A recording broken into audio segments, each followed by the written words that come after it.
Test 1, 2, test, and hopefully this works. Let's test the audio output. Okay, what do we have? Give me a video. Here, what is this? A Zack Snyder clip.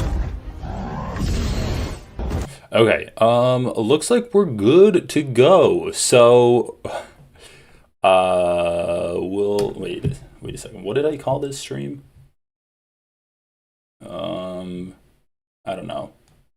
I don't know, but we need to cover, hopefully Vadim will show up today. Vadim, let's see, Vadim debate, Hutch. Full Hutch versus Vadim debate, Mudahar and Lonerbox. That was a crazy debate. Hutch destroys pathetic lefty Vadim in heated debate. This was 5 days ago, so last night's debate was insane. Vadim and Ogre Boy versus Lib and Learn. Oh, Lib and Learn, that's so stupid. Hutch is so stupid. This is Hutch's, is this his loading screen? Dude, this man is actually obsessed with Hassan. Like, I think the biggest people that are the Hassan haters in the world aren't even the racist people. It's like libs like Hutch, Ethan Klein, and Lonerbox. These guys that insist on defending the basically like fascist world order that is liberalism. At least like it allows fascism to take root, right? Like supporting Israel, trying to make sure that we like take over Venezuela harder, like all of this stupid shit. These guys just are so obsessed with Hassan. Like nothing gets their goat so much as them watching Hassan say like an anti-democratic thing, like an anti-establishment democratic thing. Okay, so 3 hours of pain and suffering. You cannot tell. Okay, so this was it, right? Oh my god, Ogre Boy, yeah, I was in Hutch's chat like a year ago, and Ogre Boy was a commenter that was like agreeing with some of the comments that I was leaving there. That's actually pretty funny. 3 hours of pain and suffering? Oh god. In one breath that Donald Trump is a fascist, and then in the next breath tell me, but I'm going to stop short of endorsing the only person that could beat her. Honestly, flawless debate tactic from Vadim here. Just be the most emotive and loudest person in the room, and you will come out of this looking the best. Like, at the end of the day, debate is a stupid form of conversation. What you need to do in debate is just try to like be the person that everyone talks about at the end of it. Now, obviously, this isn't like a super big debate or whatever, but yeah, like treat the level of discourse with the disdain that it deserves. I think that's what you need to do. What I think. There have been multiple independent organizations. The soy pill, my long lost brother. That have done their own. Right now, and so I'm just on guard right now for a lot of these narratives, and particularly the administration right now. Their posture on some of these files has been completely contradictory. Why did Hutch not link Vadim? Why did Hutch not link Vadim and Ogre Boy 6 on his description here? Vadim's manifesto debate implodes. Okay. You know, there was something that I kind of wanted to launch Damn, dude, Vadim looking good with that facial hair. into in the remaining time that we have. Won't be able to get to everything, but we could get to one conversation that I very much wanted to have with all of you, and so did Ogre, that is just basically directly connected to that. So I was told from Soy Pill that I'd have like an opportunity to kind of like read a little something that I think kind of like is a springboard into that conversation. Keep it Is brief. that okay? You know, not the whole manifesto, but like your introduction to like why you want to talk this about is Brevity is the soul of wit, as they say. Okay, well, I think that this will. Okay. Nice addition there. It's so funny because like in the same moment where Hutch is trying to, say keep it brief, he adds a completely unnecessary tack on to what the Soy Pill just said. He's like, keep it brief, and then Hutch is like, yeah, keep it brief. here we go. Okay, I will just go ahead and read it. So this was supposed to be said at the top. So okay, so I said a big part of what brought me here today is summed up in this Twitter exchange that recently popped off and sparked a wider conversation on Twitter. In response to several centrist libs voting in favor for ICE funding, Congresswoman Rashida Tlaib tweeted the following out. She said, "Shame on every single House member, including the 7 Dems who voted to fund this killing mob, cold blood killing in our streets, some even clapping and cheering. I'm so sick of fake-ass people who say they uphold our Constitution. No, you don't if you fund this madness." And that provoked political consultant Neera Tanden to quote tweet her and say, "A lot of people can criticize the members here, but the last person who should do that is a person who helped Trump win when she could have supported the Democratic presidential candidate." So here we go. And I just have like a few more paragraphs to read. I wanted to... When she could have supported the Democrat presidential candidate. Okay, so first of all, I'd like to get into specifics there, like, what did she do that made it so that Kamala Harris didn't get her support, right? Second of all, I think it's fair to say, if you want to criticize, like, I don't know, if you want to criticize people for not voting for the candidate, you should also be willing to criticize the candidate for not getting their votes. Like, we're not criticizing the farmers that are now getting fucked over by Trump's tariffs and Trump's policies on immigration. We're not criticizing them for voting for Trump, even though they fucked themselves over, right? We're not criticizing, like, I don't know, the racist rednecks who are now getting healthcare cut from their states because they happen to live in a blue state and Donald Trump wants to have political retribution from them. We're not like, it's not considered polite society to like criticize like Hispanic people that now feel like they can't go out into grocery stores or stand at the bus stops with their children or even go into work. We're not criticizing them for voting for Donald Trump. So like, if we're not criticizing literally everyone who's now in a worse position for not voting for Donald Trump, then why are we criticizing select few people?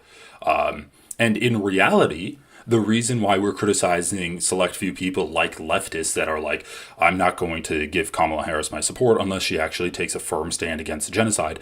Unless we're like, in reality, liberals are criticizing those leftists only because they know that that's a correct position to have. They're just like, they just don't want to have that position.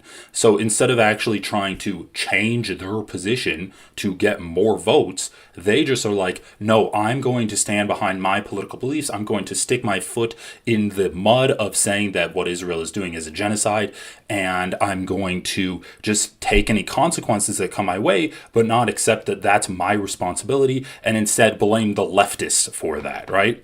Like, you have Kamala Harris trying to go after every single voter demographic.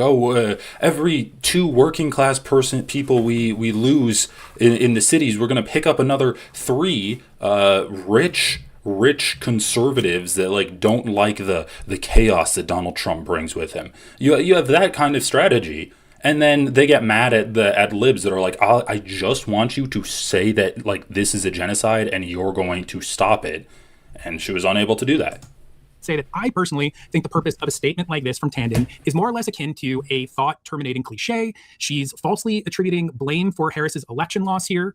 And just to provide necessary context for everybody out there, in regards to Tlaib, she vigorously spoke out against Trump and the threat to democracy that he represented. But due to the ongoing genocide in Gaza, she decided to refuse to explicitly endorse Kamala Harris as a matter of principle, and also in the hopes that doing so, along with others, might have provoked Harris to do more for the situation. She was holding out for concessions. Now, I want to say that personally, I and Ogre Boy as well encouraged others to vote for Kamala Harris in the lead up to the election, in spite of feeling the same way, in spite of believing that Harris was not acting on something such as in spite of believing that Harris not acting on something such as this would have inevitably helped to provoke a great disinterest and apathy amongst voters that spread far beyond that of leftists to potential voters of all stripes everywhere.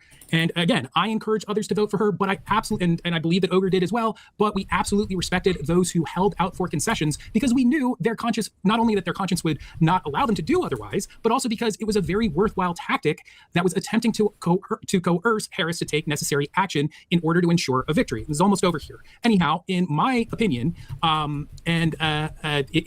sorry, I miswrote here. Anyhow, in my opinion, Neera Tanen's sentiments here provides an excuse to just throw out not just what she was quote tweeting from Tlaib, but anything and everything she would ever have to say of political value, because if she's complaining about something, she's supposedly to blame for it. So fuck her. Now, obviously, this mirrors exchanges that are had all the time between tons of people like ourselves in all sorts of ways. So I'm hoping a productive conversation can be had with all of that as a springboard.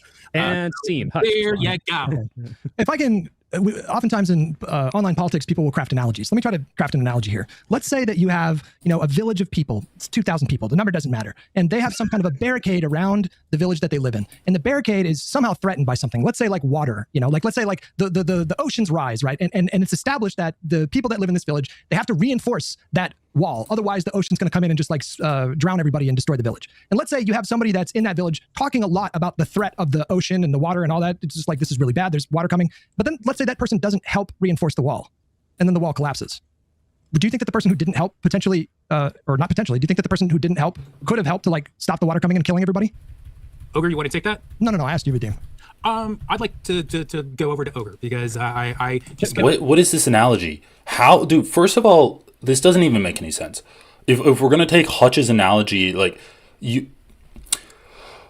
Hutch just made an analogy where it's like there's one single threat coming to destroy everything, right? That's not analogous to politics at all. Politics is you pick the candidate that best matches your position. There's not a single threat in politics, because it's just simply not how the world works. It's much more complicated than that. Second of all, in this analogy, if we're going to say that, okay, well, this is a stupid analogy, but sure, let's take it at face value. Rashida Tlaib might not have openly endorsed Kamala Harris, but she was talking about Kamala Harris a lot. That's quite the opposite of what Hutch just tried to lay out there. Vadim clearly stated that Rashida Tlaib was promoting Kamala Harris. She was denigrating Donald Trump. She was talking about how bad Donald Trump is going to be, and then she just withheld her endorsement at the end. But just withholding your endorsement doesn't mean that you're not voting. Rashida Tlaib could have withheld her official endorsement and been like, I'm trying to use my political capital to affect change in the way that I want to see it in my political candidates that I'm trying to potentially support or not support. And when she withholds her endorsement, that's a political statement. But going to vote, if she actually voted, you can vote in secret. That's not open. That's not equivalent to a political endorsement when you're a public figure in the world of politics. So when Rashida Tlaib actually goes and votes for Kamala Harris, which who knows if she did or if she didn't, ultimately it's kind of irrelevant if she votes for Kamala Harris or not. But I think it's hilarious that Hutch is trying to say, oh, just talking about a problem isn't going to actually stop the problem from happening if you don't physically go there and contribute your own body, or in to follow the analogy, your own vote to solving it. But Rashida Tlaib did talk about the problem, and she did go vote. And the other thing is, if these people are mad at Rashida Tlaib refusing to endorse Kamala Harris, that's the exact same thing as talking about the problem. If you're talking about Donald Trump and how bad Trump is, isn't that functionally the same thing as endorsing Kamala Harris, endorsing his political opponent, rather than just saying, but you might not come right out and say, I'm going to endorse Kamala Harris, but in all of your words, all of your actions up until that point, you are effectively endorsing Kamala Harris. So I don't understand this analogy. Also, voting is pretty much pointless in a lot of states. I'm sorry to say, there are some swing states where you should definitely vote. What state is Rashida Tlaib?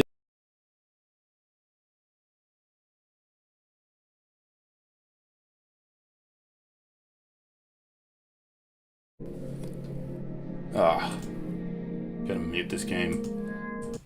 All right. Okay, I think this is working again. I can already see. I can already see you guys. Now? Wait. I can already see you guys talking past each other. And what's going to happen? is, tell me if this is wrong. Vadim and Ugrabug, this is my position, but tell me if this is a good steelman of what you guys are saying. The people that were holding out for concessions were not thinking that with their help, they would have stopped Trump. Their thought is, if you don't listen to me and concede to my argument on Gaza, you will lose. So it would be, and it's No, not to be more analogy, it would specific, say, to be more specific. No, it's not you will lose. It's if you want our votes, then you have to give us concessions, at least like rhetorical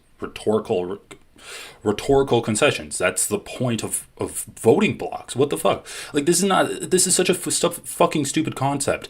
Like, how do these people not understand this concept?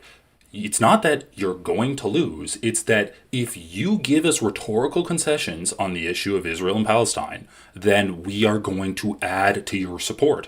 Kamala Harris saw that and said, I believe I can get more support by not giving these people rhetorical concessions and maintaining my position that, like, Israel's 100% correct in every single Palestinian baby that they've murdered. Like, that is a analysis made by the candidate. If she wanted to shore up those votes, she could have even just spoken out of both sides of her mouth, said to pro-Palestine people, yeah, this is a genocide. I'm going to stop all arms sales to Israel immediately when I get to be president. And then to Zionists say, no, I'm actually 100% on Israel's side. Like, she could have fucking done that, but she didn't. That's bad campaigning. Like, oh my God. Oh yeah, no, the soy pill. Kind of a lib, honestly, saying that, no, Rashida Tlaib withholding her endorsement is the equivalent to her saying, if you don't give us what we want, you are going to lose. No. What? Where did you come up with that?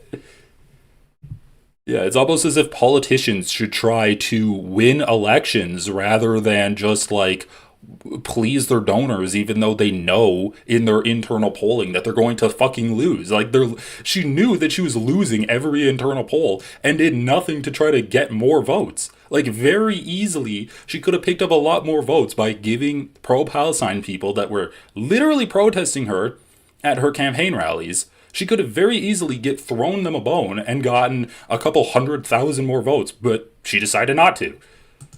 Like, if you don't do the thing that I want you to do, I will help Donald Trump win. That's not helping Donald Trump win. Holy shit. First of all, if Rashida Tlaib is being if Rashida Tlaib is being objective here, right? She's saying, I want to try to maximize this election to get as many policies as I want to see enacted as possible. That's what like the what was it? Abandon Biden, abandon Harris campaigns were. That's what Hassan is saying. That's what Rashida Tlaib, Ilhan Omar were saying. Like, if we're trying to get as many policies, as many like pro-Palestine policies enacted as possible, her best way to do that is to be anti-Donald Trump, still talk about all of the bad things that Donald Trump did, but still withhold her endorsement up until the end of the election, because there's always the chance that Kamala Harris looks at her internal polling and is like, fuck, I'm not going to be able to win this election, and I really need to get some more votes. These people are still withholding their endorsements from me, so I think I can now make the change and be more pro-Palestine to get their endorsements. That's what the hope was, right? But it's like a game of chicken. It's like, we're not going to endorse you, and if you want more votes, then you got to change your policies. But little did we all know, Kamala Harris would rather fucking lose an election to Donald Trump than be a modicum of more pro-Palestine than what she was. Say a single thing more than, we need a ceasefire. We need a ceasefire. We all didn't realize that Kamala Harris was part of the Zionist doomsday cult.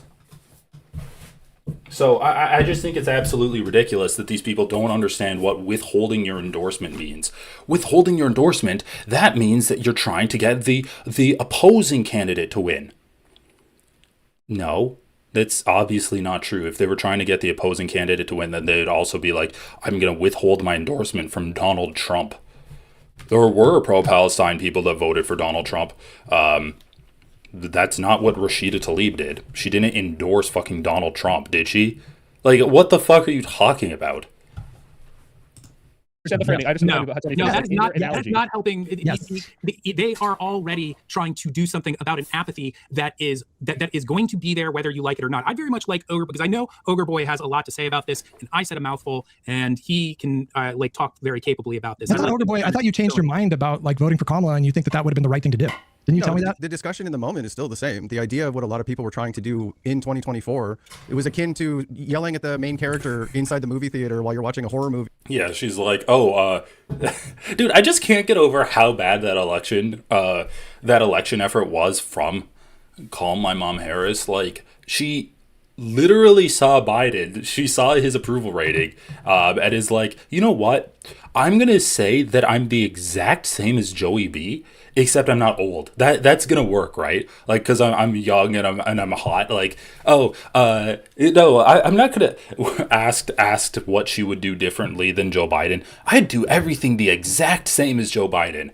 Okay, Rashida Tlaib is to blame for her election loss. Be trying to tell somebody that No, this was a United States representative who has a tremendous amount of influence in the state that she served. Oh, she's a United States representative with a tremendous amount of influence. Okay, so what? Like, I don't understand this. If she didn't endorse Kamala Harris, then she had no power anyway to try to sway Kamala Harris's mind.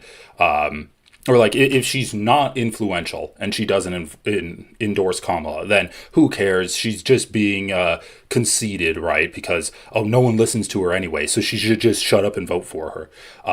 But if she does have a lot of influence and she doesn't endorse Kamala Harris, it's still her fault because she should know that Kamala Harris, like, needs her votes, right? And she needs to be a good team player. None of these people are realizing that when people like Hassan, when people like Rashida Tlaib, when people like the abandoned Biden, abandoned Harris movements come out and they say, we're not going to endorse you unless you be more pro-Palestine, right? Unless you support Palestine more. When people like that say, we're not going to endorse you unless you change your position on something to better reflect voters' interest.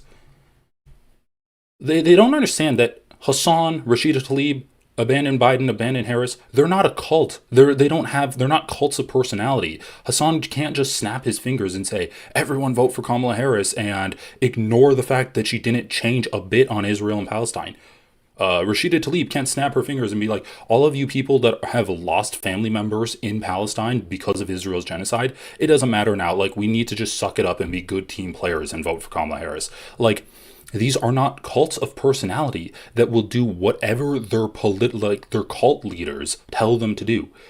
People like Hassan, Rashida Tlaib, abandoned Biden, abandoned Harris, they represent interests of voters. And even though there might be one person that is using like a singular voice to speak for them, that doesn't mean that they can change the minds of their audiences. That doesn't mean that they can like suddenly hold sway over everyone that they claim they represent, and change like their voting patterns regardless of the political realities that the candidates are presenting to the voters. Like, these people are saying, we have a group of people that want an issue being done. We need you to bend so that you can represent that issue. You can represent these voter interests. Kamala Harris says, no, I'm not going to. Then you have libs like this that say, oh, well, Hassan should have just like bent reality. Hassan, instead of one person representing the interests of like 100, let's just say like a million people that would listen to Hassan's voting advice. Instead of one candidate getting 1 million more votes, it's now going to be that Hassan needs to bend the will of 1 million people so that one candidate can get all of their votes. It's absolutely insane. Like, they can't just bend fucking reality. If they represent all of these people, then just because they say, that issue that you felt so dear, that you felt was so important to you, just forget about it now and vote for her. Like liberals sticking their fucking head in the sand. Which happened to be a battleground state. And she could have, at any point... I mean, the two-party system is atrocious. We really need to get rid of like a winner-takes-all representation and do more of a proportional representation, because that's the only way where you can start getting rid of two parties. Basically, if it's like Basically, because right now it's just like, if you need to get the majority of the votes, and then if you get the majority of the votes, you win. Like, whichever party has the majority of the votes wins, and they represent every party, right? So you have 2 senators per state. Let's say that the Democrats vote like 60% and the Republicans vote 40%. You still have 1 Democrat senator. But if it was like the Democrats vote 60% and the Republicans vote 40%, and you'd have like 10 senators, then you'd have 6 senators would be Democrats from the state of Minnesota or whatever, and 4 senators would be Republicans. That system would open up a lot more opportunities for third parties, because you can have a third party being represented on the national scale. If like a third party won 10% of the vote and there were 10 politicians that went there, you'd have 1 third party politician there. So yeah, like that's what we need to do. That's going to have to be a constitutional amendment. And other than like local elections, I don't really see third party taking too much of a hold, more than what we have with some like isolated incidents with popular politicians like Bernie Sanders, who like caucuses with the Democrats all the time anyway. Right. Told her supporters in no uncertain terms, the threat of Donald Trump is real. He is going to probably be worse than the first term. Everything that they're threatening to do in Project 2025 sounds like it will do a lot of damage. It will kill a lot of people. We can get into the USAID cuts, but I feel like that point has been made 1,000 times. And nobody forced her. You say holding out for concessions. I don't know what that means. Like, through the election? What does that even mean? What do you mean? Holding out for Hutch doesn't know what holding out for concessions means? Don't know what that means. What does it mean to hold out? Vadim had the exact same reaction I did. She was hoping for a concession the day before the election? Was she hoping for a concession on the day of the election? Looking for her to either do a weapons like, embargo. dude, this is such a disingenuous argument from the lead liberal Hutch here, which is pretty funny. She on the day of the election, she was trying to hold out concessions. Well, like once again, man, if she endorsed Kamala Harris the day of the election, would that have made you happy? Like, what are we talking about here? She's trying to get the political candidate to change her platform so that, her constituents can be more represented in that candidate, and she refused to. So, like, that seems like it's on Kamala Harris, right? Like, your fucking analysis of, or your analogy of like the Dutch dam analogy, where everyone needs to like stick their finger in a hole that they have or something. Like, it's a pretty stupid fucking analogy, but that analogy would still hold firm, because up until the election, according to you, Rashida Tlaib is still talking about how bad Donald Trump is. So that's like doing the work to defend Trump from getting into office. Or to that didn't happen. Or to promise a ceasefire, hopefully. And that didn't happen. That was right. If she had done that, 10 million people are going to die from USAID cuts, and it's partly her fault. It's partly her fault. Yes. It's partly whose fault? Kamala Harris, because she was a fucking shit candidate? What he's asking is, yes, holding out for concessions is valid. He understands the concept of, hey, I don't really want to endorse until you do this. But once it becomes clear this is not going to happen 24 hours before, because she's not going to pass that in 24 hours, why not at that point then endorse? Because it's a fucking genocide. Is Donald Trump is he a fascist? What's that? Is Donald Trump a fascist? Wait, what did he say? When it became clear, why not endorse at that point? Vadim, what he's asking is, yes, holding out for concessions is valid. He understands the concept of, hey, I don't really want to endorse until you do this. But once it becomes clear this is not going to happen 24 hours before, because she's not going to pass that. 24 hours before? Oh my god. These people are actually like fucking sticks in the mud. They're like, why didn't she endorse like 24 hours before? Like, it's a game of chicken. Shouldn't she have been the first one to bend the knee? It's like, motherfuckers, you guys don't understand it. Like, Rashida Tlaib can't snap her fingers and suddenly change the minds of all of the people that are like waiting on her endorsement anyway. If they're waiting on her endorsement, it's probably because of Israel and Palestine. And just because Rashida Tlaib is like, all right, well, I'm going to endorse her now, like, even though she didn't change her position on Israel and Palestine at all, why does that in any way indicate that Kamala Harris would get more votes? The onus is on Kamala Harris to fucking change her positions. She should be thanking Rashida Tlaib. She should be thanking Hassan. She should be thanking the Abandon Biden and Abandon Harris movements, because they brought it to her attention that there were a lot more votes for her to be picked up than what she did. Like, holy fuck, man. Like, you can't just be like, oh, Rashida Tlaib let Kamala Harris know that there was a constituency out there that she could pick up, and then be mad at Rashida Tlaib for it. That's like shooting yourself in the fucking foot. That's like a scout coming back from the field telling you some information that you, I don't know, oh, there's another host of soldiers over here, then they don't have a leader. Maybe you can go get them on your side. And you're like, ew, I don't like pro-Palestinian soldiers. And then shooting the fucking messenger.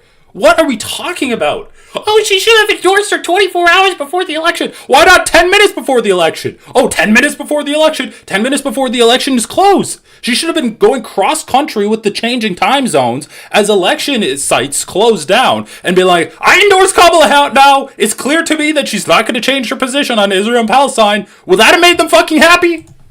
24 hours. Why not at that point then endorse? Oh, why not at that point? It's a fucking Dude, genocide. this is so disingenuous asking that. Like, are you fucking serious? 24 hours before the election, Rashida Tlaib endorses Kamala Harris. Oh, thank you, Rashida Tlaib. Now I can stop being mad at you. Are you serious right now? Do you guys watching this right now think that any of these liberals would be happy with Rashida Tlaib holding out her endorsement? Like, is this just the game plan that they want? Oh, it's fine to hold out your endorsement up until 24 hours before the election. So then why are all of these exact same people mad at Hassan for not immediately endorsing Gavin Newsom when it's him versus JD Vance? Like, what the fuck? So disingenuous. Oh, why couldn't it have just been 24 hours before the election? Ugh. Hold on. Hutch, Hassan, Newsom. Come on.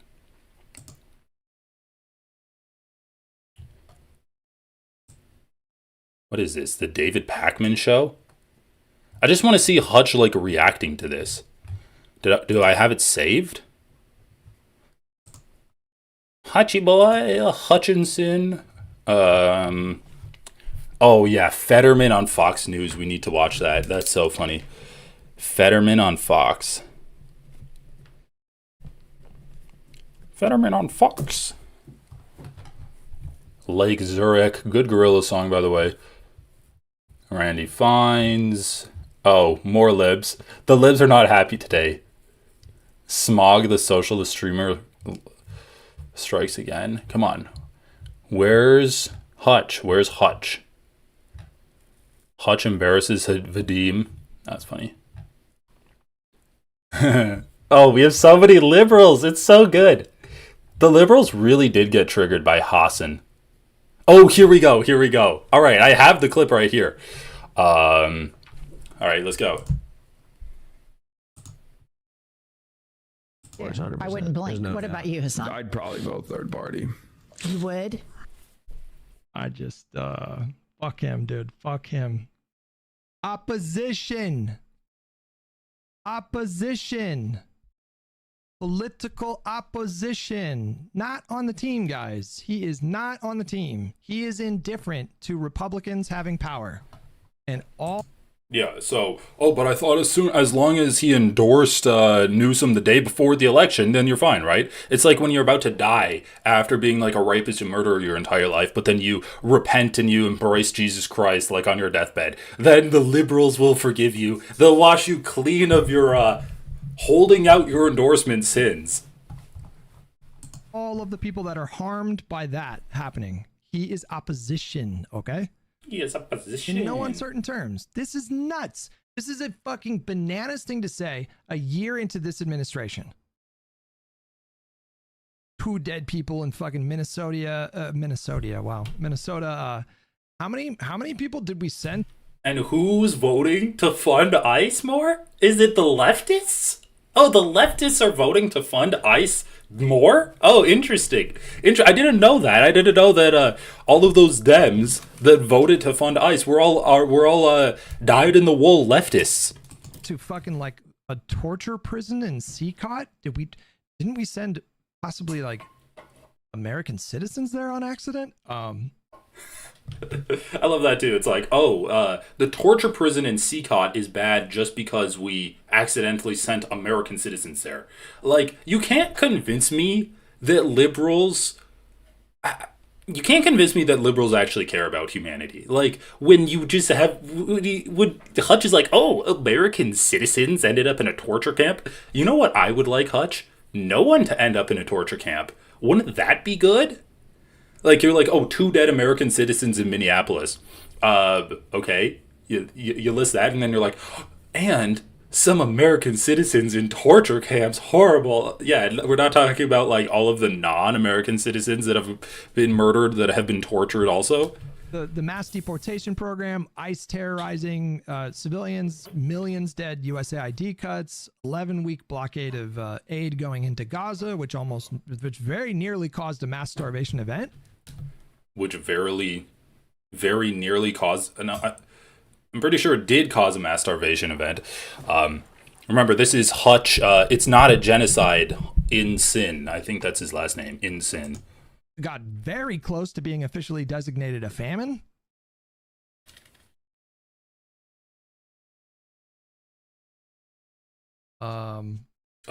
Dismantling the Department of Education.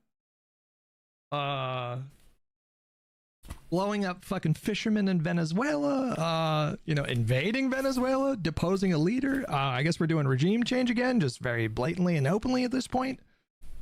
Just remember, Hutch was 1,000,000% in favor of regime change in Palestine when it was Israel doing it. So I find it very hard to believe that Hutch would be against regime change if it was a Democrat doing it in Venezuela. There's like fucking dozens of other just really awful, damaging things that he's done as president. And like, after this, you're like, nah, I don't know if I would vote third party. Fuck you, bro. This guy, man.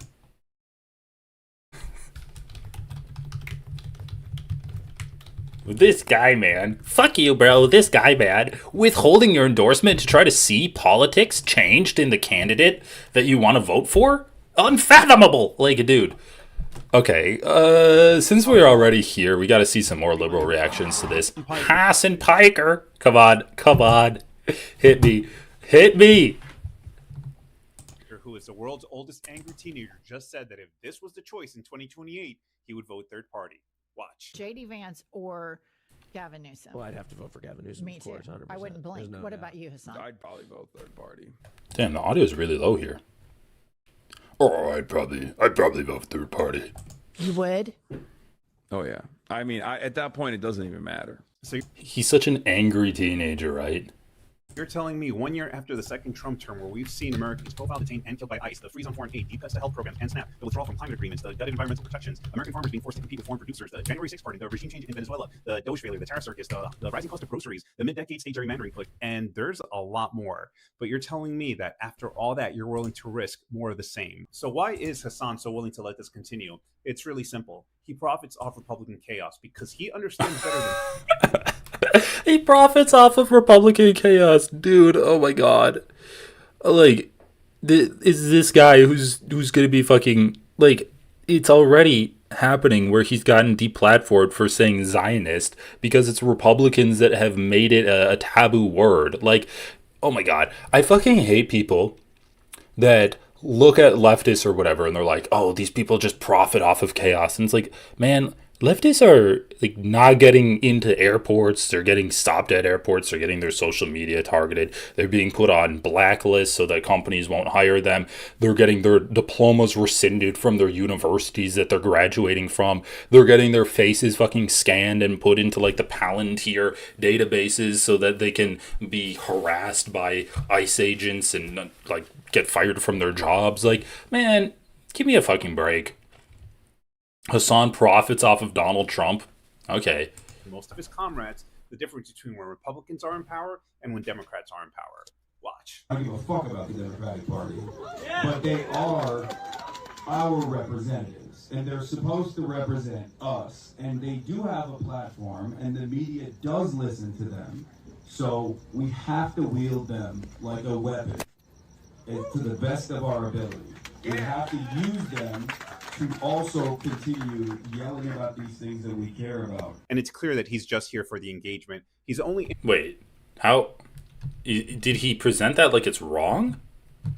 Willing to risk producers, the January 6th party, the regime change in Venezuela, the Doge failure, the tariff circus, the rising cost of groceries, the mid-decade state gerrymandering push, and there's a lot more. But you're telling me that after all that, you're willing to risk more of the same. So why is Hassan so willing to let this continue? It's really simple. He profits off Republican chaos because he understands better than most of his comrades the difference between when Republicans are in power and when Democrats are in power. Watch. I don't give a fuck about the Democratic Party. He understands more than most of his comrades the difference between Republican governance and Democratic governance. Okay. But they are our representatives. Like it is just funny to me that this is coming off of the tails of a Joe Biden presidency where he did pretty much nothing. He didn't end any kind of genocide in Gaza. Like, sure, Donald Trump came in and made things worse, but Joe Biden didn't make things any better. And then he gave us Donald Trump. So, what's this argument right now? Hassan saying, I don't want to vote for another fucking limp-dicked liberal that's going to get in there and do nothing. He wants to vote for someone that's actually going to make a positive change in the country. That's why he's saying there's no difference between Gavin Newsom and J.D. Vance. Because, sure, maybe Gavin Newsom's not going to, like, actively be building concentration camps, but do you really think he's going to dismantle the concentration camps that Trump has already built in this term now? Like, it's pretty clear what Hassan is saying, and yeah, he's literally saying you should use politicians to try to get things done in the world that you want done. Why is this guy presenting this clip from Hassan like it's a bad thing? This is what politics are. You use people in positions of power to try to get the policies done that you want done. Like, where is this guy when it comes to the fucking lobbyists in Washington? Where's this guy when it comes to AIPAC or Raytheon? Like, Hassan is the first person to have ever come up with the idea that we shouldn't personally care about the politicians' aspirations and personal goals. Like, we shouldn't treat politicians like they're the protagonists of an anime. And instead, we should treat politicians like the tools that they are to actually try to get change done in the world that we want to see done. And this guy's like, oh, I can't believe Hassan doesn't get on his knees and fucking suck the wrinkled old ball sack of Joe Biden. He doesn't kiss Gavin Newsom's ass and wash his feet like Jesus did to the apostles. Like, Hassan's like, we should use politicians to get policies enacted. And this guy's like, oh, I can't believe it. Oh, my heavens. Wow. And they're supposed to represent us, and they do have a platform, and the media does listen to them, so we have to wield them like a weapon to the best of our ability. We have to use them. I mean, the most egregious thing about this clip are these pants that Hassan's wearing. To also continue yelling about these things that we care about. And it's clear that he's just here for the engagement. Is this guy wearing... This guy gives me a bad vibe. I don't know. There's something about him. Like, the veneers on his teeth, the weird, like... Let's just say gym teacher mustache.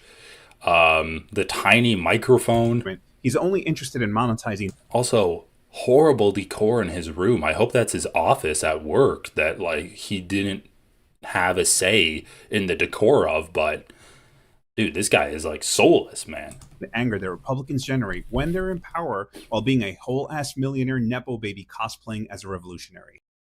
Oh, dude. Oh, that's a mic drop moment. A whole-ass millionaire Nepo baby cosplaying as a revolutionary. Mic drop, except it's like a tiny little microphone, so it's just a dink.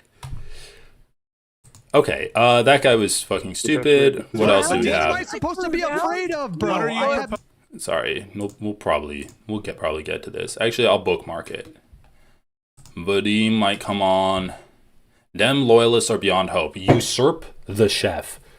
When asked if he'd vote for Gavin Newsom or Jebediah Vance for president, Hassan said he'd vote third party.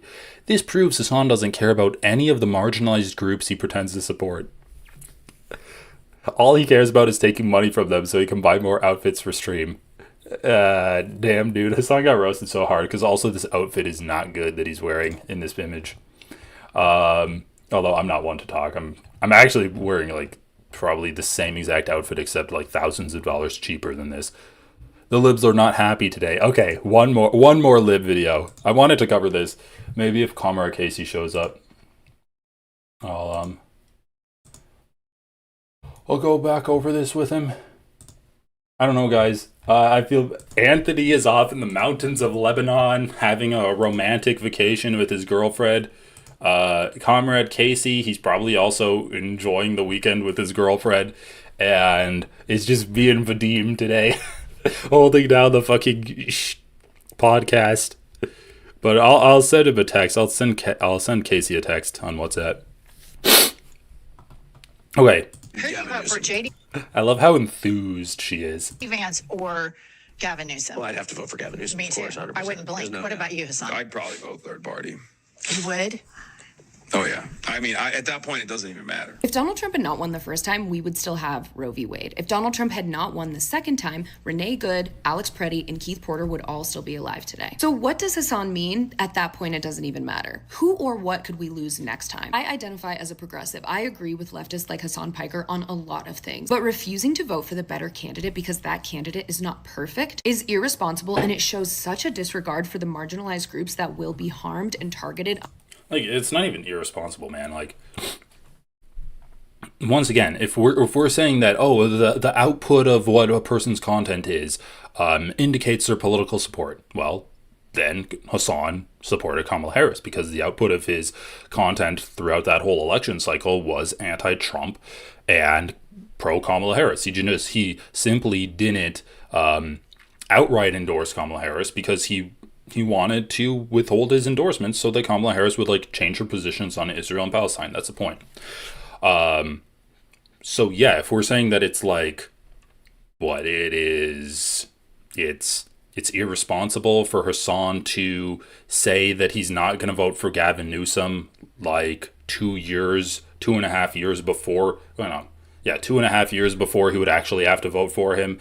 And he actually is just like spending that entire time talking about how bad the Republican Party is. That doesn't seem irresponsible to me at all. So, but yeah, liberals need something to get mad about. That's not another, oh, Donald Trump did something so horrible. Under a Republican administration. There is nothing wrong with being critical of Democrats. There's nothing wrong with wanting to pull Democrats to the left, but I do believe that there is something wrong with refusing to vote for the option that is going to cause the least amount of harm. It's funny that she says this because Hassan didn't just refuse to vote for that, and he actually is attempting to pull Gavin Newsom to the left right now. Like, if Gavin Newsom sees that and he's as concerned as you are about the words of Hassan Piker on the Jennifer Welch podcast, then maybe he is going to be pulled to the left. Maybe he is going to do some more policies or promote some more promises that are going to appeal to leftists. Oh, wow. So actually, Hassan's doing the exact thing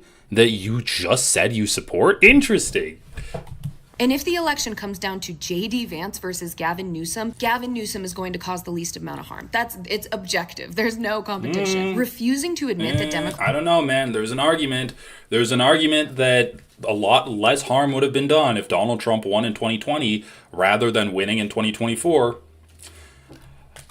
Like, it's the alternate timelines argument, but it's not as open and shut as you're pretending it is. Democrats are better for us than Republicans really, really flattens the experiences of people who suffer under Republican administrations. The immigrants who are currently being pulled off the street and violently detained. Like, I love how their argument boils down to, oh, it's 99% Hitler versus 100% Hitler, and 2.5 years out from the election, you should endorse 99% Hitler. That's what their argument is.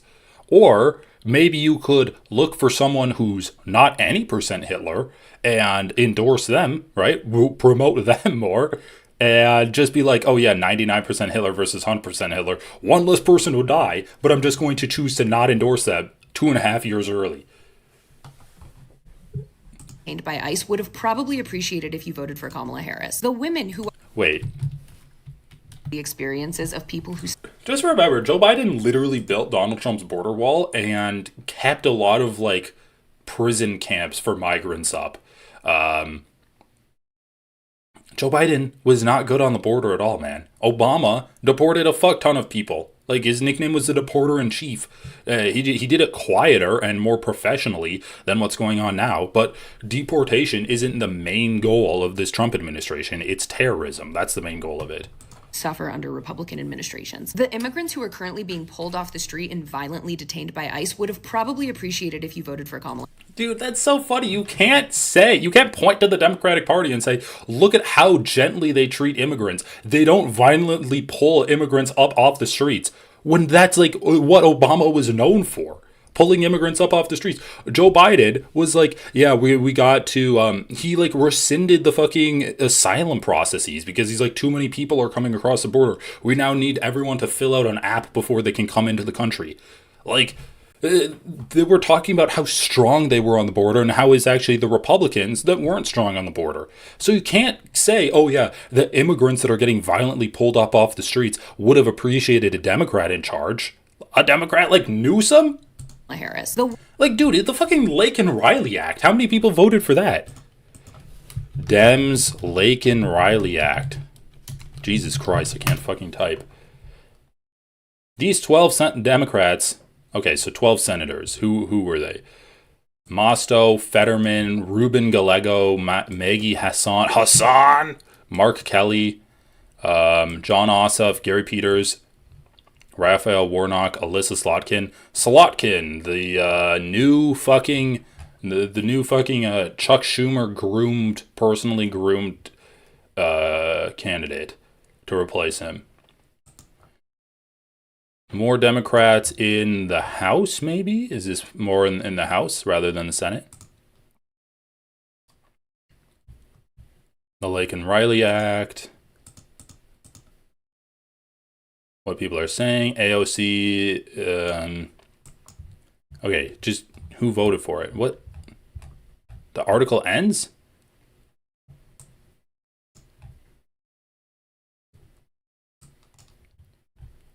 What people are saying. The revised bill, Georgia Republican Representative Mike Collins reintroduced the bill. The bill will now head to Trump's desk. Anyway, yeah, so the Lake and Riley Act took away, they took away rights. They took away, like, judicial rights for people that aren't full citizens. What is it? Opening a path to criminalize, detain, and deport large numbers of people while stripping them of their due process right. It strips them of their due process rights and says if you're even accused of a crime, you can be deported if you're not an American citizen. I believe that's what it was. Broad authority to detain suspected undocumented individuals and mandate detention for asylum seekers or those convicted of certain minor crimes. So I guess it's like if you are undocumented, you can be deported immediately, even if you're just accused of a crime, which is insane. Like this is exactly what this one lib, what's her name, Mayor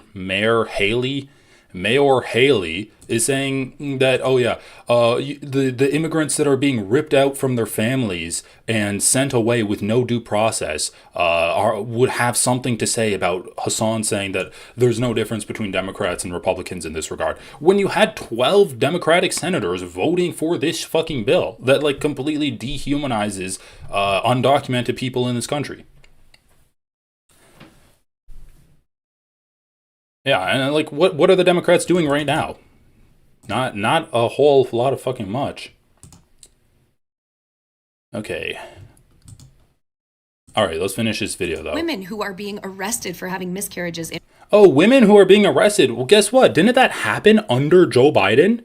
Because, yeah, Donald Trump won and he stacked the courts. Did Joe Biden do a good job of stacking the courts? No.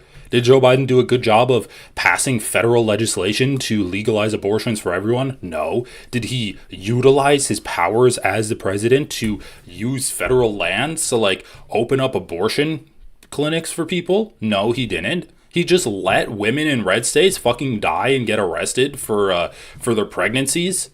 Oh, yeah, he did. Okay, interesting. Talk to me more about how the Democrats and Republicans are different on this. In red states probably would have appreciated if you voted for Hillary Clinton. The children who are going without meals because their SNAP benefits have been cut by Donald Trump probably would have appreciated if you voted for Kamala Harris. We can hold leftist positions and we can pull Democrats to the left without refusing to acknowledge political reality. Hassan Piker has an army of followers who live and die by his every word. That I love how it's like, no, Hassan Piker is a cult leader. and I think this was a totally irresponsible and reckless thing for him to say. So once again, if you think that Hassan Piker is a cult leader and he doesn't actually try to represent people's sincerely held political opinions, and he just is I don't know, like a cult leader, and he points his fingers at candidates and his army of people follow them and vote for them no matter what they're saying, then why are you making this video? You're trying to make the video to like convince his cult followers, right? Are you? No? Okay. Yeah, maybe he actually has political opinions that a lot of other people hold, and he's trying to have Democrats win by saying there's a lot of people that hold these opinions and you are not representing them, you're gonna lose. And then the Democrats being like, okay, I'm ignoring this. Okay. Oh man. Yeah, the Democrats are like, abortion access? I've never heard of such a thing. I thought the Supreme Court and our flimsy liberal institutions would help hold this down.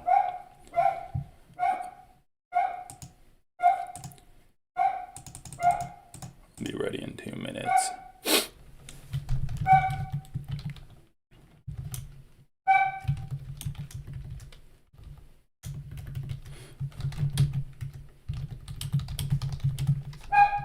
All right, well let's watch this H3 little clip of Vadim. All right, where is it? Vadim got schooled by Hutch. Dude, Hutch, that's such a funny name. Okay. Play it. Take it away. What am I supposed to be afraid of, bro? What are you proposing, no idea. Vadim? Pussy. Vadim, what are you proposing? Who is this person? You're proposing a conversation between this person and Hutch on Israel and what? Oh, speak of the devil. Hello, how's it going? Shoot, I don't know if I can hear you at all. Okay. Speaker. What the heck? Looks like Discord is not detecting any input from your mic. Let's fix that. Oh no, my Discord.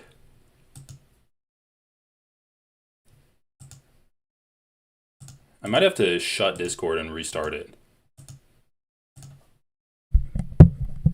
Let me restart. I gotta call Vadim back. Sorry guys, this is technical difficulties. Sam Cedar called Charlie Kirk a politician on stream one time, and I wondered why he would do that.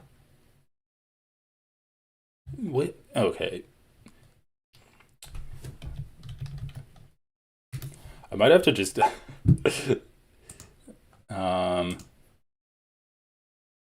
no, why is my microphone not working? Okay, wait. Oh. Okay, now I can hear you, Vadim. Sorry, I had some settings issues on my end. What the fuck, dude? Come on. I know, I'm supposed to be a professional. Supposed to be a professional podcaster. Let's see. Yeah, how should we do this? I might just do better. Can you can't see my camera right now, right? No, I can't. All right. I'm just going to throw you up. I'm going to pop you out cuz I'm streaming on my end, so I might have to just we might have to do this the old-fashioned way where you don't see me. But right now your video feed's on my stream.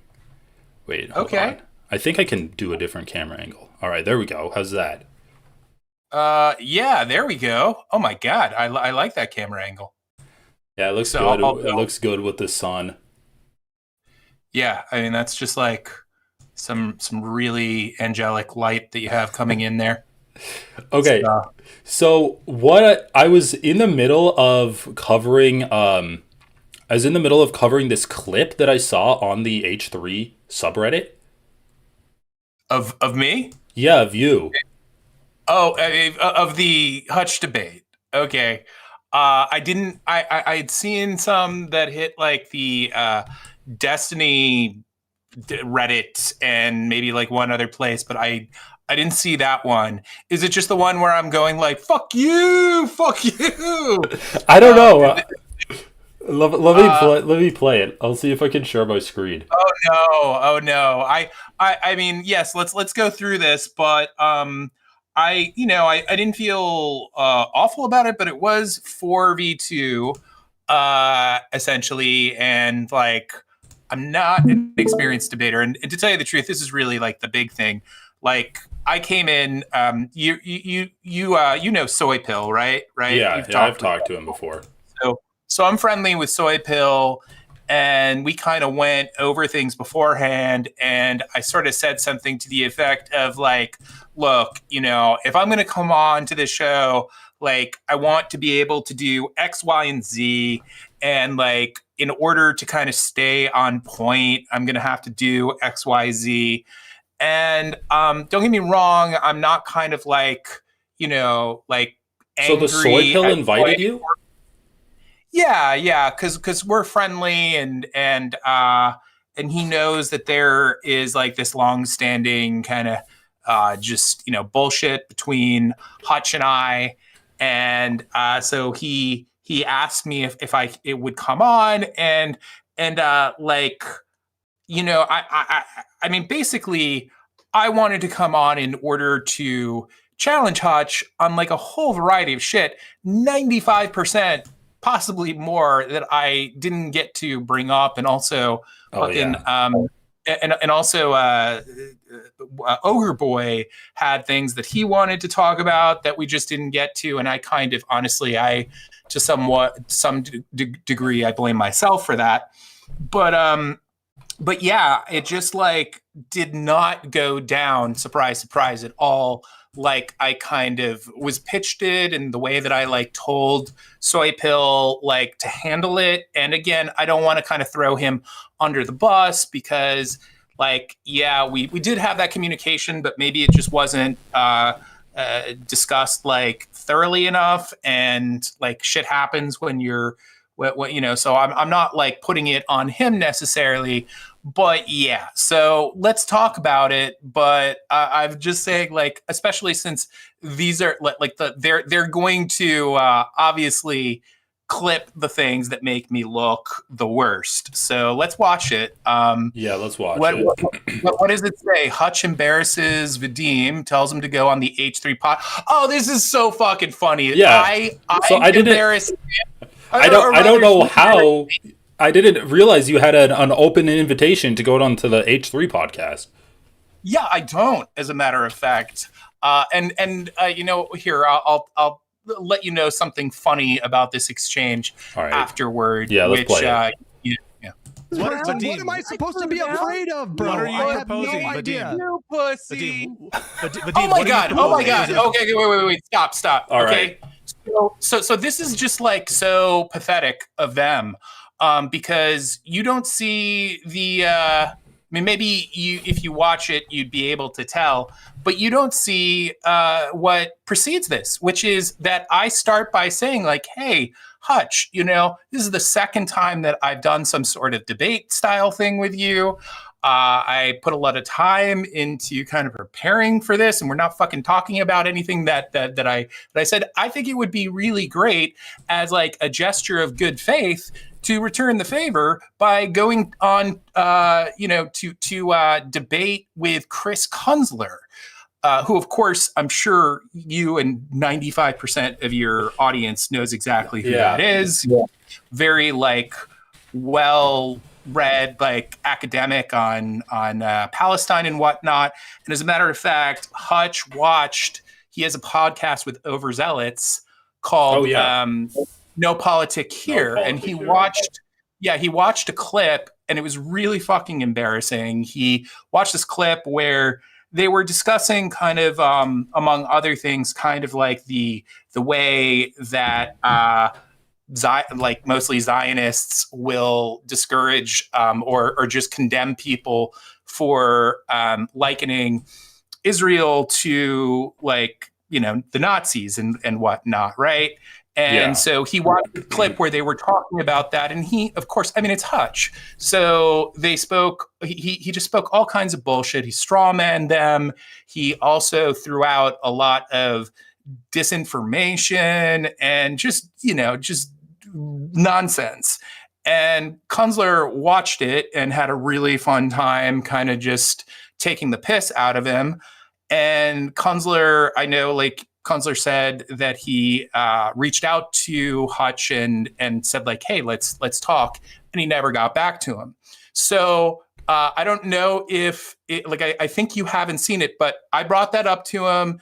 And that's why I'm saying right here, you pussy, because like, first he said, like, who's that? Like he said, who's Chris Kunzler? He hit him with the, who the fuck is that guy? Yeah, which I do not believe for a second. Not only did he watch that clip, but I'm fairly certain he watched a decent portion of the debate that Kunzler had with Lonerbox. I could be wrong about that, but I thought I remembered seeing something like that. And then on top of that, I mean, it's just Kunzler is Vadim, somewhat all over the place. You have to channel your inner Ethan Klein and bring Chris Kunzler on when the next time you debate Hutch, so you can get a Chris Kunzler, what a fucking nightmare. Right. Yeah, no, totally. What's funny is that Hutch, for some reason, thought that I was going to do that in this discussion. Yeah, I didn't find that out until afterward when I was talking with Soy Pill.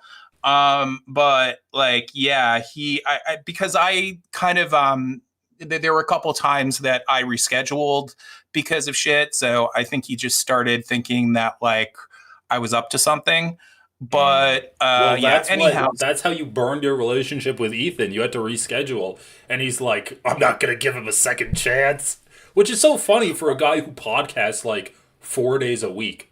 Like, that's such a ridiculous thing to do. Reschedule a podcast, a Zoom call. No, he didn't even. It's more absurd than that, because he didn't even like say like, no, I'm not going to reschedule with you.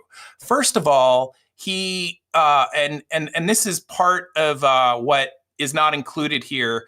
I mentioned this like at a point later in this podcast, but basically what happened was, to refresh your memory, is that I had to reschedule, but when I rescheduled, I like literally I wrote him and I said like, hey man, I'm so sorry, have to reschedule, and then like and then I followed it up literally 1 minute later, and this is on Twitter. So, you know, if you look at the kind of the what do you call it, the screenshots, you can see like the timestamps on it, right? Yeah. Literally 1 minute later, not exaggerating about that, like, you know, gap of time, I wrote in and said like, but you know, let's reschedule this ASAP. I want to do this. It's on like Donkey Kong. I'll do it anytime you want. You know, like I'm just like so saying like it's on and like, you know, let's do this. And so he ended up not doing the show anyway that day because because he like, you know, he had something scheduled, something that came up, and so, you know, there's that. But then on the fucking show, when he like was talking about it, he talked about it as though I was ducking him, and they showed the screenshots of me writing in and saying like, hey, I have to reschedule. But they cropped it out, like they cropped out the 1 minute later, you know, because that just would make them look like fucking liars. I mean, they were lying, and they were lying by omission. You know, it's they lie all the time. But yeah, okay, of course. But let's play this clip though, because I am interested. But that's all of the. Sorry to say all that, but it's just like that's all of the context for what's actually going on here. So you're calling Hutch a pussy for not debating Chris Kunzler, and I think then we can get into this. You're proposing a conversation between this person and Hutch on Israel and whether it's a genocide. Is that the conversation you want to propose? I would like a conversation both on whatever Kunzler would like to talk Why about. don't you show up to debates prepared to debate? Why do you always have to tag people in? What is this? No, you didn't. You deflected to some guy who wrote propaganda, and you asked Ogre Boy to jump in when you feel overwhelmed, and now you're doing this weird thing that I said you were going to do. This is so Pause embarrassing. it real quick. Maybe let's watch it all the way through, but ask me about the propaganda thing, because that's just a really ridiculous. He's saying you're referencing someone that wrote propaganda. Well, we were talking about, and this is a topic that I wasn't expecting, but we were talking about the provisions, or I forget what the word that you'd call it, but just the kind of changes that Democrats were proposing to ICE to supposedly make, like, things like reform it. Yeah, reform, exactly. And my point was that I had heard from a few experts that the supposed reforms that they were proposing were really not anything that was going to do anything substantial, that they sound like they will, but they don't. And I mentioned that there's this writer, I happen to forget his name, but he wrote this book called Propaganda, which is considered, in terms of like critique of our police force and ICE, it's just extremely it's very academically praised and whatnot. And that particular guy did an interview with Democracy Now! About this very topic, and they weren't buying what I was saying, right? So I found a transcript of that interview. You're saying that the people that were defending Kamala Harris's election gambit in 2024 weren't buying that the reforms to ICE wasn't going to be enough? I know, it's shocking, right? That's shocking. A guy who titles himself the lead liberal doesn't believe that like ICE reforms are going to be enough to like stop the bad things they're doing. Wow, I can't believe it. Yeah. Okay, so basically what happened was that like he's chiding me for basically like using a really fucking excellent source. They were saying all this shit, and I basically found this like one passage where he I read it, and it blew them all out of the fucking water. None of them had anything to say after that. Like, it was very clear. I was citing like statistics and all this other shit, and so he's like, it's just absurd that he's like getting on me for that. Like, well, it's so funny too, because go ahead. Like, you're citing sources, you're citing other people that may be more knowledgeable on this subject than you, and they're like, why can't you just debate us? You're like, okay, well, you're not interested in actually coming to the correct conclusion then, if they're criticizing you for like going to other people that also know things. Like, they're just like, oh, well, let's just talk, I don't know, like talk past each other, like spew bullshit. Like, it's clear that Hutch doesn't actually care what you really have to say. He's just like, oh yeah, I'm doing this for content. And if you are like, oh, Ogre Boy, you said something good on this subject before, why don't you step in? Like, you can repeat what you were just talking about earlier. Hutch is like, why can't you just say that? Exactly, dude. You just hit on an aspect of like debate purgatory, of like just debate bro culture that is so, it's one of the many things that just makes it so fucking stupid so often. It's like, yeah, if you want to get to the heart of a matter, like you should be able to use relevant sources and whatnot. Like, but it becomes about like, no, you have to put it like right now on the spot in your exact words. Like, you have to do it yourself. It's just it's so fucking dumb. Yeah, I get you. All right, well, let's continue this. So he's like, just you're not going to do for it. Me? You're a pussy. Wait. Is it the conversation about whatever he wants to have a conversation about? I don't understand how. I think it would one be over. Like, I also love how these people don't understand the concept of debating. You're like, oh, I think you should talk to Chris Kunzler. They're like, what about? What about? It's like your entire fucking job is debating. What do you mean, what about? It would be a good like it would be an entertaining thing for people to watch. Now they're insisting on getting granular and pedantic. Well, why should he talk to Chris Kunzler? What specific thing should he talk about? Talk about how bald Hutch is. How about that? Let's do like a hairstyle conversation between Chris Kunzler and Hutch. Like, that would be good. Yeah, dude, and it's so ironic. I wish I caught that while we were talking, because it's like, you didn't tell me what the fuck we were going to be talking about, and I ended up talking about a million things that I didn't anticipate. Yeah, it's so like, dumb. You know, yeah. Like, this is the fucking middle schooler smartass mentality that some people just never grew out of.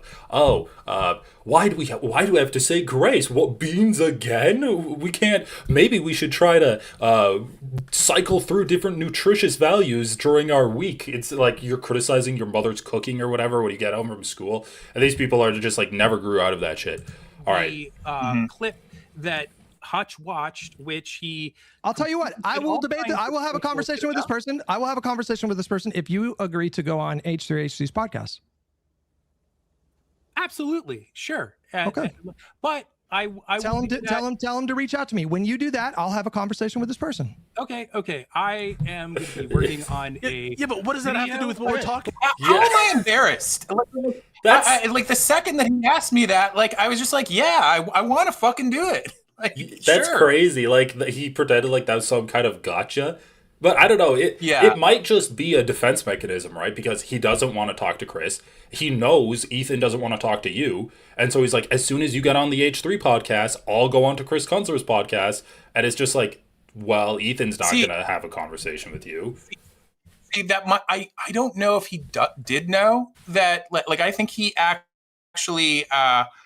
I think that he thought that I put, that I wussed out on the H3 podcast because he probably believed the way that Ethan had presented it. And so at the end of the podcast, I told him, and I think that's why he like, I wish that in the moment I had kind of also caught that and said like, okay, yeah, sure, I'd love to, but like, so he wussed out on me. I wish I had shared that, but yeah, let's watch the last. Probably not that much here, but let's watch the last clip. About none of this has anything to do with what we're talking about. I thought that what we're talking about. I don't care. Okay. No. The reason why it has something. That's what it is. Yeah. It's literally just a person that loves Ethan is watch that and he's like H3. Then he clips it and posts it. But I thought it was interesting. So like one thing that I skipped to the Vadim's manifesto timestamp, and they're like, attacking Rashida Tlaib for not endorsing Kamala Harris. And I thought that was interesting because it perfectly coincides with another thing that I wanted to talk about today, which was that clip that's going around of Hassan saying he's not going to vote for Gavin Newsom. Yep. And liberals got so bad about that. So I just thought that was kind of, I don't know, was that why you were having the conversation, or was that just a coincidence? No, actually that was a coincidence. I mean, maybe that has just been like out in the ether for a while now. But like we had this conversation, I think like the day before that dropped, because we definitely would have had that conversation. They would have raked me through the coals for what Hassan did. But I basically, I mean, more than anything, I wanted to have that conversation because I see Hutch more than any fucking moron Twitter and on the internet doing this, just in my opinion, extremely manipulative and misguided thing where he will, anyone who didn't, it's not even that you could, in like Hassan's case, he voted for Kamala Harris, right?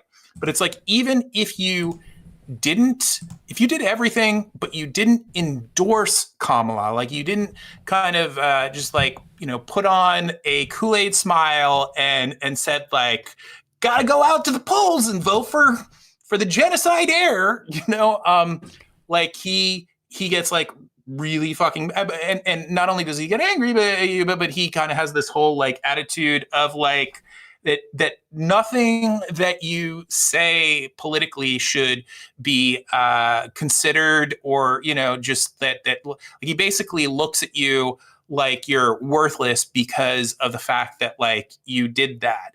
And I happen to think, aside from the fact that it's just like obnoxious and shitty in a whole bunch of ways, I think that it's really misguided, because I think folks like Hutch did way more to kind of like just build the sort of apathy that folks like Hassan were actually, like, in my opinion, trying to kind of address when he didn't. I mean, maybe like I think if, as we talk about this a bit more, what I mean by that will become more understandable.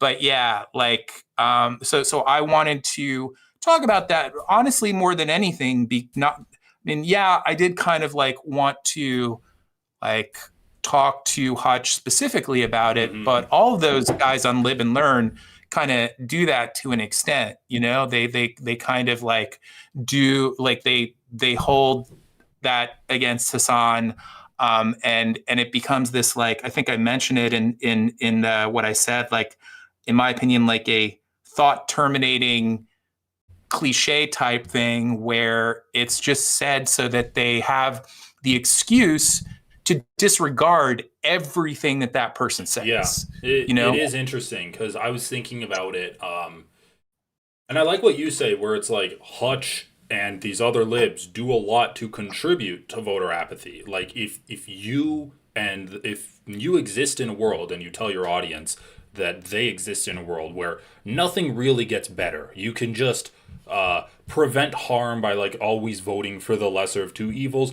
But these politicians, they exist in a static world. They don't change their policies or their positions on things. And so you can't even attempt to try to change their positions on these things. And you have to vote for them no matter what. Like that does lead, I feel like that leads to a lot of political apathy. Absolutely. Like, that's a why huge would you way get in which involved? that's a huge way in which they do it. There's multiple ways that they contribute to it. And I can name like a bunch with Hutch, but a big one is also just, kind of maybe the most obvious in my opinion, is the fact that like the people who either stayed home due to just grievances with her,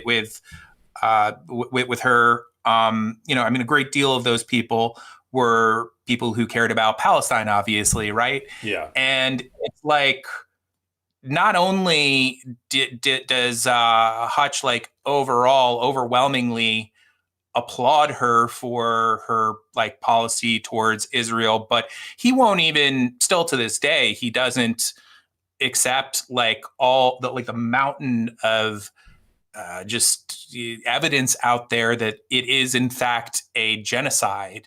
And I know that's so crazy. Like in the debate in his debate, I saw him say that like, while Donald Trump was governing, Gaza almost slipped into famine.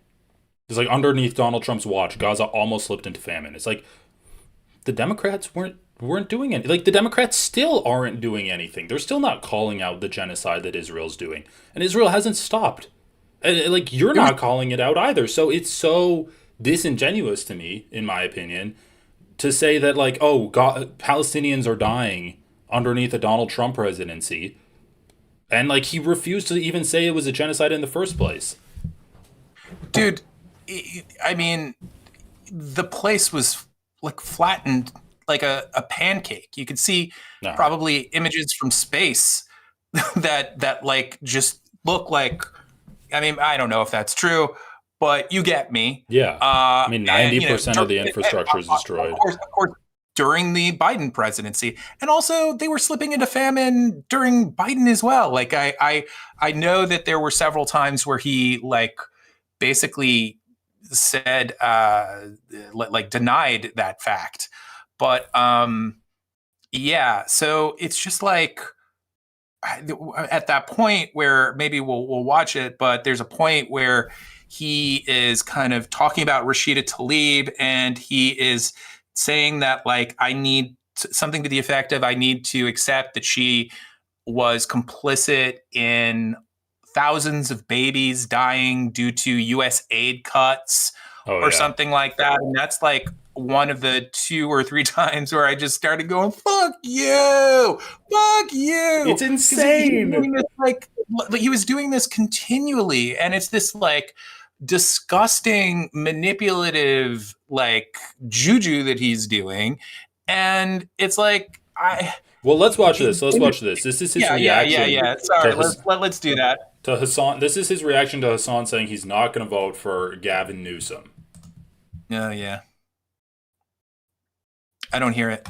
Oh yeah, it is muted. Me too. 100%. I wouldn't blink. What about you, Hassan? I'd probably vote third party. You would? I just fuck him, dude. Fuck him. Opposition. Political opposition. Not on the team, guys. He is not on the team. He is indifferent to Republicans having power and all of the people that are harmed by that happening. He is opposition, okay? In no uncertain terms. This is nuts. This is a fucking bananas thing to say a year into this administration. 2 dead people in fucking Minnesota. Minnesota. How many people did we send to fucking like a torture prison in Seacott? Didn't we send possibly like American citizens there on accident? The mass deportation program, ICE terrorizing civilians, millions dead, USAID cuts, 11-week blockade of aid going into Gaza, which very nearly caused a mass starvation event. Got very close to being officially designated a famine. This is all like nothing. Like, I mean, it's not nothing, but it's it's just that he's not that he's not responsible for it. It's not an argument. Whatsoever. It's not an argument whatsoever. That's what I mean. Yeah. And I also just like listing immigration shit, listing like Gaza shit, which is stuff the Democrats are horrible on, it's really disgusting when you're like, oh yeah, vote for a Democrat, right? I don't know. It's kind of an interesting conversation when you get into the meta timelines of like, well, if Donald Trump got elected in 2020, maybe that would actually be better for the country because it wouldn't have given him like that 4 years to build up momentum and have everyone forget what a fucking horrible presidency he had in his first term. But I don't know, man. Like if your only analysis is like, well, Gavin Newsom wouldn't have done these bad things that he probably would have done anyways. Like he probably still would have had ICE deport a bunch of people. He probably still would have let Israel and Palestine. I mean, I guess we're assuming that Gavin Newsom like took Kamala Harris's spot in 2024, but I don't know. It's not a very good argument when the counter argument is I'm trying to use my political leverage to get him to change his position. Yes, and man, there's so much to say, but just to kind of that aspect of it, it's just like he not only is there that, but like a few days later, like a day after Hassan basically did a stream where he said like, okay, here's what Gavin Newsom can do in order to get my vote. My vote is gettable. This is not set in stone. Yeah. And he said that exact same thing for Kamala Harris. Said the exact same thing. Yeah. And like, that is an extremely good, helpful thing to do. I could be wrong. I wouldn't be surprised if Newsom's people did not pay attention to it at all. But I think there's a decent chance that some of them took notes. Whether they're going to have any any desire to do that shit. Like, yeah, I would be surprised. But still, it's like, like I don't know, just he's that influential. So it becomes a good thing to in my opinion to say something like that at this juncture, certainly, where not only possibly will they start getting the notes, and it will more people will be doing similar shit, and hopefully like communicating that if he has any shot, he's going to have to go to the left, but also just that other politicians start getting the word as well. You know, that's we need them to go there for like the survival of America, basically. Well, you know, I think it's so funny because people like, honestly, all of the liberals that were on this platform with you, people like them somehow believe that Hassan and also Rashida Tlaib have this power over their audience where they can just like snap their fingers and everyone in their audience will automatically vote to whoever they point to. And in the reality of the situation is that Rashida Tlaib, Hassan, all of the people in like the Abandon Harris, Abandon Biden movement are representing an interest of people that exist independent of these political figures. And they're the ones that are bringing it to the attention of Kamala Harris, or bringing it to the attention of Gavin Newsom, that there is a group of people that want you to do things so that they can vote for you. It's up to you now if you are going to do those things to earn their votes. Like I was saying earlier before you got on, that Kamala Harris should be thanking people like Hassan. Gavin Newsom should be thanking people like Hassan for indicating that these are votes that can be picked up.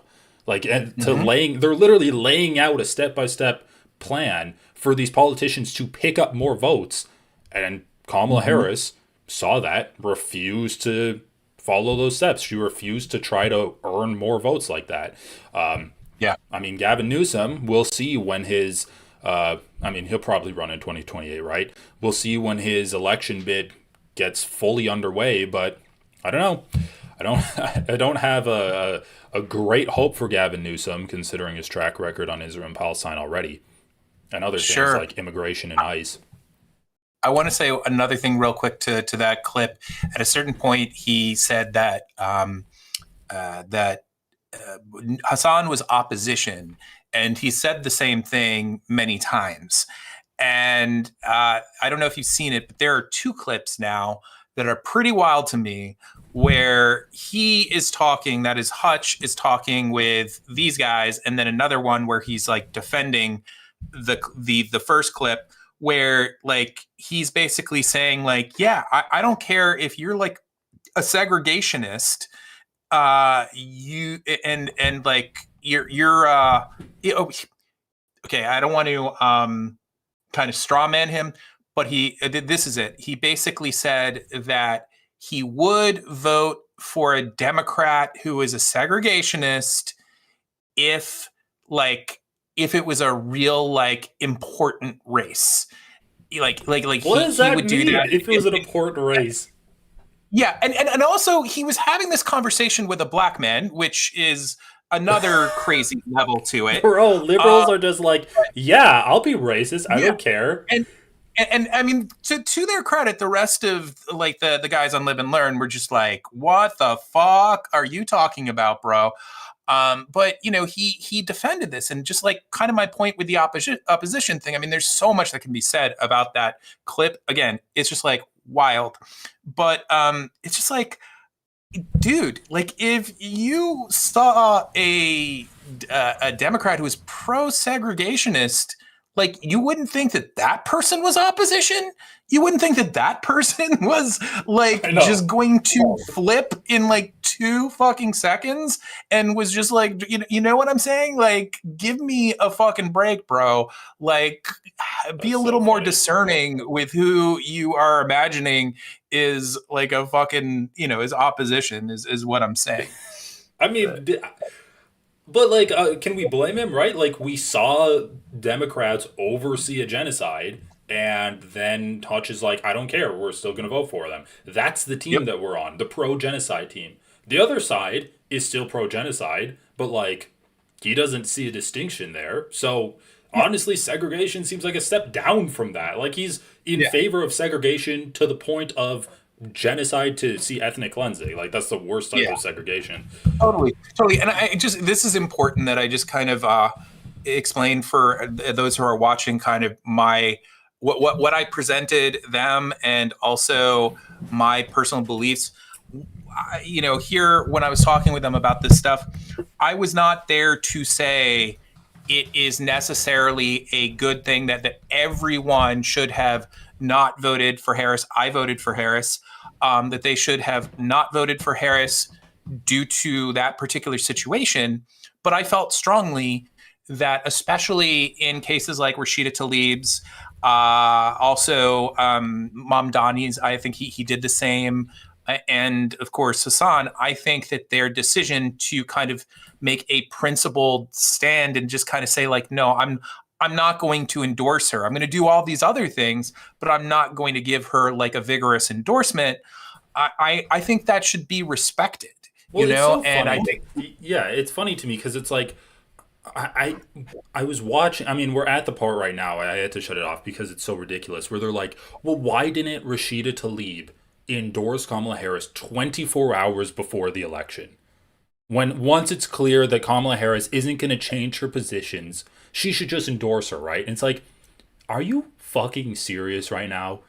These people don't actually care about being right. They're just being this needling little annoying prick to try to like win a debate, right? Because what does endorsing 24 hours before an election do? Whose mind does that change? Once again, Kamala Harris is losing these votes because of her stance on Israel and Palestine and the rhetoric that she's been putting out on that. That's not going to change. So all of the people that are refusing to vote for her because of Israel and Palestine, suddenly like 24 hours before the election, they're like, oh, Rashida Tlaib dropped her endorsement. I guess I'm going to go. Oh, wait, she never changed her opinion on Israel and Palestine? Like, okay. So then why would they vote for her? Just because Tlaib told them so? And 24 hours before? And do you seriously think that if Tlaib or Hassan endorsed Kamala Harris the night before the election, these libs here would be like, oh, thank you, Hassan. You came around in the end. You tried to use your political power to change the candidate, but that didn't work. So at the end of the election, you endorsed her. yes, absolutely. If he endorsed her right off the bat, they would have had a problem with something else, you know? You know that that's the case. Oh, and also, I think that, like, if you happen to know kind of like all these folks here are in the DGG universe, you know what that is, right? Destiny. They're like Destiny orbiters, right? Yeah. Disappointing from Soyfield. Yeah, exactly. And I mean, even Soy Pill to a decent degree is, and not that like necessarily Soy Pill like is down with Destiny, but that is the case.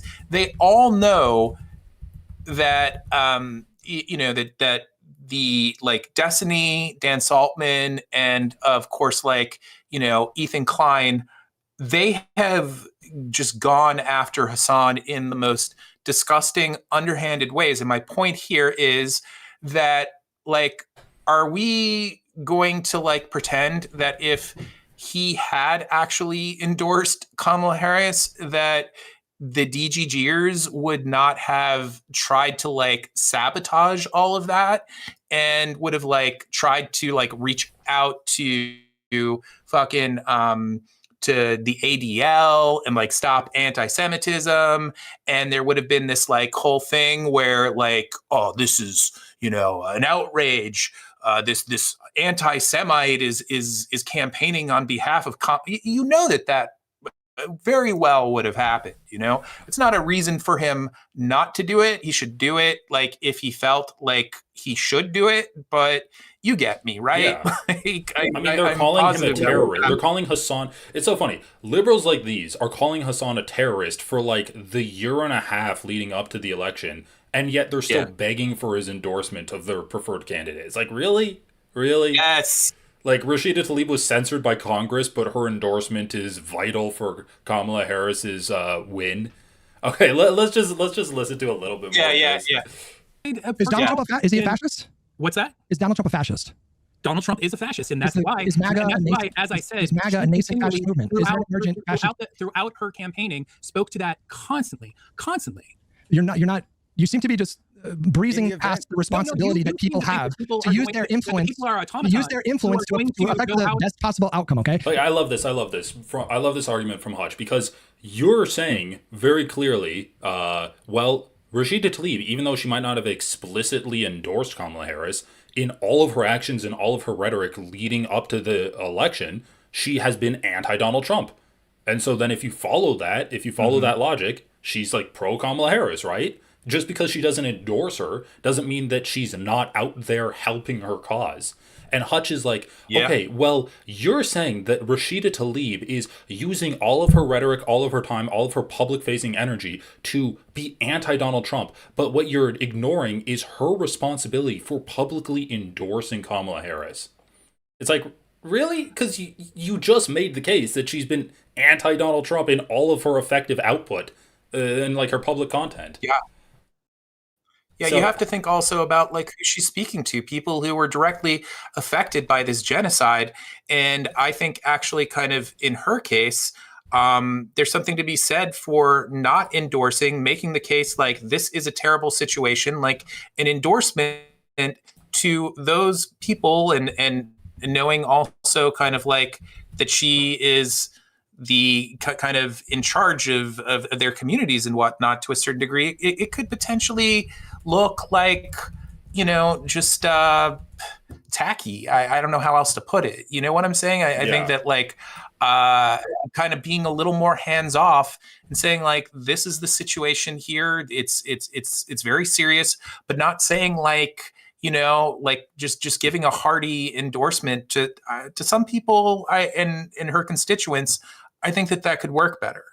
But yeah, I agree. Anyway, and I also think it's really ridiculous for them to ignore the fact that people like Hassan, people like Rashida Tlaib talk about how bad Donald Trump is every single day, and then be stuck up on the fact that she didn't openly and like wholeheartedly endorse Harris and say that that's irresponsible. It's like, no, that's more responsible than the Democrats that don't use their platform for anything, don't talk about how bad Donald Trump is, and just like endorse their preferred candidate. You're doing a lot more work by actually getting into the reasonings why Trump is bad, and also being honest to their constituency and the people that listen to them about the shortcomings of Harris, than just like blindly endorsing Harris in the first place.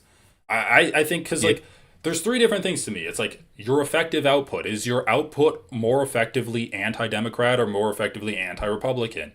And then there's like your endorsement, which I think is the least meaningful thing. And then there's your actual vote, which I also think is not very meaningful for a lot of people. So at the end of the day, it doesn't matter. I don't really give a fuck who Hassan endorsed or not. I don't give a fuck who he voted for or not, especially when you live in like a solid state either way.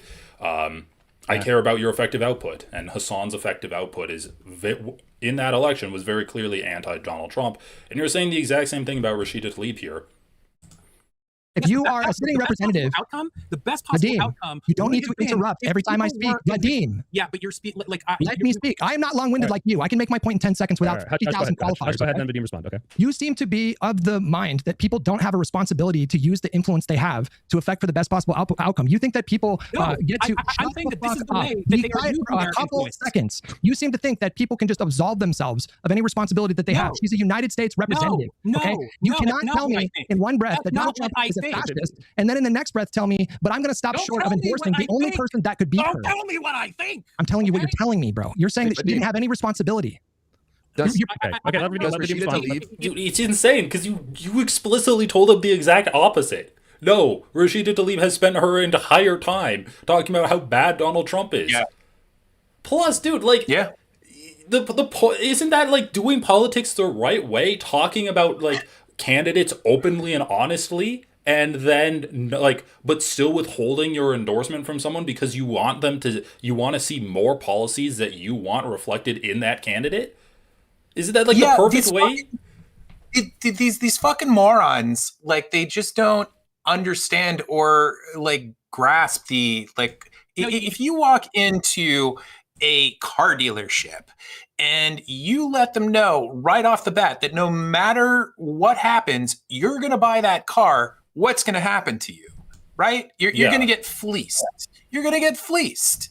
So it's just like, yeah, it's not only a very common aspect of doing politics, but it's also just like how shit gets done in the world. I know, like this should not be like rocket science to them. But which is why I was just gonna agree with you and say like that's how shit gets done, and it just screams of like, I mean, Hutch's whole thing is that. It's kind of funny to me because Hutch's whole thing is like, oh, this election wasn't anything unique. It's simply the pendulum swinging back and forth. Like, I saw a few streams where he kept saying like, oh, this was just an anti-incumbent year and the incumbent party lost, right? So if this is like a natural thing to him, then why is he pretending like people have agency in the first place? Like, if he wants to pretend that people have agency, or which they do, if he's taking the viewpoint that people have agency, he can't get mad at people like Rashida Tlaib exercising their agency to try to see these candidates change their positions. Like, you can't just simultaneously say, well, this is just a normal thing and candidates are set in stone, but it's your job as the voter to try to get these stone candidates across the finish line, while also being like, but they have a massive amount of agency that they should be able to exert in the correct direction. It's like, okay, well, they were exerting their agency in the correct way, in my opinion, and I think Hutch would agree too. But he's just being disingenuous here in his conversation with you. You shaved your head, and I think maybe you have like some sort of let's not do this. Don't go there. Don't go there. Now they're mad at you for talking about his hair? No. By the way, I gotta say, your facial hair is looking good in this debate in Curly. I appreciate it. Yeah, it's a all right. Hold on.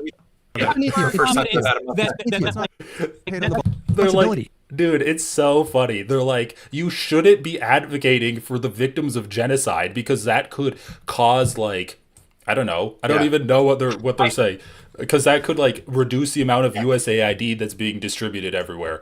And then you're like, well, you shaved your head. They're like, whoa. That's too far, bro. That's too much. Yeah, I mean, it is a cheap thing to bald shame. I think he actually looks good. I think he looks better than he did before. He's like one of those guys that like looks, in my opinion, fucking great with a bald head. So I don't want to. I go on to like I was trying to make a joke. I forget if I like said it successfully, but I was like trying to say like, oh, you shaved your head and now you think like you have psychic powers or something like that, and you can read my mind, and so it. I forget how this happened, but like, yeah, folks, don't bald shame. It's not cool. I understand why Pisco kind of called it out for a second, but anyway, go ahead. Okay. In one breath, that Donald Trump is a fascist, and then in the next breath, tell me, but I'm going to stop short of endorsing the only person that could beat her. Don't tell me what I think. I'm telling you what you're telling me, bro. You're saying that she didn't have any responsibility. Okay, let me respond. You shaved your head, and I think maybe you have like some sort of like. Let's not do this. Don't go there. Don't go there. It's beneath you. It's beneath you. That gives you like psychic powers now. It's the lack beneath of you. hair allows you to pierce my brain and if know you need a nap, just say you need a nap. Wait, You need a nap. let me respond. Okay. I think the joke landed. You had Pisco laughing over here. Tell you what you think. Okay, let's go.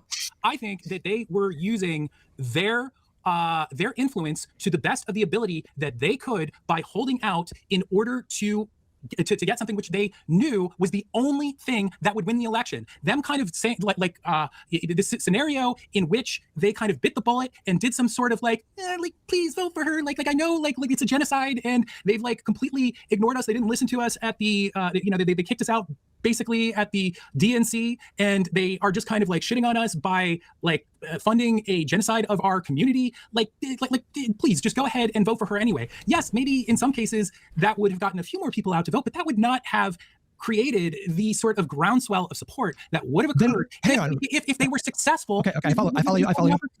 So if they don't have influence sufficient to make any kind of meaningful impact on the election, why were they making demands? Well, because if they don't have influence that would impact the election. You just said the exact opposite. You just said that, like, no, they did have influence, and they also, I don't understand this argument.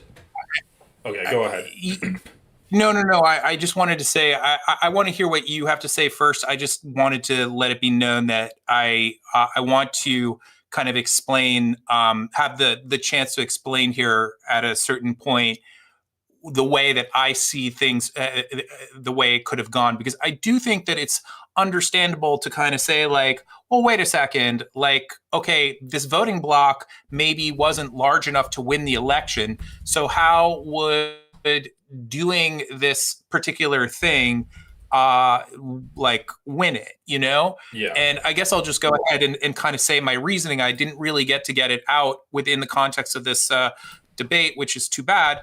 But it's just like, you know, it's like side effects. I think that, like, first of all, you have it maybe not a like a tremendously huge. No, I mean it's huge, but it's still like maybe not enough to win. People who are enthused by this, who are charged by this, but those people, first of all, a lot of them are far more politically active than a lot of people tend to be. And then on top of that, more importantly, you have like tons of journalists, of like influencers, and just like people on the outskirts of politics who are getting very excited about something like this.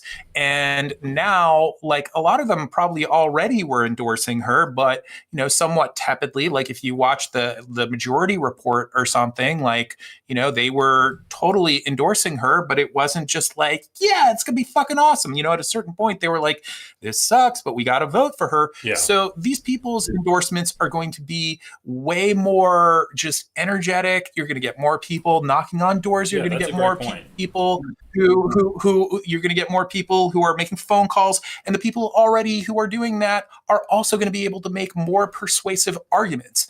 And then on top of that, you know, you may have some people who, like, you know, in some ways, the Gaza thing is not enough to get them out to vote, but they will see something like that.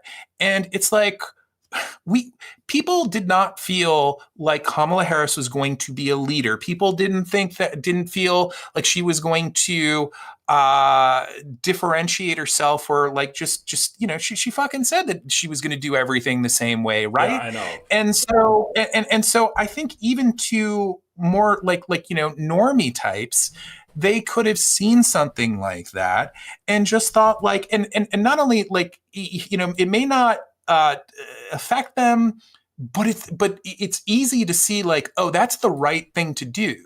And so often we feel like just like shit because our politicians, like, they don't give a fuck about anything. You know, that's how people feel about things. So to see her doing something that was just unambiguously like justified and also like kind of, it also would have been like a little brave considering just like, you know, the establishment does and fucking, you know, Biden himself, the administration, that wasn't their policy. So just there's all these sorts of ways that I think she just would have seemed like bolder to everyone. And that's what they lost. They had a little bit, you know, a decent amount of mojo at the beginning, and then they just fucking like lost it, and they were just like they were like sheep, you know. And I think that it really could have just had all sorts of very positive side effects, and I think that that's how it would have been won.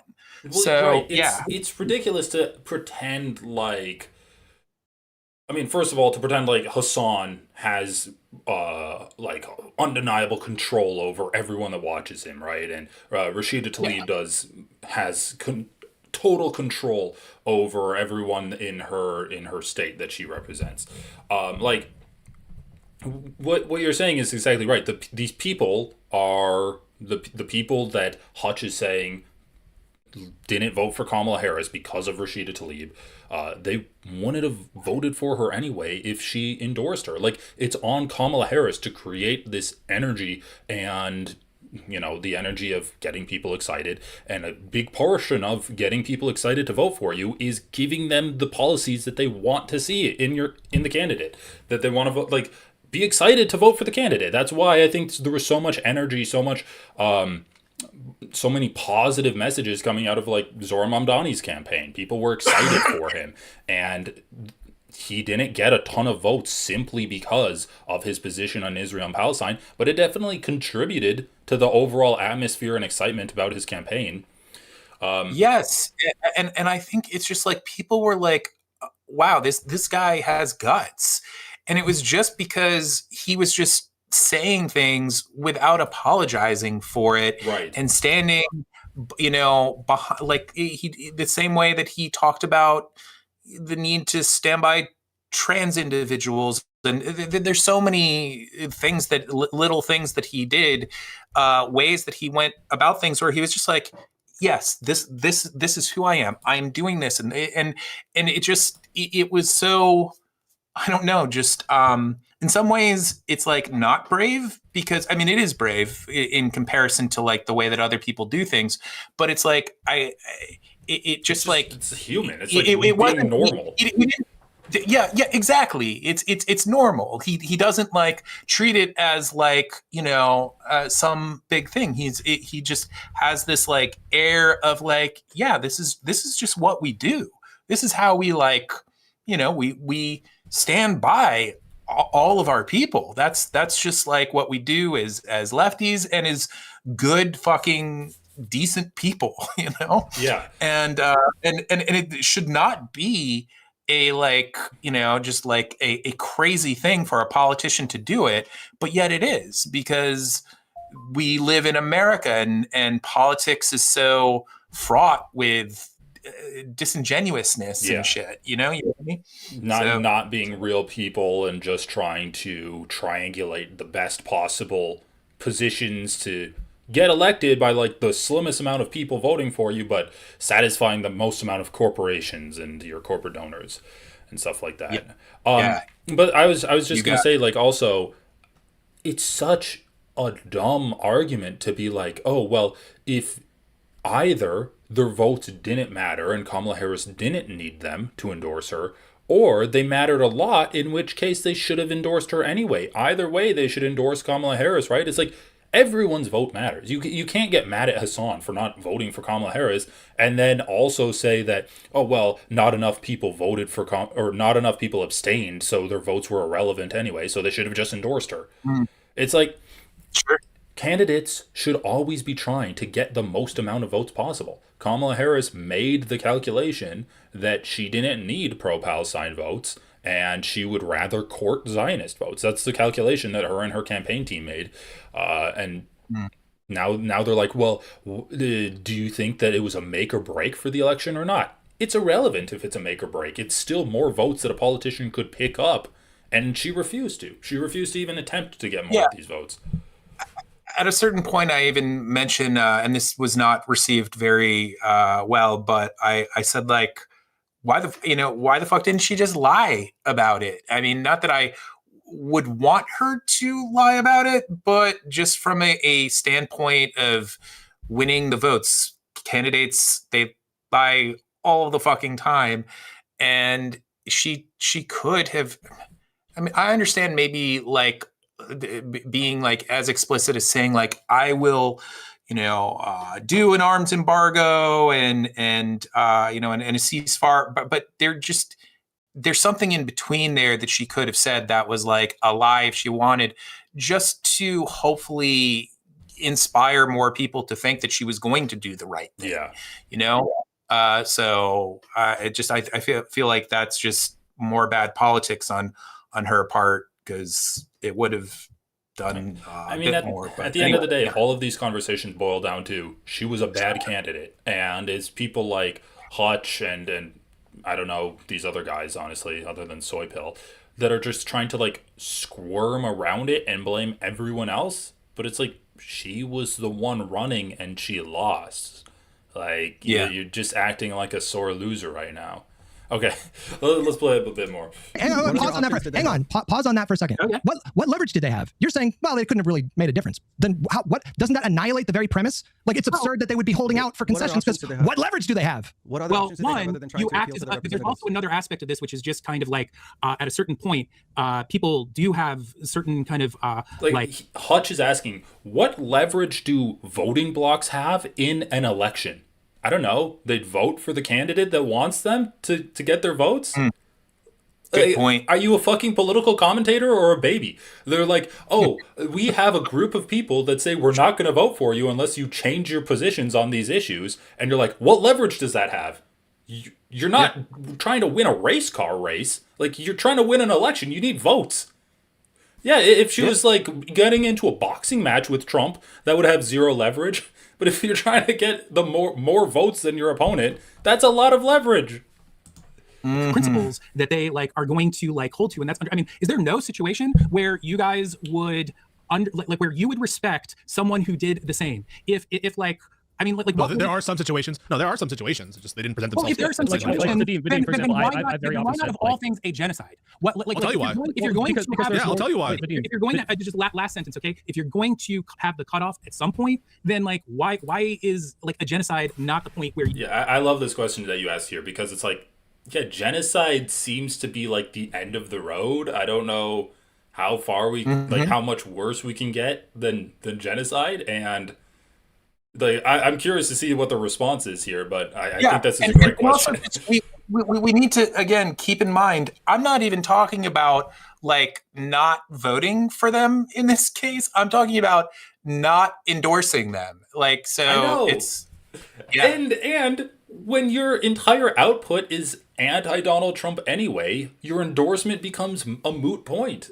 Your endorsement is simply you're doing all the groundwork already to campaign against Trump essentially, and then your endorsement is simply it's the tool you're using to try to change the candidate to better reflect your position. So I don't really think there is a counter argument here, but let's see what they have to say.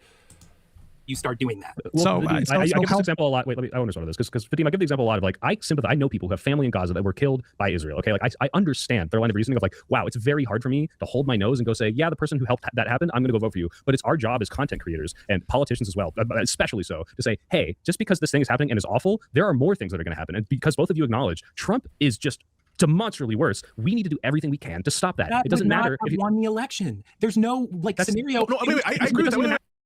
I love this too because you're vindicated by the truth. You're vindicated by the history of what actually happened in reality. That's what Hassan said. That's what Rashida Tlaib said. Yeah, Donald Trump's going to be bad, but we're still going to withhold our endorsement to try to get more people to vote for Harris. So yeah, you're I don't know, man. I feel like you're completely vindicated in this debate. Wait. I agree. I agree with your take that the Gaza issue didn't swing the election. That's why I think it's so ridiculous sometimes for people to claim credit that, if they had, to Hutch's point, if they had just listened to us, they would have won the election. I think the loss had to do more with prices and whatever. But that's not what people are pointing at and why they're upset. Yeah, this quote tweet isn't directly responsive. I mean, once again, I think this is irrelevant. You can win more votes by pandering to even if you don't mean it, you can win more votes by pandering to pro-Palestinian voters.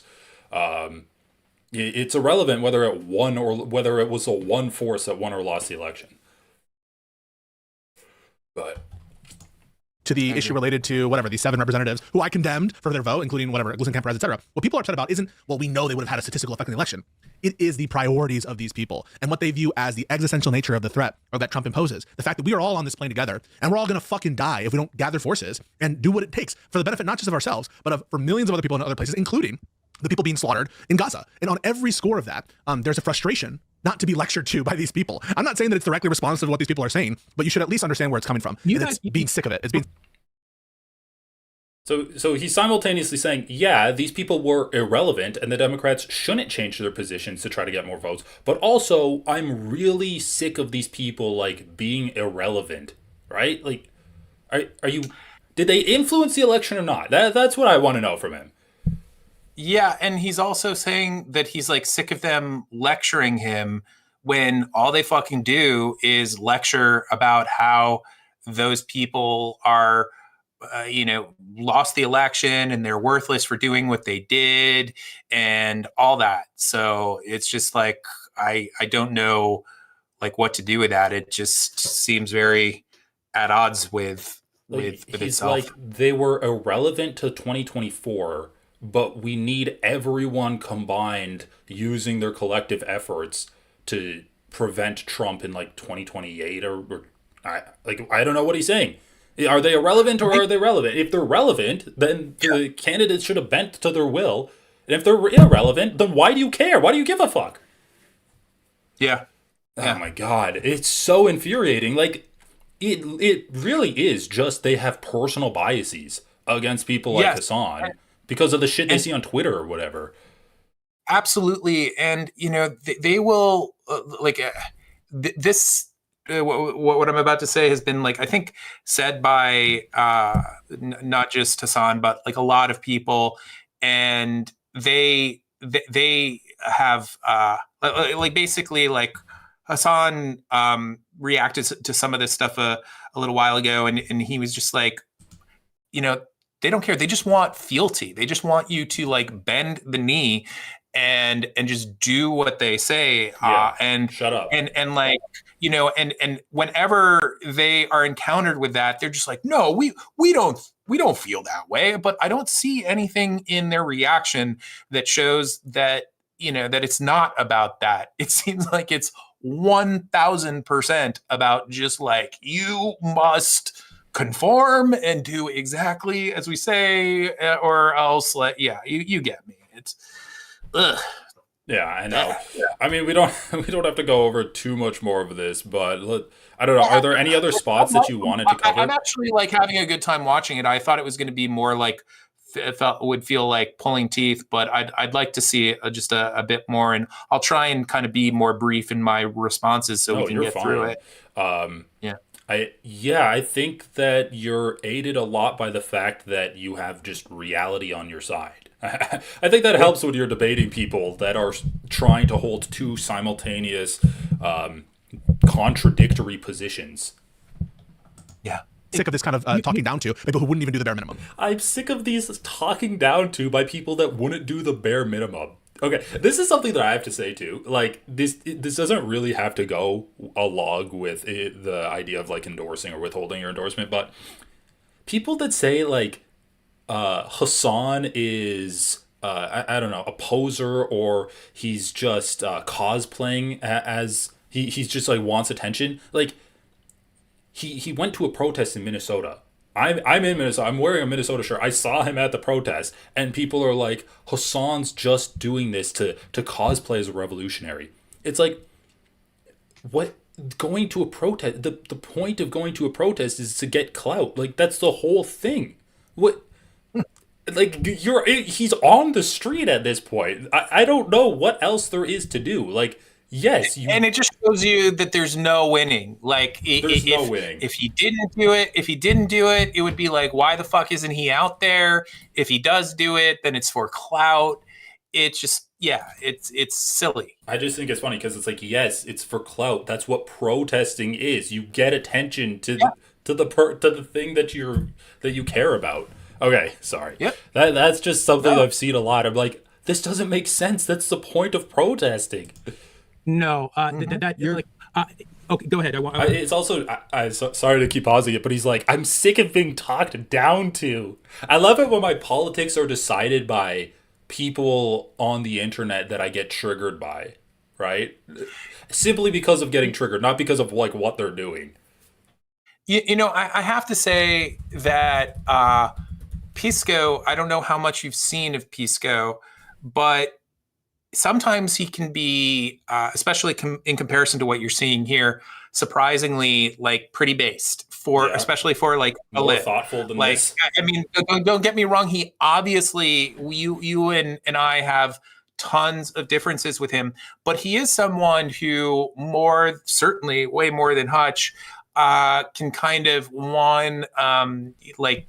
kind of find commonality with leftists and like there are some streams that he's done with Hutch where he's just really called Hutch out on just a whole variety of things, and not just not just like he has called them out on ways that Hutch is like just unreasonable when he's judging leftists and shit like that. So but that said, he just in this debate he was not bringing that aspect of himself, in my opinion. I think that's fair to say. Ogre Boy There's has a couple different things here, and the first one is essentially one of the arguments, or at least the attempt to try to make this make sense, is that it's not a matter of what we as a group or the people sitting on Politics Nerd Island that spend all day reading and listening to commentators and public speakers and all this different shit. It was an attempt to try to like get some kind of message across to normies and have normies hear what comes out of the candidate's specific mouth to say what they were willing to do. She had the opportunity sitting across from Dana Bash to say, what are you going to do different? And she said that she wasn't going to do anything different. But play it out, Ogre. Can I just say, play it out? So for example, let's say that we're in your world of political sort of analysis. Kamala Harris says, you know what? I'm going to announce for the first time here, Jake, whoever's doing the fucking debate, what's happening in Gaza is a genocide. And I'm immediately resigning. Because that's what she would have to do, wouldn't she? That's what she would have to do if she were the vice president of an administration that is a party to a genocide in that respect. The way you're saying is she can't be a party to it. She has to resign. How the fuck can she declare it as a genocide from her position as vice president, part of that administration? I'm not Talk me through it, Ogre. What should she have done then that she didn't do? You're picking the maximum. What is this argument? She had to quit? Who gives a fuck if she quits? She's still the candidate for president. What? Yeah, and I don't really buy his line of arguing argumentation. Later, I don't know if this comes in now, but at a certain point, he said something that I passionately disagreed with, probably more than anything he said, which was that he felt that her making that move would have made her look weak. It would have projected weakness. And I just thought, like, what the fuck are you talking about? Like, the exact opposite in so many ways. That's so funny. But yeah. It projected weakness. That's so funny. Yeah, what? Like, there's movements that have clear demands, like stop selling arms to Israel. Like, easy policy that she can say right there. We're going to ban arms to Israel as soon as I get into office, like until they stop genociding Palestinians. Easy thing to do. Position in the other direction to try to turn it. So you don't hold it. You don't hold it against her. You're right. So you don't hold it against her. So I'm saying all she had to do. Let's just do the other scenarios. Can we fucking talk? What's happening here? Only thing that she had to do was say yes. Under my administration, if evidence comes across my desk that the Leahy Act or the Foreign Assistance Act 620I, I believe, that when and if these things are being violated, I'll look into it. That's it. Yeah. That would have been. That would have been enough to get a lot of the grassroots activists. Why would you ask me if that's what I feel is necessary when I'm telling you what I think is necessary? Okay, so what you've just produced, right, is you're saying, I'm not asking her for the sun and moon. I just want some sort of token gesture that she would look into her boss and everyone that she works with for violations of the Leahy Act. Okay, but that's the person that a token gesture as a political candidate. What other gestures are there? It's just words. It's just words that they can do. That's it. That's all the she's gonna pick up a gun and like go fight with Hamas in Palestine to win votes. Like, what are we talking about? Oh, you just want her to say token gestures to win votes. Yes, that's how you win elections. Oh my God. Yeah. Ogre. Let me finish. What is the next question after she says, I think that we should look into violations of the Leahy Act? What's the next question? You produce it. What's the next question? Go. Why hasn't Biden done that?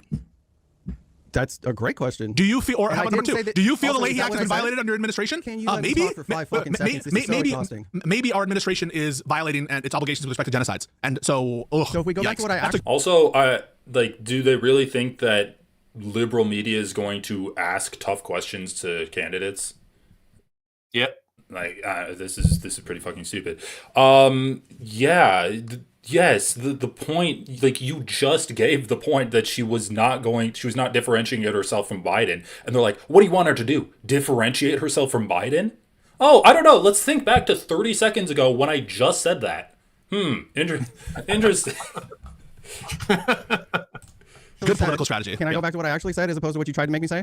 I said, all she had to say was essentially, if information comes across my desk that there's violations of the Leahy Act and the Foreign Assistance Act, I'm willing to look into it. And I think she should have gone further. Like, Ogre Boy's giving her a really easy out here. A lot of the leftover. And also, bottom line, here, let me ask this, because this is one of the things that I wanted to get at. Do you guys even fucking continue to read articles or stay up to date on any news whatsoever to any of this shit? Why is that relevant? Why is that? Hang on. So first of all, why did you just bring that up? Why did I just bring that up? Yeah. Because So you're I like, continue are to you stay studying your on top of Gaza? it. You know. So and why is that relevant exactly? Because there was two articles that came out in November specifically about how the Biden administration knew in December of 2023 that they were already committing war crimes in Gaza. No. You're getting into the substance. You're getting into the substance of the argument. That's not what we're talking about. I haven't forbidden. I touch on substance. But you know that's not what we're talking about. You're getting into the substance of the argument. That's not what we're talking about. Like, why? Where's the clips of this? Where's the clips of him being like, you shouldn't be talking about substantial arguments. We're not talking about substantive arguments right now. What? I wish I could have been listening to him say this in like slow motion as we were having, because just so many things are popping out to me now that didn't in the moment. Like, that is pretty wild what he just said. I mean, tell me if you want me to pause, and feel free to interject here. But yeah, the pause button is my favorite thing. I'm right now. I'm having a good time just like listening and hearing your reactions. I'll definitely do that if something comes to me. Sorry, I mean, I just think there's like no leg to stand on in any of these arguments that they're labeling. It's like, oh, you want her to differentiate herself from Biden? Yeah, I do. You want her to like, what do you want her to do? Say that it's a genocide? Yes. Like, they're like, oh, these hypothetical situations are so unfathomable to them. And it's like, it's very simple things that she could do. You want her to give a token gestures? Yeah. Yes, that's better than not giving token gestures, which is what she did. Do you want us to actually have a conversation about whether or not they have violated Leahy Act, or whether or not is that what you think we're talking about, Ogre? I'm talking about a failure on their behalf to do what's right in order to actually. You don't think we're talking about the Leahy Act, do you? Not only to be on the right side of history, but to also simultaneously save the potential for the fucking election. Yes. Okay, let me jump in here. There's a couple things I want to point out, okay? There have been multiple independent organizations that have done their own estimates about the projected death toll from USAID cuts globally over the. You can. Don't moralize to me about Gaza. Project 2025. No. Don't moralize to me about Gaza and imply that I don't give a fuck about like people dying or whatever. If you're going to poo-poo and hand wave the current project, you, dude. You, all right? You don't even think it's genocide. Don't speak. You told him to speak. Fuck you. The current projections. Hutch. Like, it is completely irrelevant, right? I don't know, 100,000 people are going to die because of what Trump did in office, okay? Okay, well, that's how many Palestinians were dying underneath Joe Biden, and no one did anything about it in that administration. So, like, if you want to say that this is the administration of peace and humanity and the anti-war crime administration, then do the fucking empty token gestures, which you're saying is so ridiculous to ask for them to do in the first place. Yeah, and also, I mean, just another thing is that, like, I have no doubt that if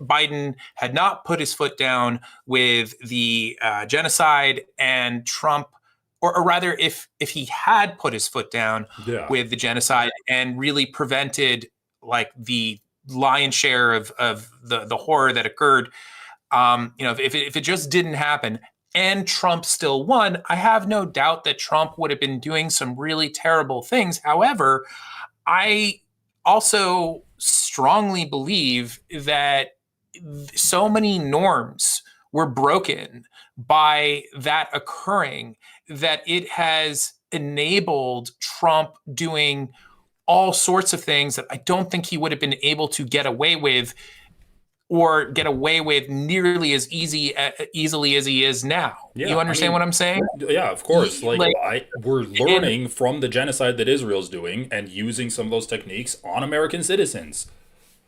Yeah. And so it's just like, I don't know. I don't know if you necessarily would have had that USAID thing occur. I mean, maybe it would have, but just like you have to kind of, to some degree, just understand that like what he did was destructive in so many different fucking ways, and like it's part of the horror that we're seeing inside this administration. Like also the things going on in Venezuela and Greenland and Cuba and all this shit. I just don't think that we would be seeing all of this on the scale that it's occurring if Biden hadn't kind of just set the tone, especially since he is a left-wing candidate ostensibly, and it just like it is more difficult to kind of come back from that. Like a Republican, you sort of expect it from. You understand what I'm saying? Yeah, I understand. Like we had one party give a green light to basically like a client state doing full-blown colonization, and now we're surprised when another party gets into power and does the same thing, but like from a perspective of the U.S.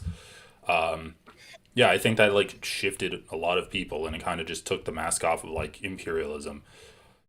Yep. But it also goes back to that question that you asked before. You're like, when is the line when you're not going to endorse a candidate? And Hutch is like, well, I'm going to endorse a candidate because she wouldn't have done USAID cuts, but she did support a genocide that was going on. So once again, like, this isn't the win that you think it is when the candidate oversaw a genocide. Like Pisco just said, oh, well, she was in the administration of genocide, right? So what? She would have had to distance herself from that administration. Yeah, she should have done that. I think it's a ridiculous argument to, once again, these people don't actually give a fuck about Palestine at all. They just see, and they can't give a fuck about it, right? Because at the end of the day, they are Democrat Party hacks, and the genocide doesn't distinguish the Democrat Party from the Republican Party. In fact, it makes the Democrat Party look worse, because even though Israel's continuing their genocide underneath Donald Trump, they have like a token ceasefire agreement. The killing has slowed down a little bit underneath Donald Trump. Like they're going to annex all of the West Bank, but as it stands now, the killings at least slowed down under Trump. It didn't start under Trump. Like, it makes the Democrat Party look worse, and so it's an issue they simply can't look to at all. And in every single time they open their mouth, they refuse to look at the genocide at all. It's just like something they've blotted out of their minds. Pisco, why are you saying that the Biden administration knew that Netanyahu is doing war crimes? We're not talking about that right now. We're not talking about the substance of the argument. We're just talking about whether she should have distanced herself from Biden. Hutch, why are you talking about genocide when USAID was cut? Oh, yeah, like, okay, we can talk about both, right? And like, we had a candidate that was overseeing genocide. Totally. Muted them, start over, and then the current projections right now, and I'm gonna make my other point. The current projections now are that 200,000 kids on the low end of the estimate have died just in the last year from USAID cuts. That number is expected to swell to over 1 million. So you have no leg to stand on. You have no leg to stand on, moralizing as though your red line of Gaza was some kind of justification to allow the Trump administration to come in and do what he did. I want to make my second point that I think is much broader, which is that you guys need to stop treating these elections like it's a fucking game that don't have real consequences. Okay, these are real. People are living and dying because of these things. The outcome of the election is so enormous. A week ago, listening to both you don't get to tell me. You don't get to tell me that it's. Hold on, let me. I wasn't quite done. I wasn't quite done. Stop using the threat of helping Republicans win. Stop. Listen to me. Stop using a strategy of I'm going to help Republicans win. This is pathetic. Vadim, this is pathetic. Don't ask your soldier boy to jump in and take over for you, and then jump in with this belligerent nonsense. Do I look scared, Ogre Boy? Do you two intimidate me? Wait, Hutch, let me respond. No, I was not. Let me make my last point. You guys. How many last points does this man have? I'm serious. How many what? How many last points does this man have?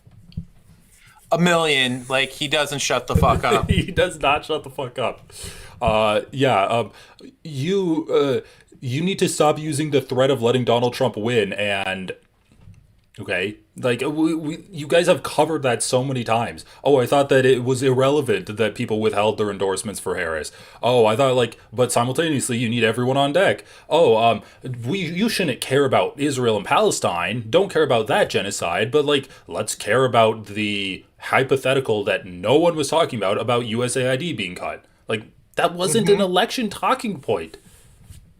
And it's just like, I'm fucking sorry. I'm trying to make I am trying to make this point at this very moment, but it's just like, again, like I don't get me wrong. I am not like a post-election blame kind of guy. Like if they were not continually pulling the shit of blaming leftists for all this stuff, I wouldn't be out there saying like, no, actually you hold more culpability in this situation. Trans but it's just people like, again, and pro-Palestine people. That's who they're blaming.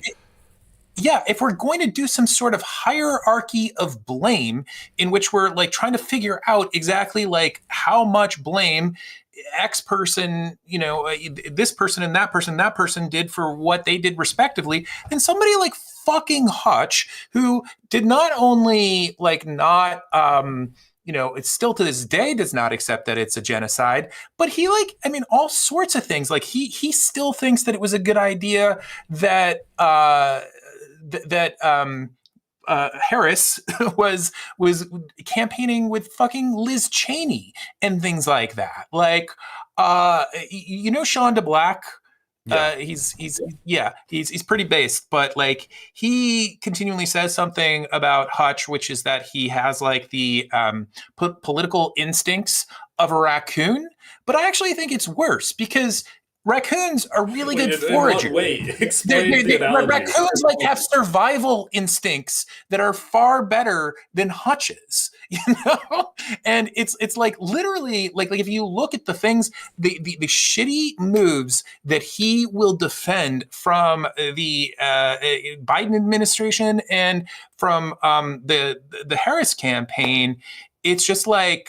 If I couldn't craft a human being who is like more culpable for that loss, because every stupid fucking shitty thing that she did, he just like manufactured consent for and was just like, yeah, that's a great way of doing things. Yeah. And it's just like, bro, you did all that and then you're going to blame us for kind of just making a principled stand about something that if it was acted on, she would have fucking won. We were right. You were wrong. Yeah, I know. Yeah, chat. We need to come up with a better political analogy for Hutch to an animal. Maybe like a poodle that couldn't survive a day out in the wilderness, but keeps barking out the window at people. But then as soon as it's outside, it like shuts up. I don't know, something like that. But fucking beach blobfish. What's a bald animal? No, just kidding. No, but it reminds me about what liberals say about how it's like we need to have a big tent party. We need to maximize as many people. So of course Kamala Harris should be campaigning with Liz Cheney. Of course we need to go after these like wealthy conservative voters that were Republican, but now they're like never Trumpers or whatever because he's too crass for them. Of course, like this is just a good strategy. We need to expand the liberal tent. But then when it comes to leftists, like people that are like, please just say you're going to stop sending bombs to kill children to Israel. He's like, no, shut the fuck up and just vote for her anyway. Like, oh, this is a big tent, but we're not going to cater it to you at all. We're just going to cater it to like the, I don't know, wealthy conservatives. I just think the like big tent liberalism party, it's just an excuse to say leftists shut up and we're doing my politics. I really think that's what it is. Yeah. Respond. He cut me off, bro. He's been screaming the whole time. It is because I'm fucking disgusted by what you're saying, and I need to. You told Overboy to jump in because you don't know how to collect your thoughts, and then I start speaking, and you jump in and start yelling. No, you don't. I know exactly what I want to say. I'm muting all three of you. Okay, Hutch. Wow. I think your point was almost done. But you did make a lot of points there, and clearly Vadim wants to have a little response. I'm really important guy on the top. Yeah. What's his deal? Yeah, he's just like, wow. Right? Like he's like, oh, that is uncouth. What's his deal? I mean, like, to tell you the truth, I've seen a couple. Like, he's been on a few of those Jubilee things, which in some ways are, the debate bukkake, where it's like 20 folks against one. And he has been. I've actually thought he did a really great job in those. I mean, he's talking with, sometimes like people who are like Charlie Kirks and people who are close to like fucking Nazis and whatnot. But in that capacity, he does a very decent job. I don't know that much about him outside of that, but he he didn't say much over the course of this discussion, but he sure just was expressing all of this performative disapproval of me, just no, that is so rude. Yeah, he's not living up to his name in this debate, I have to say. Yeah. Yes, indeed. All right. Well, you're put on a timeout right now. Let's see how And then you can all scream at each other again. Okay, 3, 2, 1, go.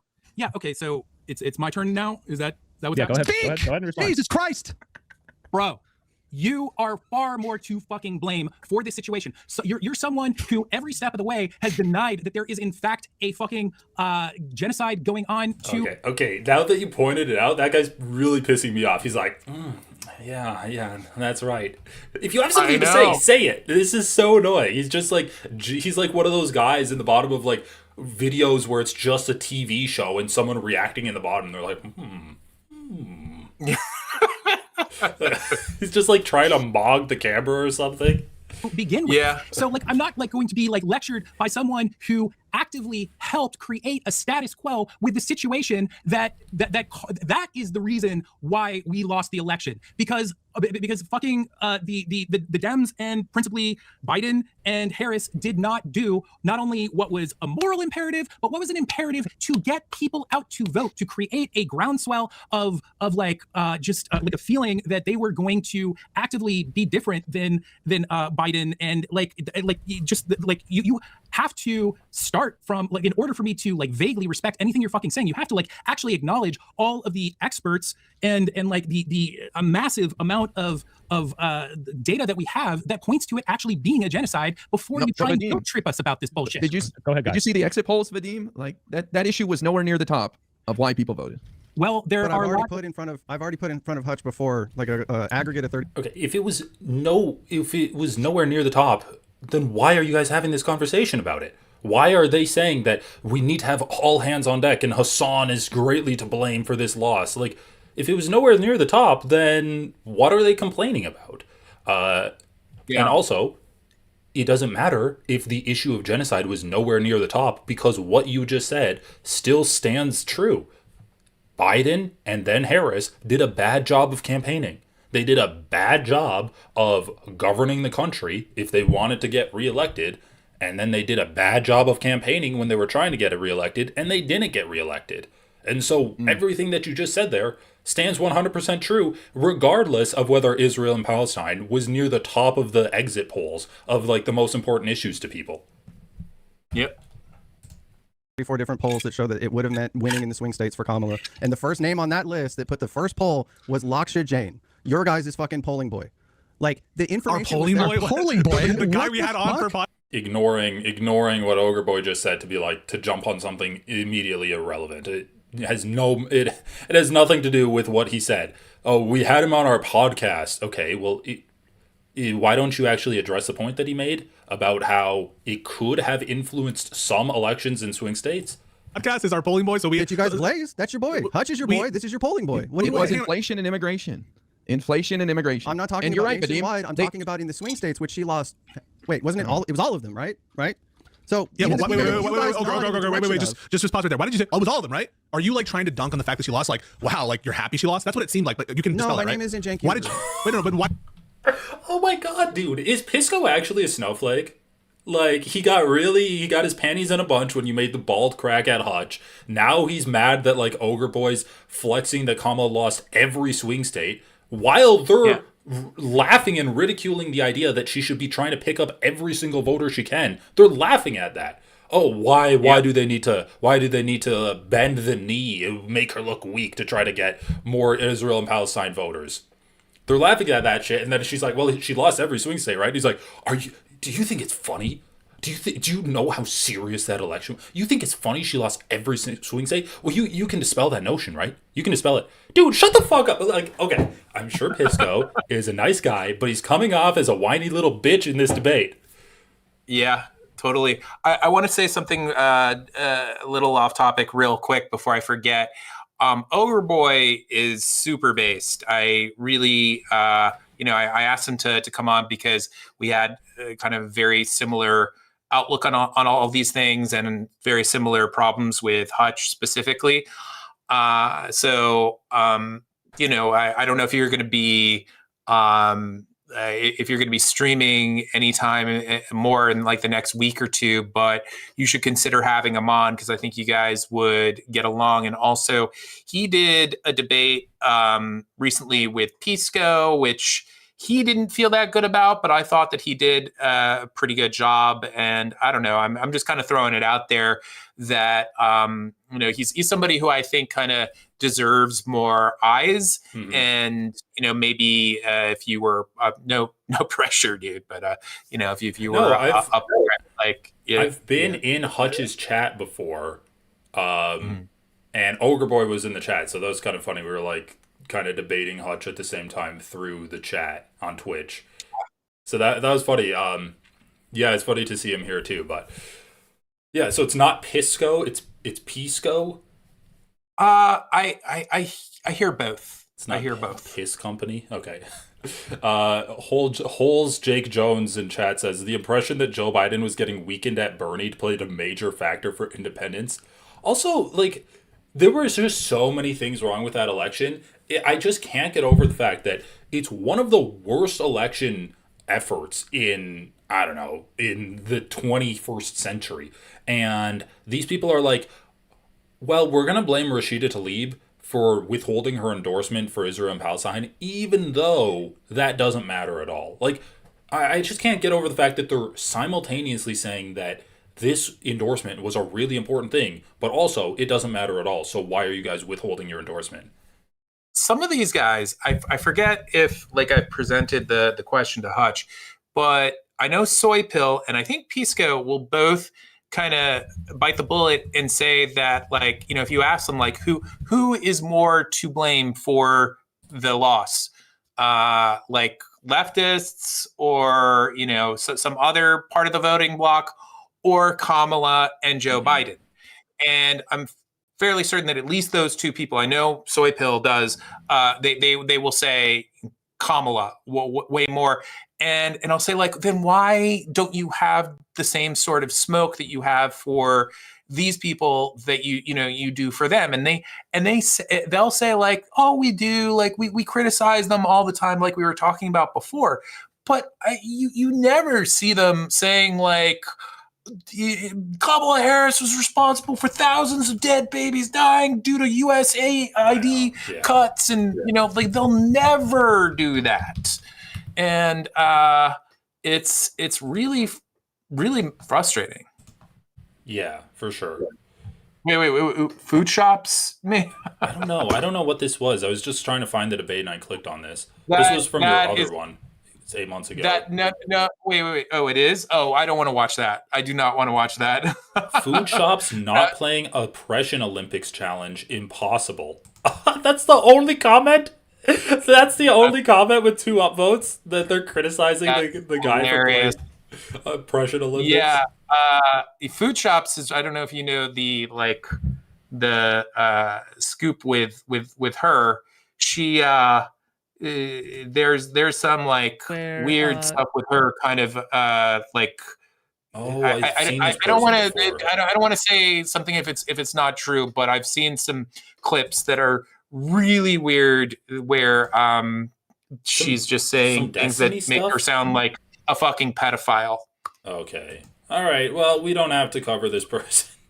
Dude, my facial hair there was like not on point. I'm definitely I upgraded.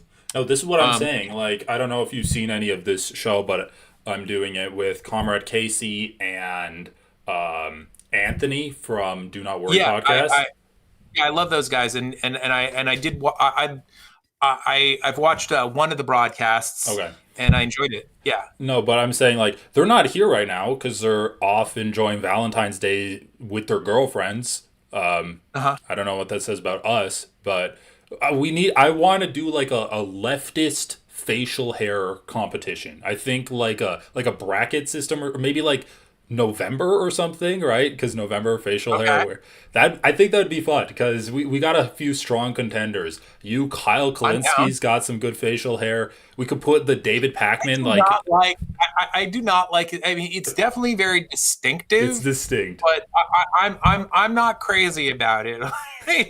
His style, hey, no shade on him. Like, this is not about who he is as a person, but his style has always been a little questionable to me. He uses like green way too often in all I'll say is if you look at who his wife is, apparently that style works. Okay, like if anyone can land crystal ball, that's true. That is true. Like he did I maybe have no leg to stand on. I don't have crystal ball as my wife, but I have no leg to stand on when it comes to style. But actually, real quickly, I'm going to find this and I'm going to put it in the chat. Actually, real quickly, I don't even want to tell you what it is because I just want it's related to Kyle Kalinske and his swag. Okay, are you going to send it in Discord? I'm going to find it and see what you think. All right. Give me 2 seconds. But you can go ahead and play it. I can do both of these things at once. Okay, yeah, but we need to start like collating a list together because you got David Pakman has like the Nutella mustache on his upper lip. Like looks someone when I watched a David Pakman video, someone in my chat was like, it looks like he ate Nutella straight out of the jar. I can't get that comment out of my head. So good. All right, we'll continue this debate. How did you do that? There, right? You were like all of them, right? All of them. Because like you're trying to twist a knife. Why are you trying to twist a knife? I'm asking. Are you trying to twist a knife and do that? Like, and I just don't think there's any kind of productive conversation to be had here when you have someone that's this thin-skinned and this susceptible to being melted as a snowflake. Where it's like, okay, well, Rashida Tlaib, Hassan, they didn't endorse Kamala Harris, but they were critical of her. Like, is it just that you can't be critical of these people? Because if it's you can't be critical to your political leaders, you're in a cult. And if you're advocating for other people to not be critical of Kamala Harris, you're advocating for people to be in a cult. So, like one guy saying, oh, she lost every single swing state, that melts Pisco and sends him into a meltdown rage. I just don't think there's anything else to be said if you are that emotionally invested in defending your political cult leader from any kind of perceived slight. Like, I don't think there's any public figure where I feel that strongly about. Yeah. Right. Just real quick, I sent you the oh no the tweet. Oh no, this is actually pretty accurate. Yeah. You got to show everybody this. Does anybody else think that Kyle Kalinske looks like a hipster version of Colonel Sanders? Yeah. I can't believe I only got 3. Yes, please repost it. It is criminally underappreciated post on my behalf. No, it is. The facial hair is dead on in this picture too. And the hairstyle, like the way that it's coiffed too. Yeah. The great grandson of Colonel Sanders. I've often, as a matter of fact, like I kind of debated like looking through other like I saw that picture and I thought of it and I'd always thought about it, but I like debated looking through his like videos to find like I've seen other times where he looked even more like a spitting image than there. Yeah. But listen, real quick, I need to use the B room, so right. Why don't you go ahead and watch a little bit more of it? It's okay if I like miss a detail or two. I'll be right back. I'll be back. Also an absolute refusal to learn any fucking lessons from this whatsoever and blindly, reflexively defend people that didn't want to win. Okay. She absolutely explicitly left votes on the table. And the real bitch of this is I actually brought like a full 2 pages of fucking notes, clips. I got shit that I was going to use to make my fucking case. Those analyses, I had a conversation with Prime about this stuff, and those analyses, they only do like one part of it, which is like how many votes you would have gained. But you don't do the calculation on how many votes you would have lost. And that's what's so insane about this entire thing. All of the pro-genocide votes. Point. You guys, listen. I love this. I love this too. It's like, okay, well, she would have gained votes, right? You're talking about getting the votes of pro-genocide people. Do your morals not come into this at all? Like, if you need to get the votes of pro-genocide people to win an election, is that an election you really want to win? Like, you're advocating to get pro-genocide people. Like, be more Nazi. Be more Nazi. You'd lose votes, but you'd get so many other votes, right? Think of all of the Nazis that would vote for Kamala Harris. You're overlooking that part. You're overlooking that part. Somebody please think of the Nazis. I know. He's literally advocating, just abandon your morals to try to win elections by appealing to Nazis. Actually, to me, this is actually really important. There's an element here that you guys, in Hutch specifically, which the whole point of this was like, Vadim and Ogre Boy confront Hutch. There's a whole cross-section of this information that you guys never present to your... Wait, so the point of this debate was Vadim and Ogre Boy confront Hutch, and Hutch had to call in 3 of his butt buddies to help him out in this? Yeah, basically. I mean, they invited me on by myself, and I was like, I want to bring him on if I'm going to do this. Yeah, Hutch had said something to the effect of like, if we're going to talk again, it has to be on here. And I guess, I think he said, because I was just like, I don't know, bad faith or something, that he needed other people there to regulate, or I don't know. You're the bad faith person in this conversation. I know, but that's just like, not just Hutch, but like the viewership of these people. Again, they're overwhelmingly people who, at least at a certain point, were huge Destiny fans, and these people just have a distorted fucking view of the world. They really do at this point. It wasn't always the case, but it's just but like really like one of the worst communities that I've ever seen. I'm sure some that are like explicitly alt-right are worse, but I don't really hang out near those communities. But anyway, just it sucks. It is funny. It's like, I need someone to moderate, so I'm gonna get 3 guys and they're all going to also debate you. Your audience whatsoever. There's a half of this story that's completely missing, and then maybe they could come. No, this is bullshit, Ogre, because you know I get a lot of shit because I am someone who thinks that like we shouldn't be doing this kind of like pivot to mansion or whatever the fuck it is. I get a lot of shit for that kind of stuff. And when I say I don't think lefties cost them Kamala the election, I'm basically saying that by and large the left came through for Kamala. That's my empirical conclusion based on the data that we have available. What you're suggesting is the left did cost Kamala the election. That is what you are suggesting. Right? No. So I'll ask you now. Did the left cost Kamala the election? No. Why not? That's your missing Virtue of point. what? In virtue of what? The whole Virtue point of was the what loss of the swing states. It was the loss of the normies, the ones that don't pay attention to politics the way that we fucking do. They cared about Kamala's position, so the ones who are not read in on Israel-Palestine, those are the ones she lost. Off of the bare minimum information that they have the ability to even pull their heads up from their lives and take a look out on a daily basis. And they knew enough to know that Kamala... And then when Kamala has the opportunity to go on a national stage and say what the fuck she's going to do different, including Gaza, was basically she's not going to separate herself, which she also fucking lied about during her book tour. You're suggesting that the least informed among us... Guys. She could have just fucking lied. Politicians do it all the time. She could have just lied. That's my favorite line. You could just lie. Like Donald Trump, every single thing out of his mouth was like, I'm anti-war. I'm going to end the wars. I'm going to end the wars. She could just get in there and lie and say, yeah, I'm going to end the wars too. Yes, thank you for saying that. People and say what? And say what? And say that she was going to implement an arms embargo or force a ceasefire. She could. All right. What's the question, Vadim? First of all, that's not going to be. People are going to be upset that she lied or whatever. I don't want her to lie, but I'm just saying to Imagine she said this. Imagine she says this. People are going to be upset that she lied. I believe that there should be an arms embargo on Israel. Yeah. What do you think is the problem with the sitting vice president coming out and saying that? I don't know, but it was the right thing for her to do. It undercuts Biden in the course of the negotiations that they're actually having, where he was actually... it undercuts Biden. It undercuts Biden. Yep. That's a legitimate concern. This is the part that I'm talking about where, he this is my most passionate disagreement with him specifically, probably in this entire conversation, which is just that like his argument is just like, this would have made her look weak.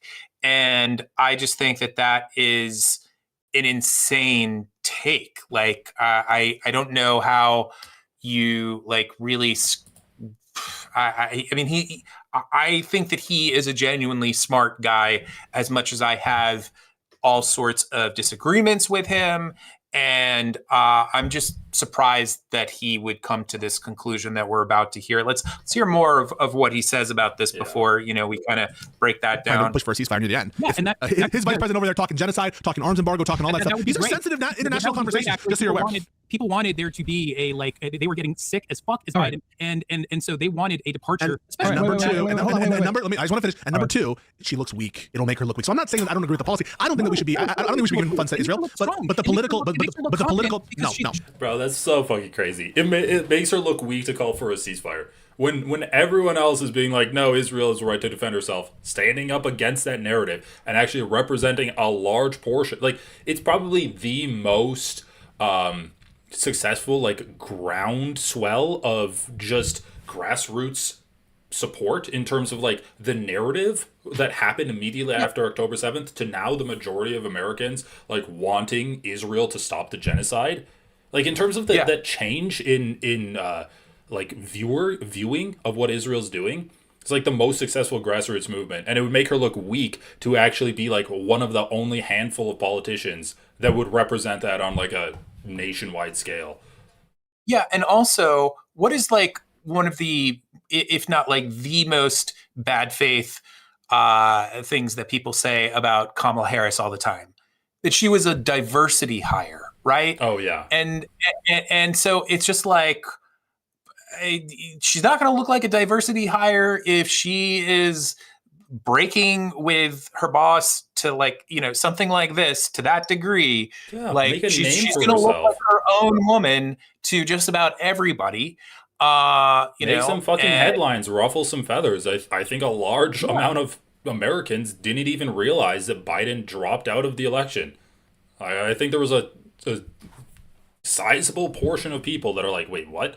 Like, there was no primary process, because they could have done that. They could have had her run through a gauntlet of challengers and gotten some earned media that way. She could have broken with Biden on some policies, got some earned media that way, but instead, what'd she do? Like, the most calculated podcast appearances ever, just openly saying that she'd do nothing different than Biden when she got into office. Like, what are we doing here? Yeah, she should undercut Joe Biden on this, because it's a unpopular position. It's also an immoral position, and it's the correct play to make if you want to win election. No, it makes her look weak. It makes her look weak. Make her look weak. Otherwise, there's nothing strong about capitulating to, like, your boss. Like, just asserting yourself and doing something different, which the whole country wanted her to do, would have protected strength. Can I agree with you, Vadim? I just say briefly, I agree with you that Kamala did not do a good enough job separating herself from Biden and showing how she would be different. I don't think it would have mattered on the issue of Gaza. I think it had way more to do with inflation and what she would do for this country to make people's lives better. Well, hold on. Okay, well, to be fair, can I play off that for just a moment? Go for it. So, first of all, no, that wasn't the singular thing, but it would have been an indicator that she was willing to start branching off in a different direction. Like, it's just the guy's saying something that makes some kind of sense, right? But once again, it's like they're oil and Gaza is water or whatever. Like, they just cannot contend with the idea that Gaza cost Kamala Harris votes. It's like, yes, inflation costs her votes, immigration, I don't know, maybe that costs her votes too. Gaza costs her votes. She can do all of these things. It's not like, we can ignore Gaza. We can ignore the genocide that's going on because some other things scored higher on exit polls. Like, sure. Every vote matters. All of these things can be true at the same time. Or a slightly different direction from Biden. That you're correct in that. It wasn't the only thing, but there would have been enough there to, I think, especially if it had happened earlier, that could have gotten a lot more grassroots attention and pushed her campaign farther than what it had. And I still, I said, why are we even talking? Can I ask, why are we even talking about this? This is a deflection, because the difference is we are willing to acknowledge that there were mistakes. Let me finish. We were willing to acknowledge, and Harris herself is willing to acknowledge, there were mistakes in the campaign. What you guys crucially are unable to acknowledge is that every voter who stayed home because of Gaza did a disservice to this country and should be ashamed of themselves, including you, Ogre. You tried to side and say, well, I told other people to vote. You did not vote for Harris, and so you have to reconcile with your own shame, which you have not done. You should have shame. You should have shame. You should have shame. Because she also, the other half I was going to say to Ira's point was that she lied about knowing the importance of separating herself. After the election, her people... Yeah, and that's actually a good point. I want to say real quickly, like, I do think that if you have really bad reasoning for, anything from like not, a lack of endorsement or not going out to vote, like I may kind of, I don't think that I'd vigorously vote shame someone in the way that he is, but like, I think that there are some circumstances where people can make a bad decision when it comes to that shit, and maybe it's okay to have some level of anger at them, but just again, I very much think that these people who made this sort of principled stand should be respected. And the main reason why I think it should be respected is because, again, I think that these guys are creating more voter apathy by castigating these people. Because, I think that there are a lot of people who see people like this and they just start thinking like, man, this whole thing, this is a club and I'm not in it, Yeah. And That's a good point. And it's just sort of like, I mean, again, like when I said that if there's any circumstance where this sort of thing should be acceptable, it's like during a genocide. Yeah, that's what I keep coming back to. And it's so it's like these people are being treated like shit. They're being treated like they are the problem.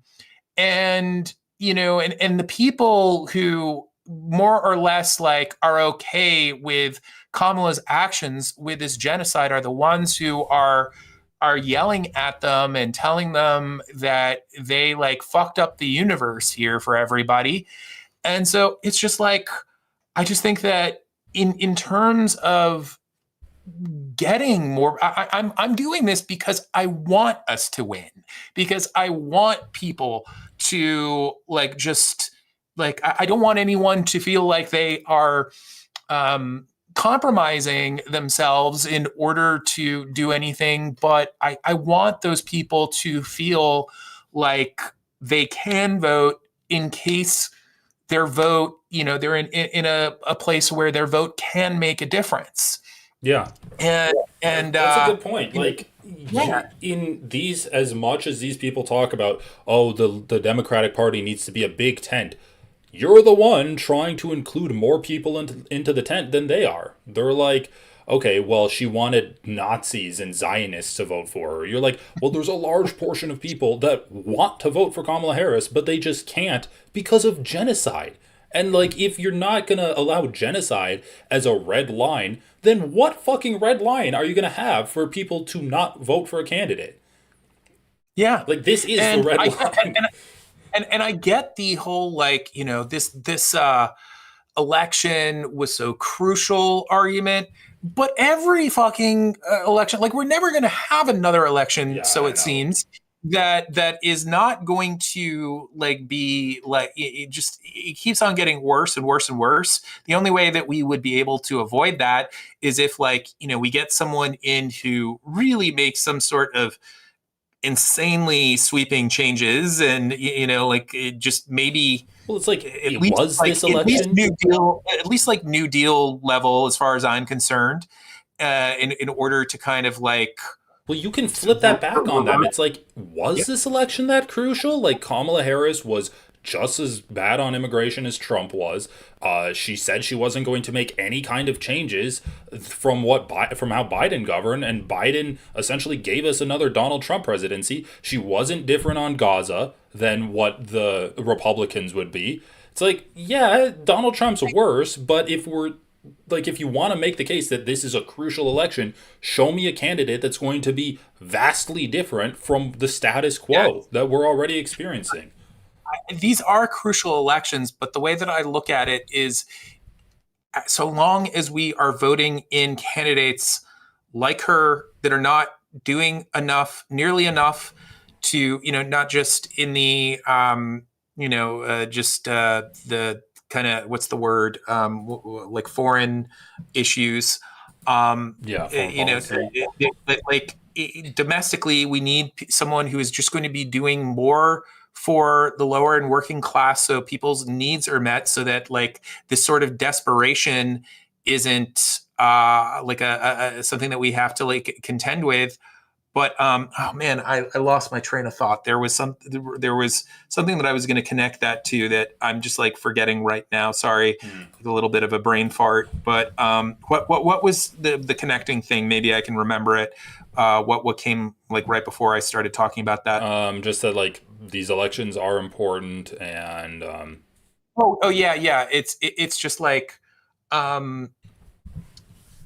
that like.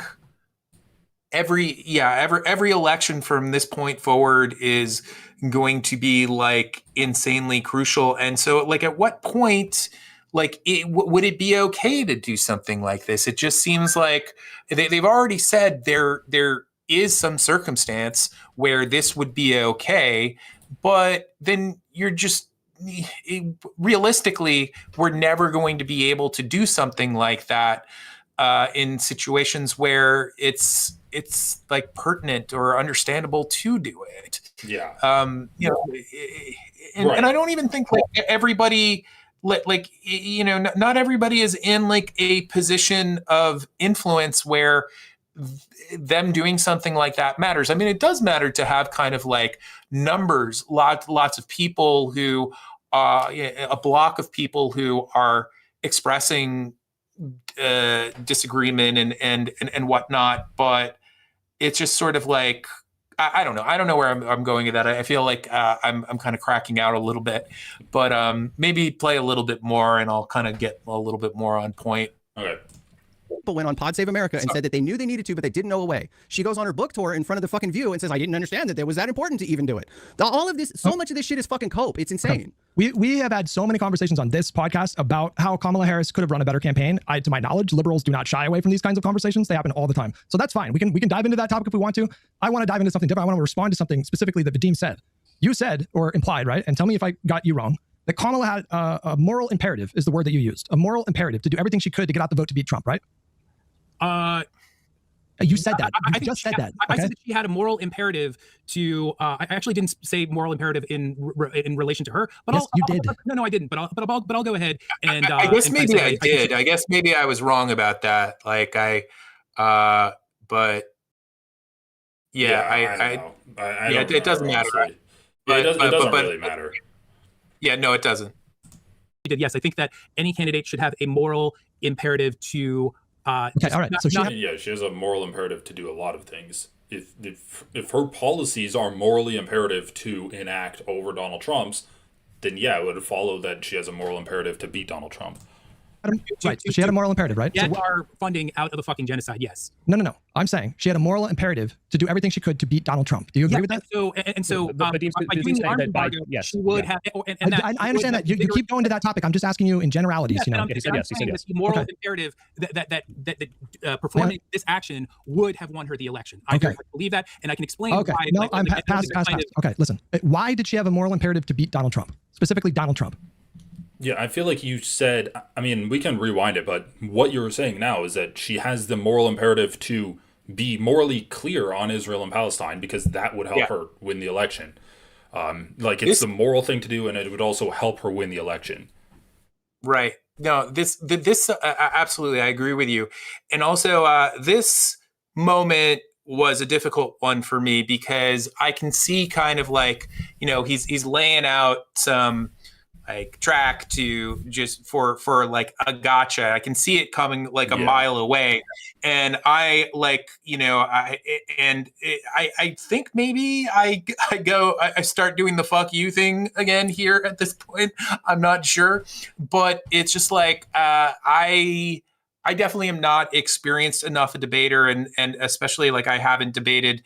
I used to debate somewhat regularly years ago, and I think I was better at it at the time. But I still I've never debated to the point where I can like really figure out how to diffuse moments like this successfully, where I know that someone is just using a really manipulative line of bullshit argumentation, and they present me some sort of actually what, maybe I'll be able to speak to this better when you actually it finish doesn't even saying make sense. Like, she has a moral imperative to beat Donald Trump. Like, that doesn't even really mean anything. Would her policies be better than Donald Trump's policies? Like, okay, yeah, they would. He's just trying to restate the same thing of like, well, if you think her policies would be better than Trump's, then you have to endorse her, right? And you have to do everything in your power to get her elected. But once again, this overlooks the point that you can talk about how bad Trump's policies are in relation to her policies, and you can also criticize her to try to get her to change her policies to better reflect you. So yeah, I don't know. Maybe like I don't really do any debates, but it's like maybe you can just restate your position because he seems to be ignoring your position. Yeah. I don't know where you're going with this. This is just walk with me.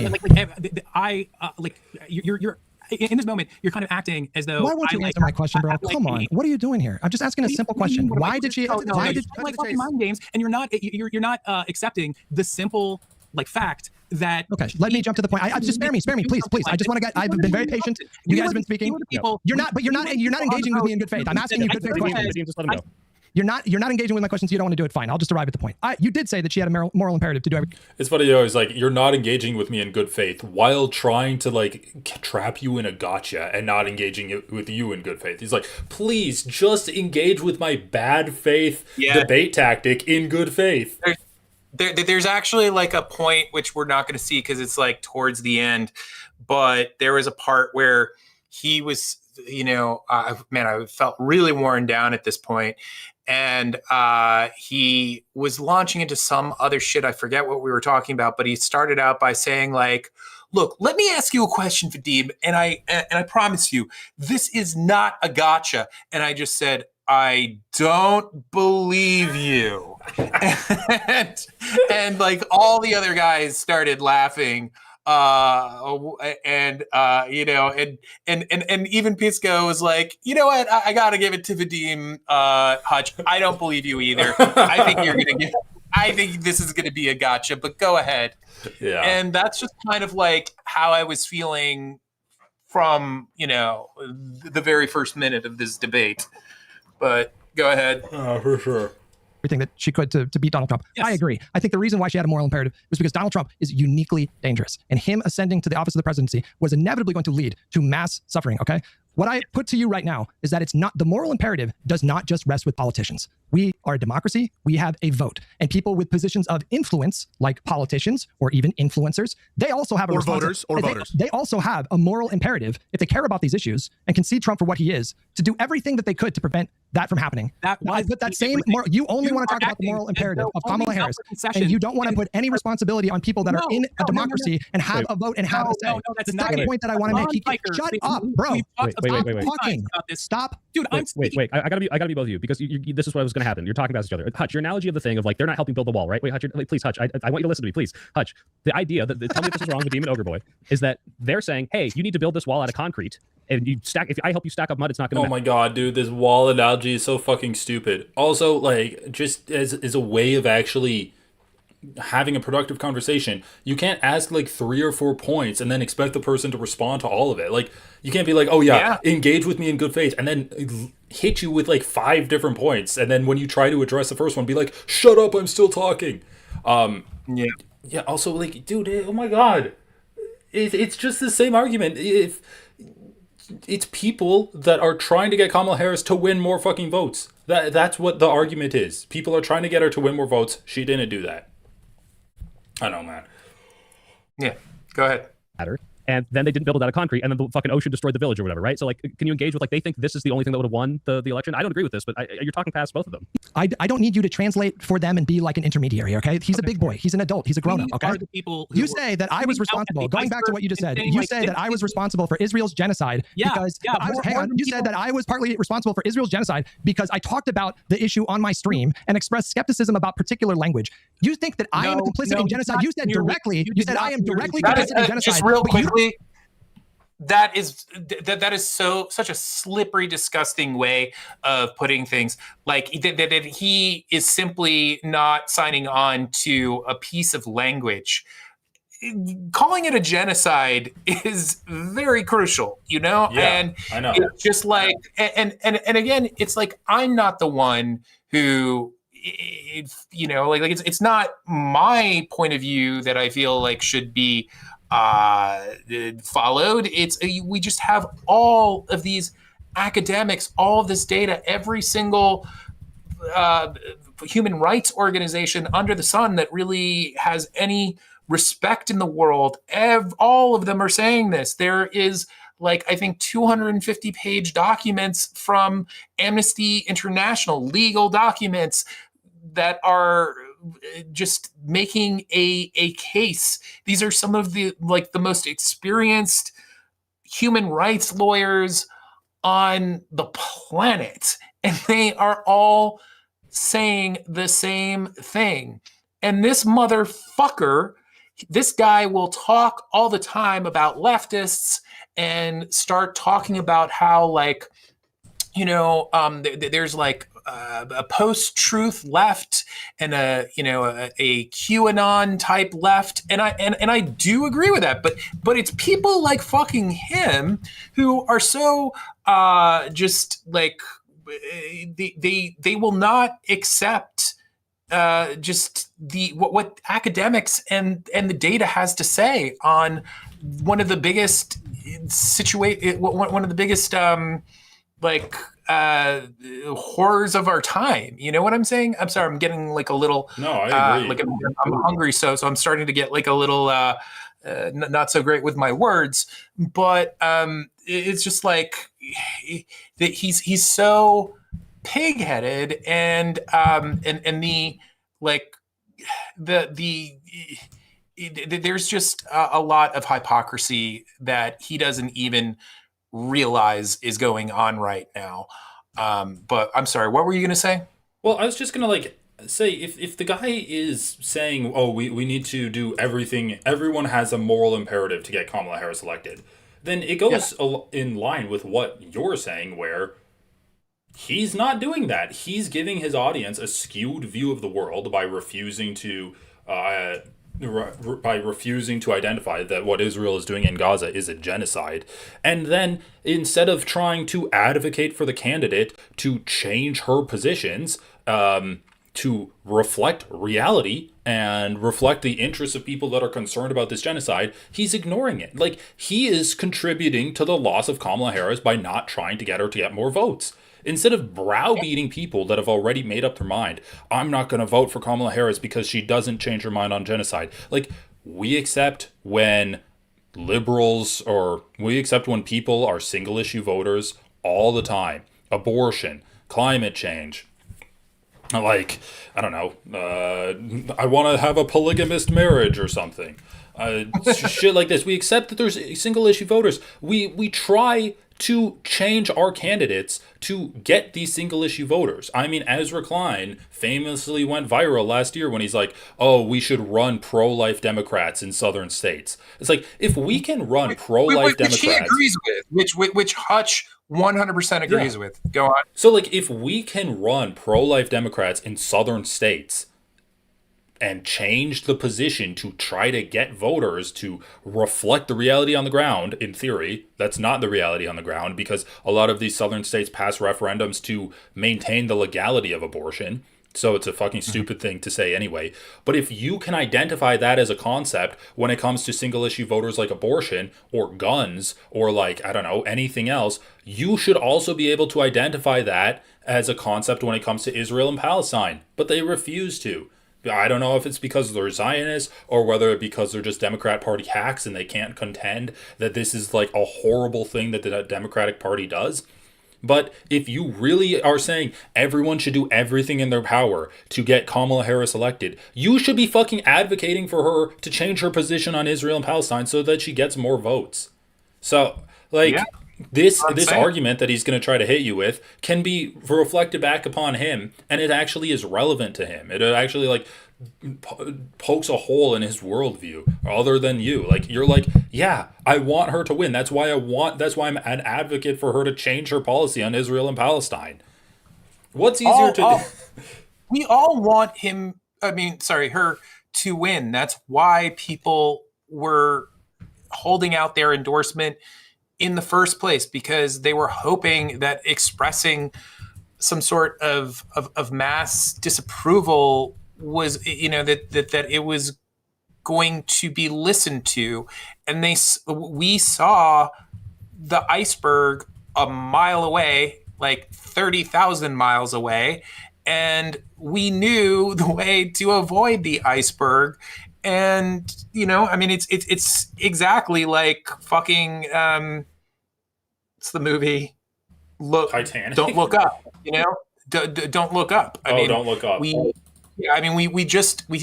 saw this disaster in like slow motion. Honestly, to tell you the truth, like I think it may not even have been more than a month. It could have been like several weeks into what was occurring in Gaza. I just had a extremely strong feeling. My God, if this keeps on going at the rate that it's going right now, this is probably going to lose us the election. I was fairly certain about it very, very, very early on. And I think the majority of us felt that way. But anyhow, let's watch a little bit more. I'm going to have to get going in like 20 minutes. Yeah, we can go soon. I don't think Rashida Tlaib was directly complicit in Donald Trump winning because she refused to endorse. What is that logic? How does that make any sense, bro? And he has made too many points for me to effectively hit. Okay, go ahead. Is the idea supposed to be as long as the party? Shut the fuck up, dude. I made 2 points. How can you not keep that in your mind? I understand. He did not make 2 points, bro. How do you not keep that in your mind? Ogre Boy, go ahead. Is the idea supposed to be that if the party just waits out the person that's wanting the concession, that they can go ahead and do? No, that's not the point. Anyway? No, that's not the point. The point is, on Vadim's view, if it's the case that Hutch is morally responsible for a genocide, that on that same view, right, someone like, for example, Rashida Tlaib, or for example, Zoran Mamdani. By the way, I don't even grant this view. But if that is your view, by your own logic, they're responsible for Trump in some sense. And I even see you guys claiming responsibility in a causal sense, given that you think that it was a but-for sort of condition to her losing. And so that's the point. The point is an inconsistent standard that you only apply to like Hutch for the genocide. That's wild. No. I need to explain what I am saying, that like because I don't really like if I'm gonna like really play the blame game, I'm gonna be talking about the shit that both Biden and Kamala did primarily. But if we are going to do some sort of hierarchy of blame, then absolutely I am going to blame people like Hutch, who never took the idea that there even was a genocide seriously in the first place, ignored the statements of so many human rights organizations. So it was the left's fault then, right? And historians. So it was the left's fault then, right? That's what you're saying? If she would have rescinded her last... It is you more than anybody else inside that situation. But the left could have prevented Trump from winning, but they didn't because of the genocide. That's what you're saying, right? No. What I'm saying is that if the wishes of okay, I need to kind of like chill. Take a break. To kind of take a breath properly. Vadim, we got a chat in here. Hey Vadim, love your work and appreciated you talking about your health. From the Falafel Planet 3655. Thanks. I really appreciate that. I will be returning this year. I keep on saying that, but I'm getting pretty close to that. I've got like a few projects, not the first one that I'm going to be posting, but a couple more projects after that are honestly kind of just in terms of the videos that I've made, they mean more to me than anything that I've done previously. So just keep your eyes peeled if you like the stuff that I've done in the past. And it's been a while. It's been close to 3 years at this point. I think you'll really dig what I've got cooking. So I appreciate that a lot, honestly. Hold on. Let me jump in. What is that picture? That the bunny? Oh, I just made that. Because I keep thinking of rabbits when I think of Hutch. Okay. say, while you gather your thoughts, there's nothing Kamala could have said or done that would have been sufficient. The goalposts are on wheels. True. No, it doesn't matter. If I ever do a debate, if I ever have a debate scheduled to touch, I'm going to put like my face and then just a rabbit on the thumbnail of the. What she said, it doesn't matter what she said. She could have said it's a genocide. To hell with Israel. I'm going to wipe them off the map if I get in there. It would have never ever been good enough. Did you Let's watch not kid Biden's farewell ourselves. tour? Come on. Did you watch Biden's farewell tour? What does that? Yeah, some of it. Why? One of his final comments when he talked about the can secret you to his pause it success real was saying quick? that sometimes that you have. I just want to say, like, it's so fun. I'm really important. Like, he says close to nothing over the course of this debate, and he comes in and like that's that's what he's adding to the conversation. I mean, it's just nothing ever would have been enough for you guys. Yeah. It's like you and Ogre Boy very clearly laid out what would have been enough to get people to vote for her, and they just ignore it. They're like, "Oh, you're just doing purity politics." It's like, no, this is actual politics.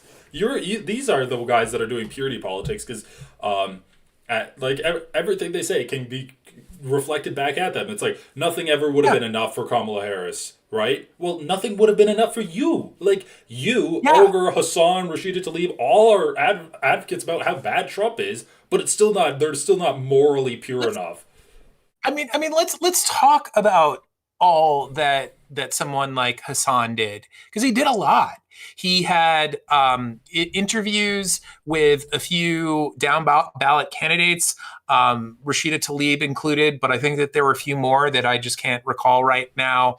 He strongly advocated for specific candidates. He totally told people, like, there's this misconception that he is, because of these dumb motherfuckers, that he, like, thinks that voting is bullshit. That's far from the case. He was constantly saying, like, he's constantly saying, like, I'm a big fan of voting. Go out and vote when the time comes.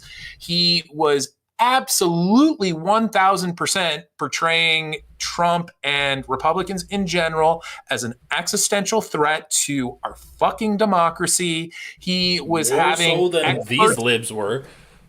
Yeah, totally. He has conversations with experts all the time on relevant topics. He was constantly talking about Project 2025 and breaking he went down to the DNC. He didn't go to the Republican convention. He went to the DNC. He constantly was telling people that voting third party was bullshit. He denounced. Was it Jill Green, or was that her name? Yeah. Whatever her name was, the Green Party candidates. He made it very clear that he thought that voting for them was a wasted vote. And there's more. I mean, that's just like what's popping up in my head right off the top. And so it's like he did all of those things. But the one thing that he didn't do, and he also voted on stream and whatnot, but he did all these things, which is 1,000 times more than they did. And by the way, I don't know if you know this, but like he did polls, and 80% of his audience said that they voted for her, which I think is pretty good considering that some are going to be under 18, and also it's my understanding that he has a fairly large European, so a portion of them just like would not be able to vote. So I would think that it, like, truly, if it's 80%, it's really more like at least like 85 to 90%. That's just, I don't have any like real data to suggest that, but I think that that's reasonable. So he did all those fucking things. The one thing that he didn't do is just, put on a fucking happy face and give like a robust endorsement. And yeah, so to what you were saying, like, yeah, it is the exact opposite of the case. No matter what he did, they would not have been satisfied. Yeah. And that's just fucking obvious. And like the majority, it's exactly what you said, like about the majority report is exactly right, because they kept saying the entire way, yeah, Kamala Harris sucks, but it's like when it comes down to it, you should still vote for the lesser of two evils. Like if you, even if you live in a solid blue state, you should do vote swapping. Like that's something that they said. So they never advocated for not voting, but they were still critical of Harris the entire time, even though they kept saying, like, I remember they had debates where people would call into their show and they'd be like, yeah, you should still vote for her though. That's like the objectively correct thing to do. But it's not enough for people like Hutch. It's not enough for Pisco or I'm Really Important. Like, these guys would still criticize them because at the end of the day, they're not just shutting the fuck up about the shortcomings of the Democratic Party. But which is why they're the ones that are failing the moral imperative to try to get Harris elected, because they're turning a blind eye to all of these issues and they're just saying, you know, these people that don't vote for her, they're the problems, rather than the politician to actually try to get more votes. I don't know. Like, to all of the people that voted for Trump because of the economy, are we blaming them for that? No, we're only blaming the people that didn't vote for Harris because of Israel and Palestine. And you can see where their policies are. I mean, at the end of the day, everyone is using this election to have an excuse to say my politics are the right ones. And I think that leftists are vindicated by this, and it's actually true when leftists point to the election and they say, my politics are correct. Look, Harris lost. And these people are having to fight with reality to say, no, my politics are true. And let's bend reality to our will and just say things that don't make any sense. Like, simultaneously, the people that didn't vote for Kamala Harris, like, failed a moral imperative because she lost, but also their votes didn't matter at all. Like, I don't know. You can't really win when their job is to just go against what reality is telling them to try to fit their own worldview. Totally. Okay, let's watch a few more minutes and then wrap it up. To know, like, the thing that we're losing for.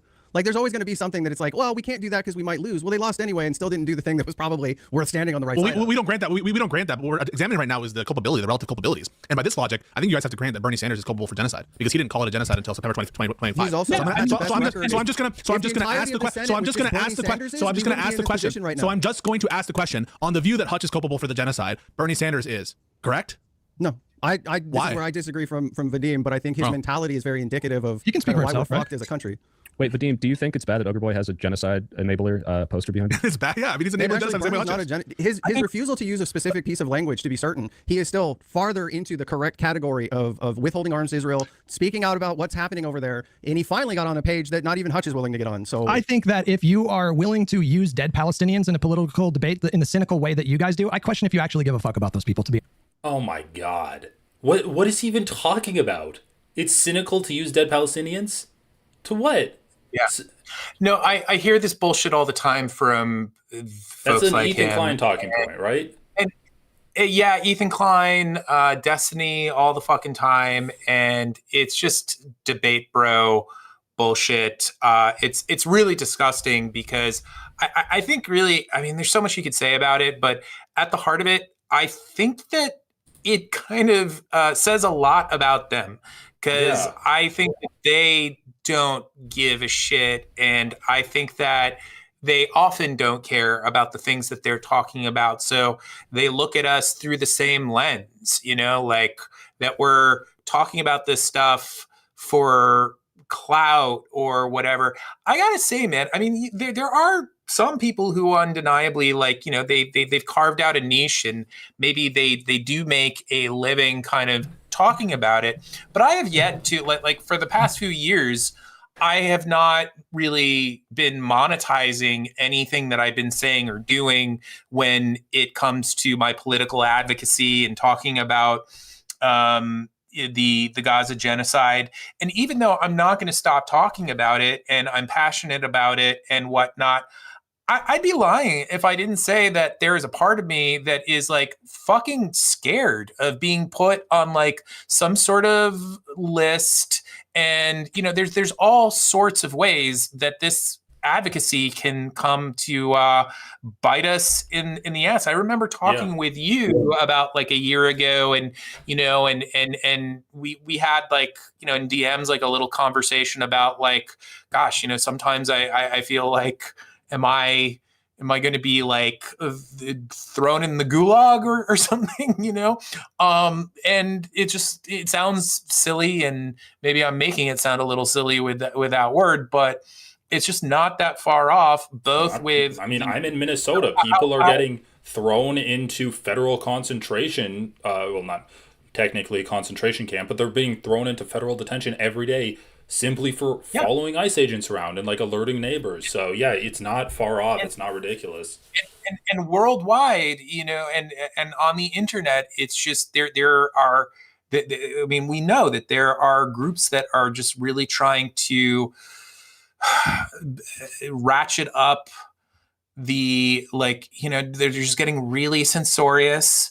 And there's also like in Germany and other like a few other countries and Australia as well, there are just people who are getting jailed for their advocacy, who are not doing anything violent. They're often subject to violence by the police and whatnot. But yeah, like I don't want to make it sound like I think that I'm a hero by any stretch of the imagination. I'm fucking not. But I'm still putting something on the line by talking about this stuff. And I don't, at this point, like benefit from it like financially at all. So and I get it a lot. It's such a tired thing to say that you're profiting off of Palestinians, but I think it really gets into like an age-old trope of Republicans saying that Democrats are all grifters or something, and it's just classic projection. Like, Hutch has cynically used USAID multiple times in this. He doesn't. If you don't care about the Palestinians being killed by Israel, you don't actually care about the people around the world that are getting sick or dying because of the lack of USAID. You can't convince me otherwise, because there's functionally no difference. The only difference in this, and why Hutch uses USAID as an example of America's like bad foreign policy or whatever, is that the Democrats aren't responsible for the lack of USAID funding. It's the Republicans. If it was the Republicans that did the genocide in Gaza, he would be talking about the genocide in Gaza all the time. But he's cynically using people's deaths, and he thinks you don't actually care about the people in Palestine dying, and he's just projecting onto you his own insincerity. And this is like kind of somewhat of a post hoc rationalization here, because what I mean by that is like he was denying the genocide and not giving much of a fuck at all about he'll say otherwise, but that's exactly what I think is the case, about like Palestinians well before Donald Trump was voted in. And it was only like after Trump got in that he had the benefit of this like manipulative argumentation. You know what I'm saying? Yeah. And so it's like if the argument is you say you care about these dead people, but there's all these other dead people, and like why don't you care about that? And it's just like what you said is totally true. Like how can I believe that you care about those people when you weren't caring about this other thing, when it was like there was no this or that? Am I making sense? Am I kind of you're making sense. Like he wasn't caring about people dying because of American actions when there was a Democrat in office, and now suddenly he cares about it when there's a Republican in office. Which goes back to the point of like he's building voter apathy. And I forgot to bring this up earlier, but like in that Hassan clip we saw, he's like, Hassan's opposition. He's not part of the team. So standing up for your political beliefs and challenging power and trying to get politicians to change their stances, excludes you from being part of the Democratic team sounds like you're advocating for a death spiral of the Democrats. Like, you're advocating for a party to go into a complete down spiral, like a death spiral. Like, you are not doing the moral imperative to try to get Democrats elected if you're saying criticism of Democrats, even 2.5 years out, that excludes you from being part of the Democrat Party. Yeah. It's like, this is the same branch Absolutely. of the Democrat Party as like Ezra Klein, where it's supposed to be a big tent and stuff. But, all right. I actually kind of want to hear where Hutch is going from this, but then before I let you go, I want to hear it too. I'd like to finish up this like moment. Yeah. You know. But before I let you go, I do have a few Ethan Klein updates that I want your reaction to, because I think some of it's pretty funny. All right. Happening over there, and he finally got on a page that not even Hutch is willing to get on. So I think that if you are willing to use dead Palestinians in a political debate in the cynical way that you guys do, I question if you actually give a fuck about those people, to be honest with you. Yeah, I just think that this is like, I don't think you actually care about them. This is just manipulation, dude. You're the one. I don't think you care about them. I think you use them as pawns in political debates. Wait, let him respond. No, hang on. These two. Like, this doesn't even make sense, because in this way, if we're taking Hutch at face value, he's saying that you and Ogre Boy actually just want Kamala Harris to lose, and you're trying to find any excuse to justify her loss. So, like, I don't understand where he's coming constantly from. accuse me of being complicit in a genocide. It is a disgusting smear. I spent my stream talking about how Israel was very likely committing international war crimes with respect to proportionality. I never co-signed the total blanket bombing campaign that they embarked on. Yeah, but Vadim, people like you, people like Vadim, people like Vadim, get on there and then smear me and lie and accuse me of supporting genocide. You couldn't possibly do that if you actually gave a fuck about this. You do not have to make every time every time that this motherfucker talks about the genocide, or what he does not believe to be a genocide, he may say what he just mentioned right there of like, I've criticized this, I've criticized that. At the end of the day, he will always come back to he will always assign more blame to Hamas and than Israel. And not that we have to think that Hamas are super awesome, but they are the resistance.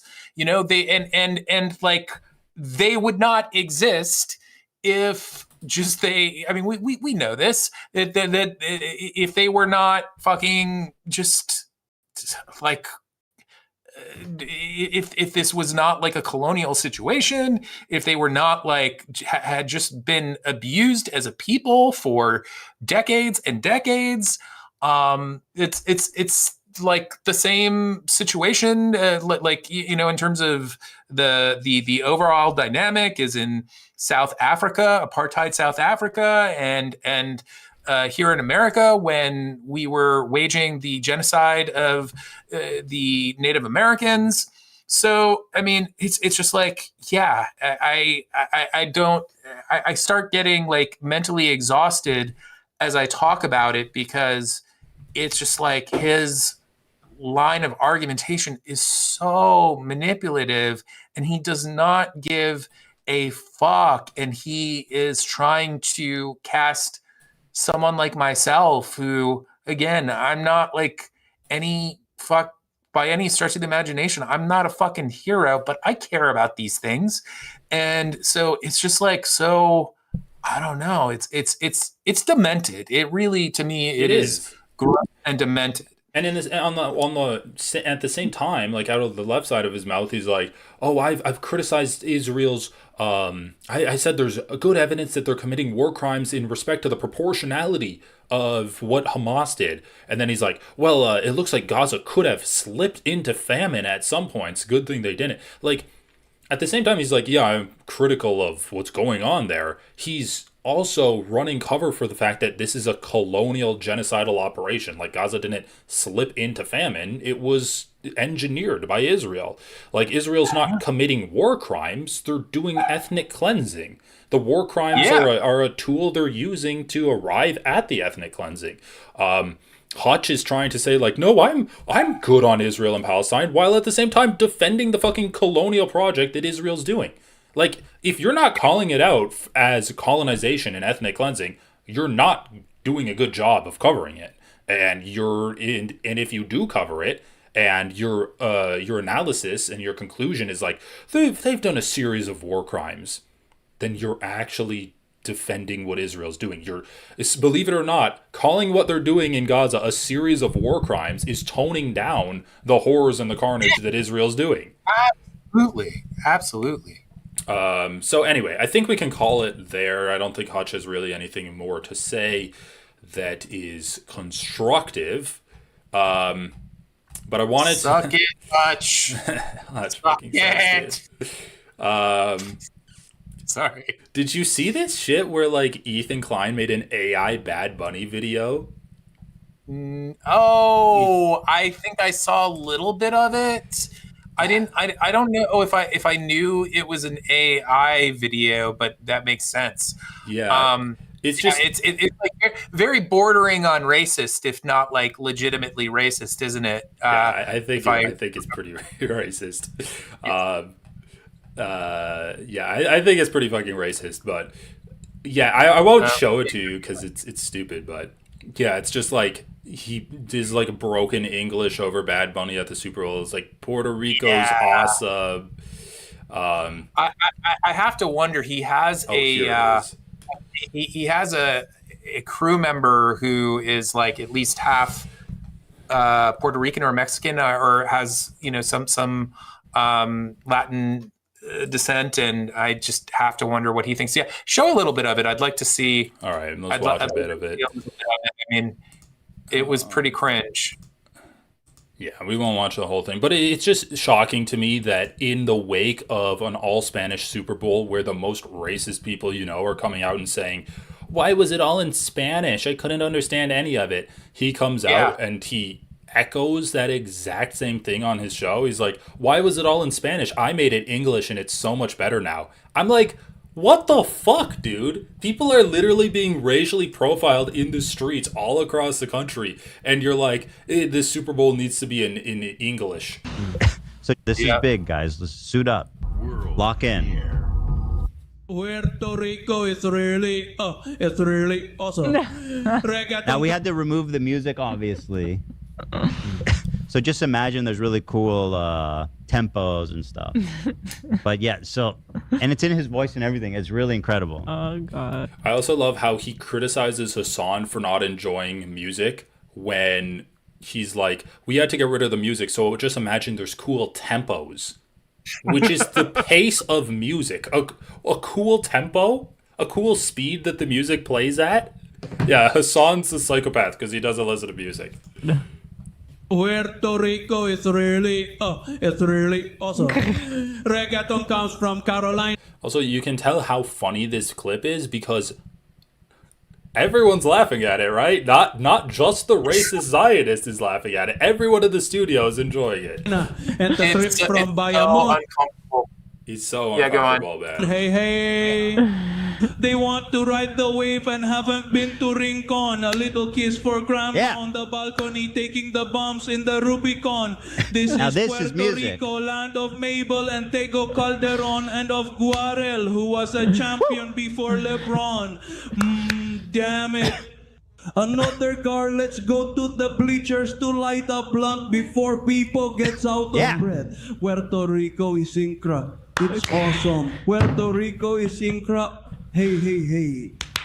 Forget Martiva. Yeah, it's just like, what? I know. I think we can be done with this. Going for there? Like, it's awful.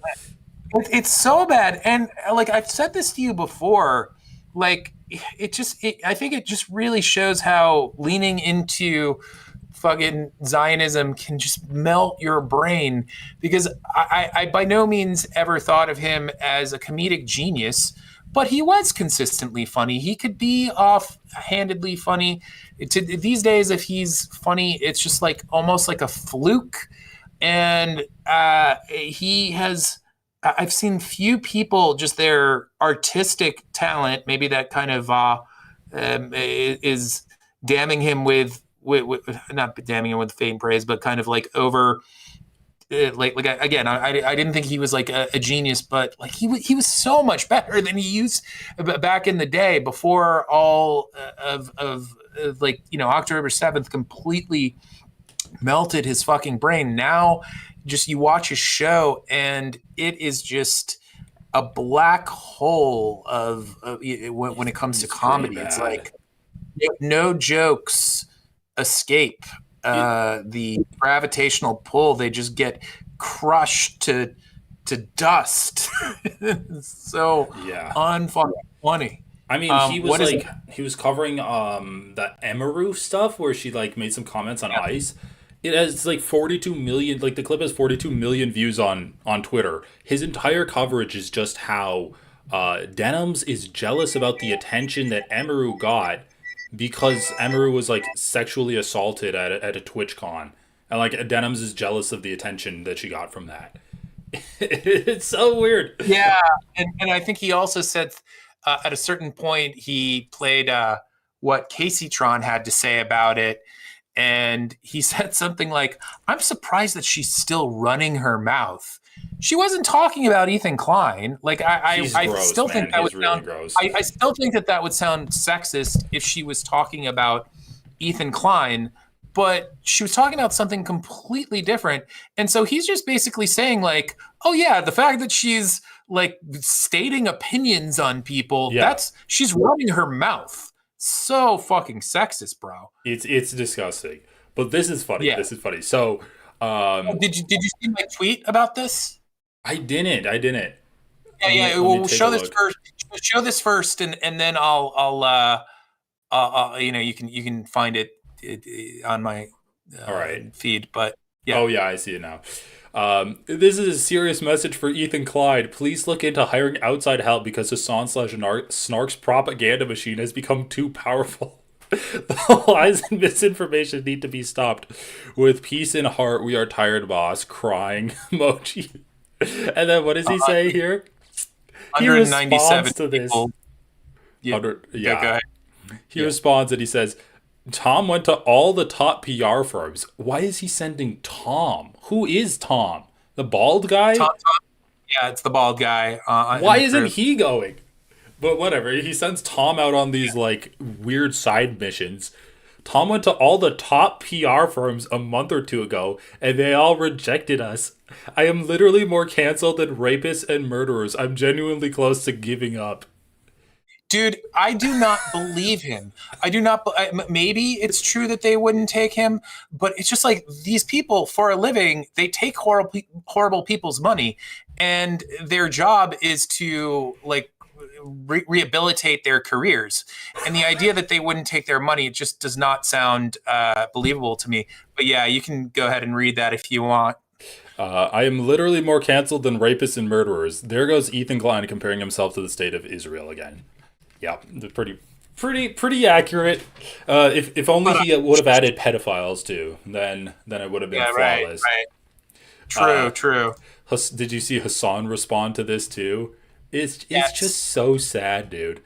Dude spent the last 2+ years calling every pro-Palestinian content creator anti-Semitic terrorists, tried to get us deplatformed, harassed us with a large with a legion pedo right-wing allies, launched BS lawsuits against 3 smaller creators to bully and silence them while losing 60% of his audience, dropped the lawsuits, focus on healing what's rotting inside of him. Bro, he's just not holding back anymore, but oh my god, it's so funny because this is a completely one-sided thing. Like, as bad as Ethan was, he tanked. He's the one that like declared war on everyone involved in this whole shit. He insists on still covering like Denims and attacking her and Casey Tron and Frogan and Hassan all the time. I've never seen anything like this in my entire life, where I have seen isolated periods of time where people have, you know, just sabotaged themselves and they, you know, couldn't come back from it, or it was incredibly hard. But I've never seen somebody so ruthlessly just do that for like, what is it, like 2 years now practically that he's been doing this it where he is just like, like most people just at a certain point would like realize like, okay, this is not working for me.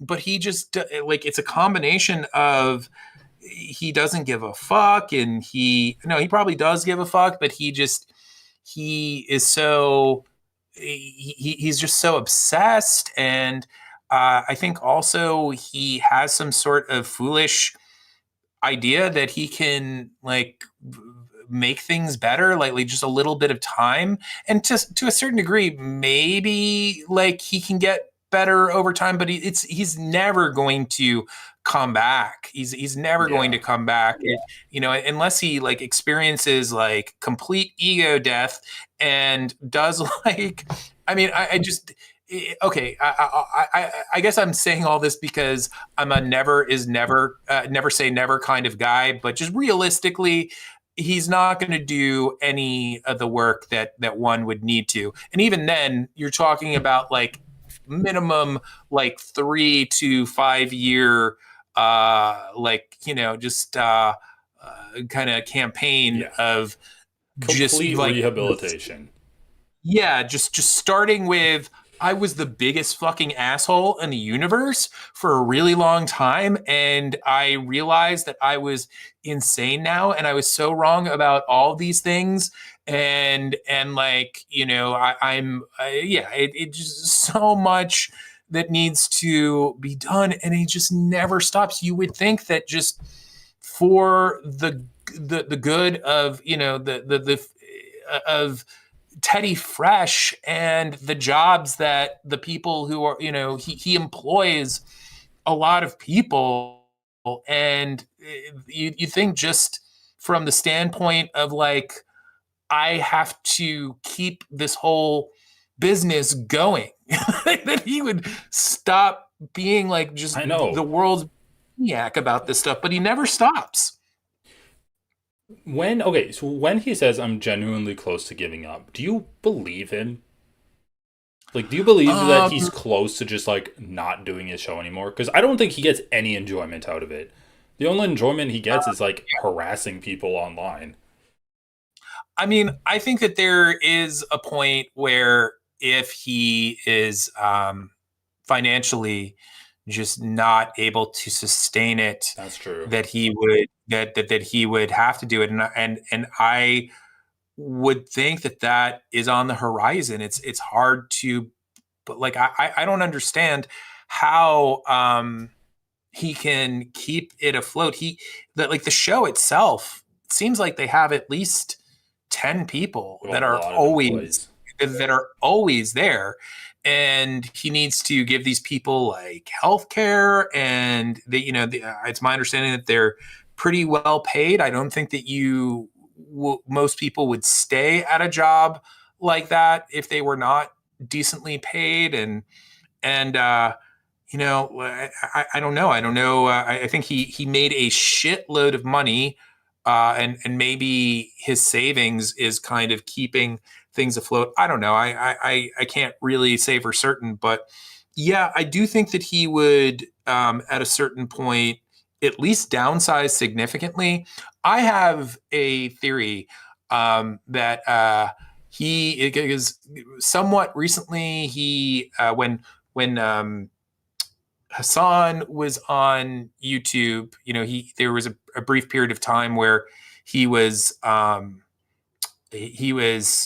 broadcast. He was streaming on YouTube because he got demonetized, or not demonetized. He got a strike on Twitch. Yeah.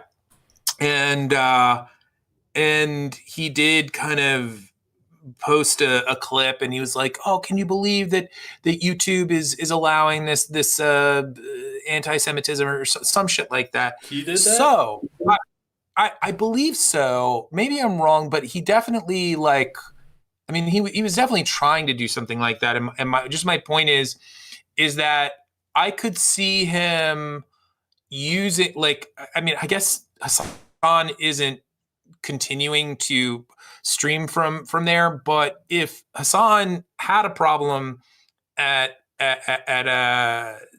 Twitch, sorry, I'm starting to fade because I'm so fucking hungry. Yeah, at Twitch, if he had a big problem and was back on YouTube, I think that he could use that as an excuse to move to Kick. Like you remember, he was almost going to go to Kick, and like I could see them making, because they suck. I could see them making like a him a deal like several million, which I don't think would really get them big numbers, but I could see them doing it. And at that point, if he finally like said like fuck it, I'm gonna do that, then he could kind of cast. He could either cast YouTube as like a villain, or make like Twitch just double down on all of that and just make it seem like he was kind of driven to that. But I don't know. Maybe that won't happen since it seems like Hassan decided not to do the dual streaming thing. Yeah. But yeah, it's interesting. I think the last thing I'll say is that I to tell you the truth, I think that he will keep on doing exactly what he's doing, no matter how miserable he is, until it is financially infeasible, because he will see it as kind of like a sign of defeat. Otherwise, he doesn't like want. It's about public perception for him. Is there anything else that you wanted to go over that is Ethan Klein related? I'm sure we'll have more stuff later on, but yeah, go eat dinner. Yeah, I'm so fucking hungry right now. Oh my god! You got anything good planned up, or are you gonna like order something?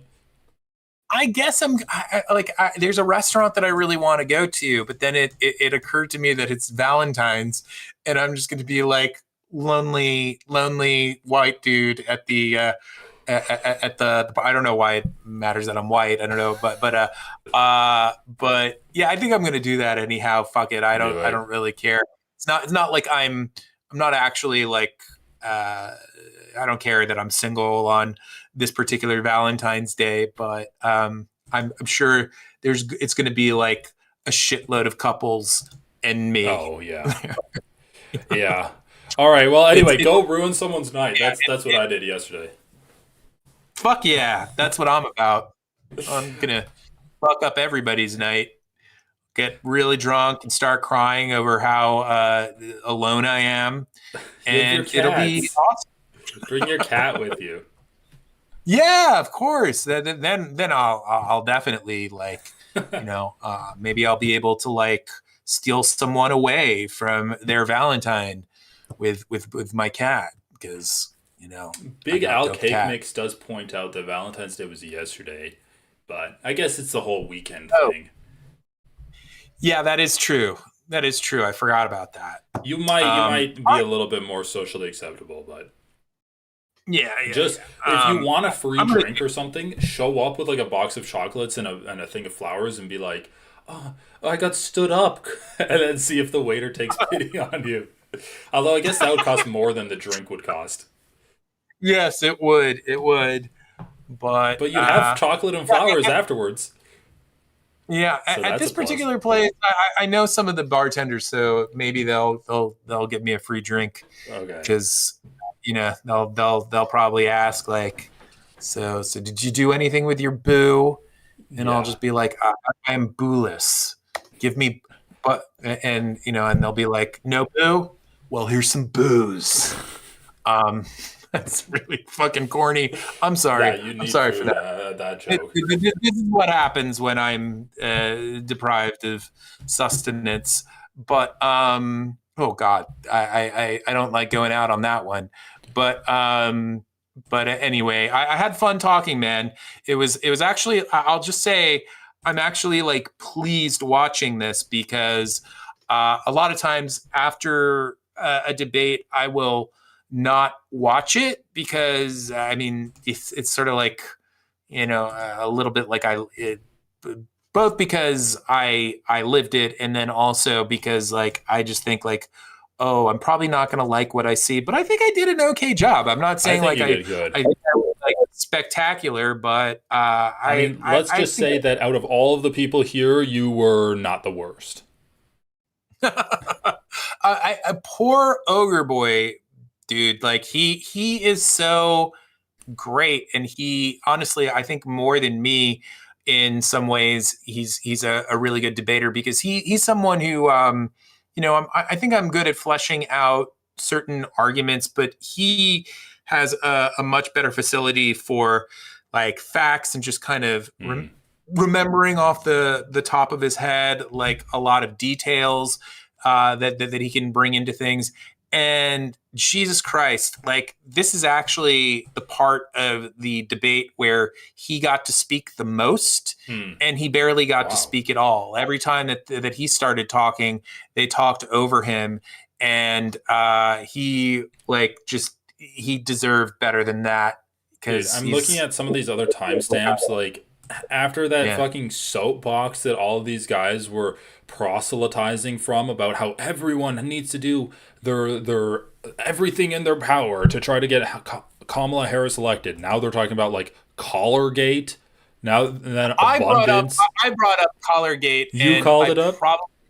Yeah, I did. I as I recall, it was not like I could have had a better way. I basically at that point in the discussion, I realized that I was not going to be able to make the the majority of the points that I came there to discuss, mostly having to do with Hutch. So here and there, I was like trying to find ways to shoehorn them in, and so if I had kind of presented it in the way that I originally intended, I think it would have gone much better. But it kind of got caught in this like, wait a second, do you not believe that like he actually like shocked Kaya at all? And with that stuff, it's very easy to kind of get swept up in the like, because it's so like it's basically like a conspiracy theory as far as I'm concerned, and so it's just very easy for people to kind of get you in a gotcha situation with all of that. I wasn't able anyway. I won't go on about it for a while because I'm just going to be talking about a part of the it would be better for people to check it out. But anyway, no need to. If anybody's watching this, don't feel obligated to watch the rest of that debate. I mean, it was at times like fucking pulling teeth, and I don't want to subject you guys to any the torture. But yeah, I had fun, and we'll talk soon. And again, I'll also if you want, maybe follow Ogre Boy on Twitter. I could introduce you guys if you ever wanted to talk with him, because aside from the fact that like he maybe like there are some other things, like he recently had a debate with Pisco. Maybe you'd be interested in watching that. But also I'd like to do him to do a little more networking, because he's just an interesting guy to watch. He's like a pretty based lefty, and he is criminally undersubscribed and underwatched. So yeah. Anyway. Oh, all right. Well, thanks for coming on. Go enjoy the rest of your evening, and yeah, we got to talk again soon. Maybe when I have co-hosts online, we can do it again. I'd love that, and I know I keep saying this, but there is a likelihood that you're going to see a video from me before the end of the month. So we'll see. Fingers crossed. Definitely.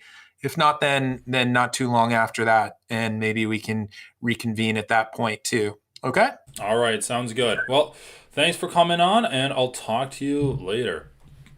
Yeah, and thanks everybody for watching. All right, later. Peace. Peace. Okay. Oh, are we?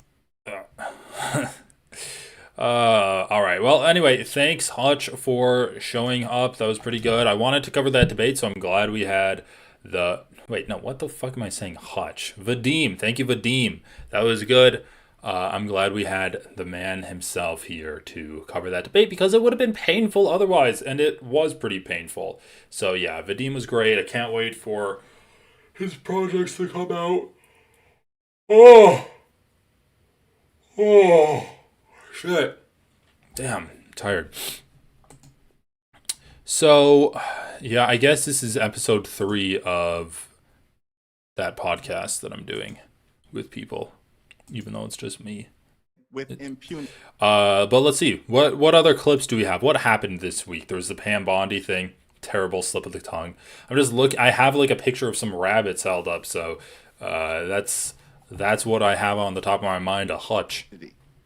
Representative, may I? Yes. I'm gonna give you some numbers. Just today, it came out that ICE is using $38 billion to convert warehouses into camps. I'm going to call them concentration camps. Your colleague, Representative Raskin, went to one just yesterday in Maryland and said there were 60 people cramped like sardines in one room who only had access to one toilet. 65% of people taken by ICE had no convictions. That's from the Cato Institute, a right-wing institute. ICE has killed 8 people this year alone that we know of. 2 of them, Renee Nicole Good and Alex Pretty. And 6 in custody. The latest polls came out this week, AP polls. Over 60% of Americans now disapprove of ICE. That means in 3 weeks, it's gone from 30% to 60%. Now, if I may, I'm going to be a bit blunt here. Leaders lead. And what we've seen is people are impressionable. If you lead on something, people will follow. It seems the wind is behind your back for the first time ever. ICE has a history. CPP has a history. It's so interesting because this is pretty much exactly what they were talking about with Kamala Harris, right? Kamala Harris refused to make any concessions about the pro-Palestine stuff, and now we're seeing leaders. By the way, damn, this guy's got some sick Legos behind him. Now we're seeing Democratic leaders refusing to make any concessions about the anti-ICE sentiment in this country. So is the Democratic Party going to learn from their past mistakes and actually take a principled stance on issues that they know are popular? Or are they going to refuse to do that and instead hold the establishment line because they're afraid of ruffling any feathers with their donors? Terrorizing Black and brown communities. People are asking themselves, why are we, our taxpayer dollars, paying for masked, lawless men to terrorize our communities, kidnap people, take children, and kill Americans? So I ask you, and I'm doing a following up to Joy because I want an answer to this. You said you want to rein in ICE.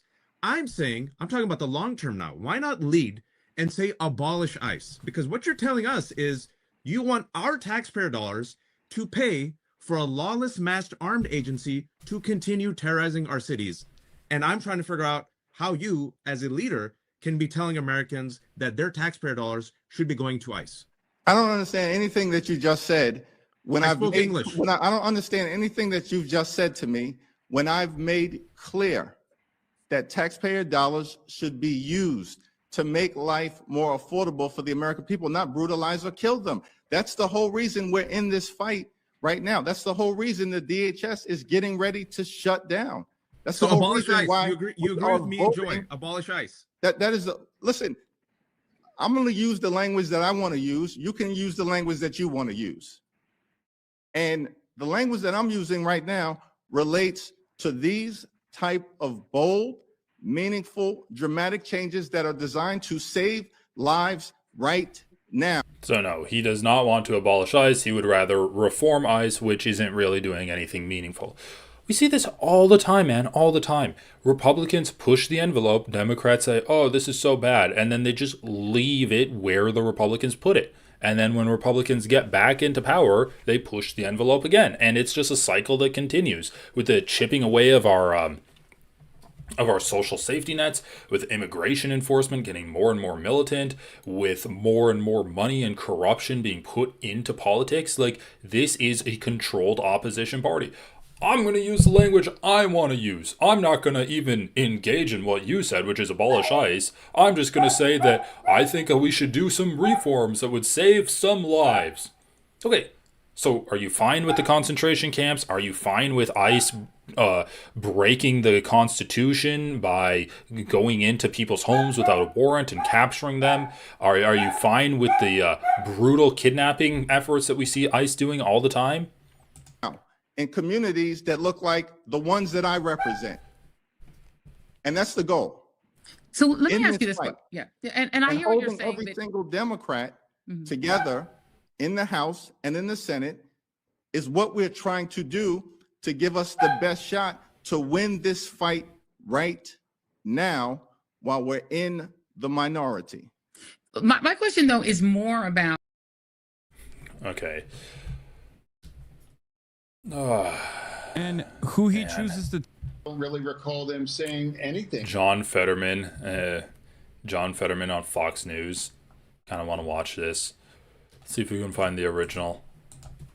Fetterman, Fox News interview. Oh, the Fox News video player sucks. Democratic Senator John Fetterman. Senator Fetterman, great to have you here today. You know, I want to start with the news that's happening on the Hill, the Save America Act. Where do you stand on that? Well, where we stand, I mean, we don't even have the Republicans on their side. And I want to thank you guys for running all those clips about Democrats to nuke the filibuster. I mean, you know, all the Democrats, we wanted to nuke the filibuster.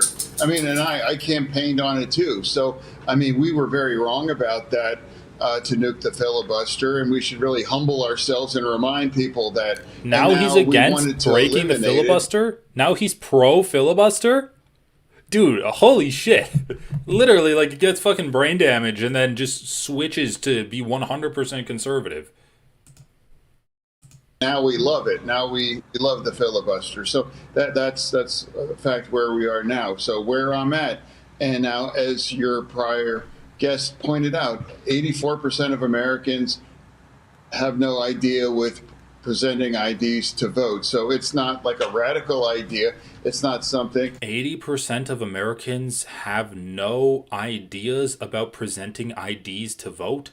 This would disenfranchise so many people, by the way. Like, the Save America Act is essentially an anti-voter act. It disenfranchises millions and millions of people. And they're already... And this motherfucker, this like fucking sludge brain fool just gets on there and is like, oh, Americans don't oppose having to present IDs on. Americans have no idea with presenting IDs to vote. They have no idea with presenting IDs. I mean, dude, holy shit. Like, I don't know, I'm starting to feel bad about criticizing him because it's like... clearly brain damaged individual. So it's not like a radical idea. It's not something, and there already are many states that show basic ID. So that's where we are in the Senate. So I would never refer to the SAVE Act as like Jim Crow 2.0 or some kinds of conspiracy. But that's part of the debate that we were having here in the Senate right now, and I don't call people names or imply that it's some kinds of things, something gross about the terrible history of like Jim Crow. So you're not there on the Save America Act specifically just yet, but you're there on the principle of voter ID. Is that what I'm hearing? What I'm saying, though, that states, whether it's like Georgia or other states, you know, you have ID to vote. That's not a radical idea. Now, some people can agree or disagree on that, but it is not a radical idea. And many states already do that. And Wisconsin already ratified that in their constitution. Wisconsin elected a very liberal justice, and now almost 2-1, they voted to produce ID to vote and put it in their constitution. Wisconsin, you have Baldwin, very liberal, and Johnson, very conservative. I mean, that's part of the pull and push about the American democracy. Senator, I want to ask you about a rising star in your party. I think she's going to try to run for president. I'm speaking of AOC. Oh, AOC. Also, yeah, isn't the point that it's like up to the states that decide their elections? And yeah, voter ID is still bad for Wisconsin if you're not going to give every single fucking person an ID. Oh, man. She had some remarks on the world stage this week as she tries to take a foray into foreign policy. Listen to this. I wanted to know if you think that the Democratic presidential candidate in the 2028 elections should reevaluate military aid to Israel. I mean, to me, this isn't just about a presidential election. Personally, I think that the United States has an obligation God, to my uphold its dog. own laws, particularly leaky laws. And I think that personally, that the idea of completely unconditional aid, no matter what one does not make sense. I think it enabled a genocide in Gaza. She talks about a genocide, but I have a Jerusalem Post headline this week that Iran is shooting protesters in their hospital beds. But she makes no mention of that. Oh my God. Motherfucker, we're not talking about giving aid to the Iranian regime. We're talking about giving aid to Israel. What the fuck? How is this on national news? She talks about Israel doing a genocide, but why doesn't she talk about Iran? She said that this one kid was sick because we punched him in the face over and over again, but she doesn't talk about this other kid on the opposite side of the world that got hit by a car? What? Why is she so concerned about this kid that I beat to a bloody pulp? Huh? Are you fucking kidding me? Yeah, I mean, absolutely. Why is she so eager to criticize and find a way to criticize Israel? But I don't really recall them saying anything as Iran was executing thousands and thousands of their protesters for that. Now, there was never any genocide. Okay, well, let's just look this up. X.com. X.com, my favorite app. AOC.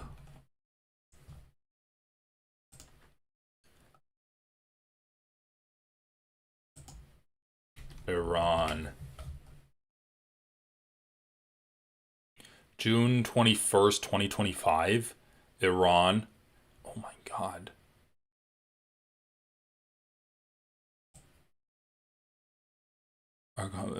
Bombing Iran.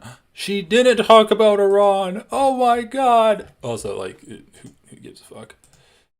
On Twitter, she didn't talk about it. She probably did elsewhere. In Gaza, absolutely. And there shouldn't ever be any conditions for aid for Israel because they were in an existential war. That's part of the problem with the very anti-Israel part of my party.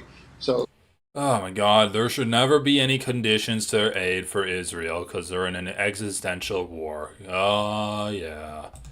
Call that what it is. Why wouldn't you can't just stand? And why would you align yourself for raging anti-Semitites and very pro-Hamas people like Hassan Piker? And now, why can't you just call it what it is? Pro-Hamas people like Hassan Piker? Dude, what? That's so funny. There's a rot in my... Man. Now, why can't you just stand? And why would you align yourself for raging anti-Semitites and very pro-Hamas people like Hassan Piker?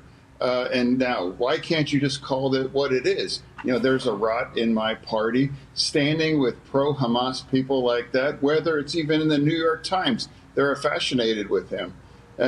So, I mean, where we are and call this is and stand with Israel, that's our special ally, and there was never a genocide. And when there is a genocide where you're executing tens of thousands of people in Iran, why not and call that out too? Bro, most highest functioning brain of a Zionist right here. Why don't you call out the anti-Semitites and the pro-Hamas people like Hassan Piker? Oh my God, highest functioning Zionist brain we're witnessing right now. Your party also appears to be anti-paying TSA workers. You were the lone vote to fund DHS. We know ICE is already funded.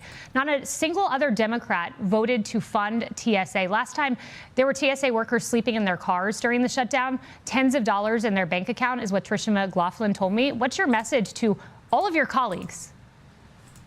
Well, it's just like, hey, I stand with all the 270,000 government workers that are not going to get paid again.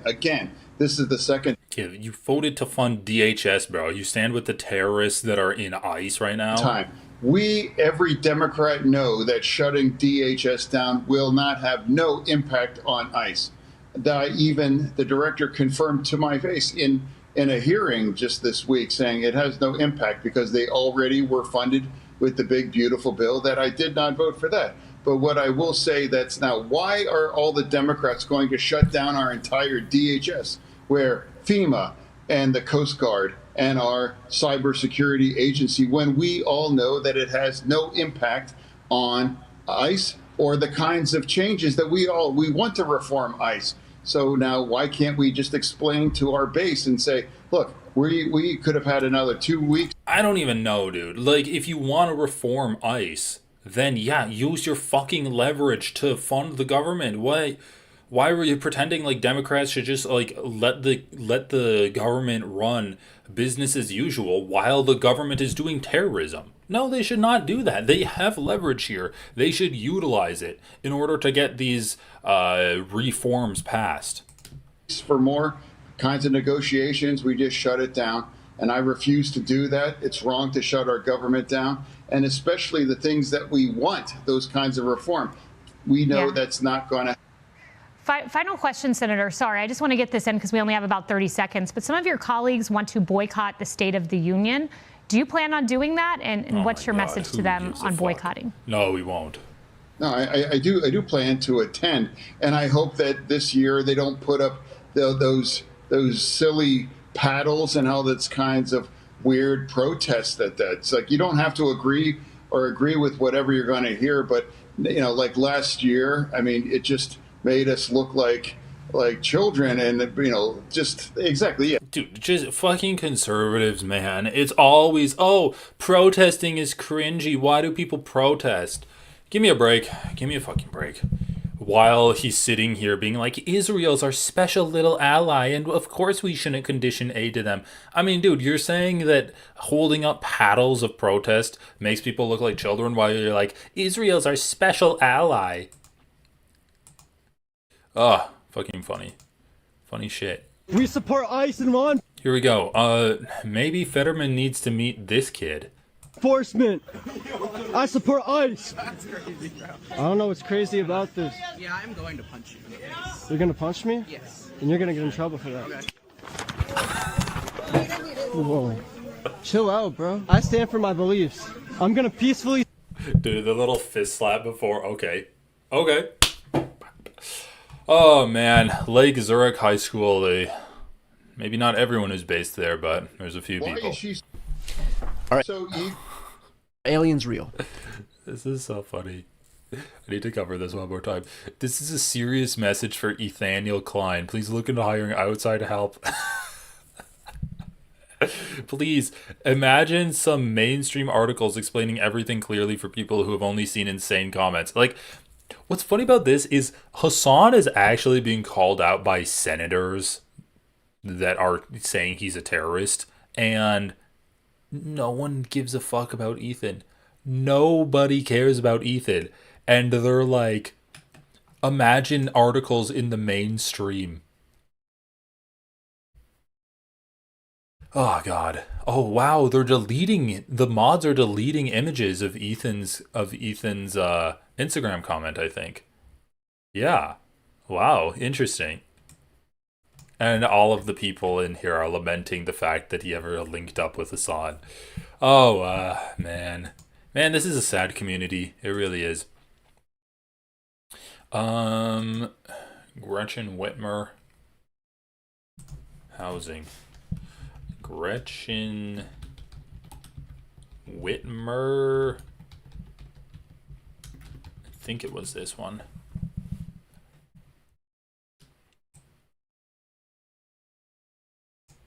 I don't know about that. She's bragging about failure. Affordable housing should come from success. What is this?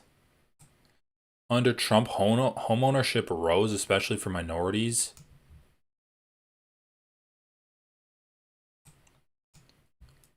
Barb Kirkmeyer.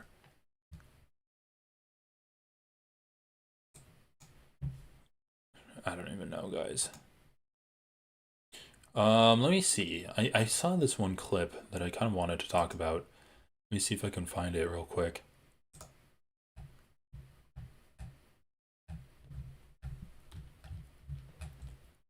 What is this? Taxing the land. Okay, here it is.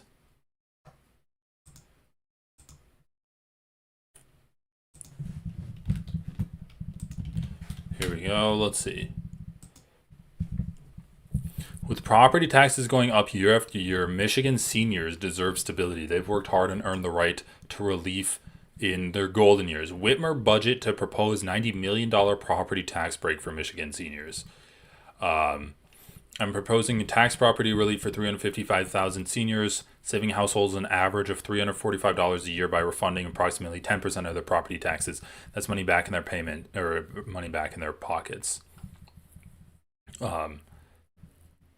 This is another example of like a do nothing Democrat. Like, instead of addressing the housing crisis by building more housing, building public housing to make things more affordable, they're just like, we're going to give people that already own housing, seniors, mind you, we're going to give them a tax break. And to do that, like, that's just going to incentivize people to stay in their houses more. It's going to disincentivize the government of promoting more houses, because now they're making less money off of all of the houses that they have for taxes. And it's just going to contribute even worse to the housing crisis. Like, it is literally just a regressive tax rate to people who own housing. So another $20 trillion to old people. Yeah. So anyway, I have a friend who's very like anti bullshit of NIMBYism, anti the bullshit of NIMBYism.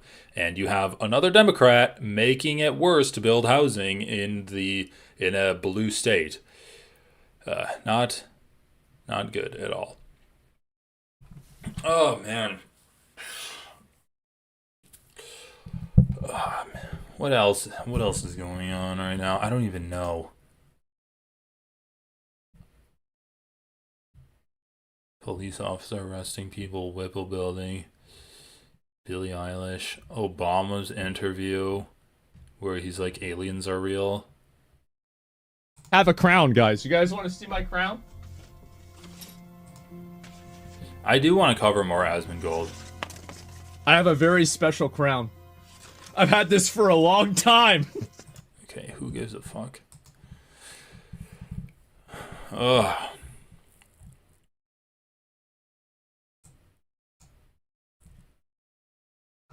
Absolutely gorgeous day out here. Shorts weather, by the way, for runs. Just once again, grateful to all of you. Grateful for Ugh, I don't want to watch Charlie Kirk getting fucking killed. American Experiment. Alright, anyway, guys. I think I'm going to call it there. Thanks, everyone, for watching.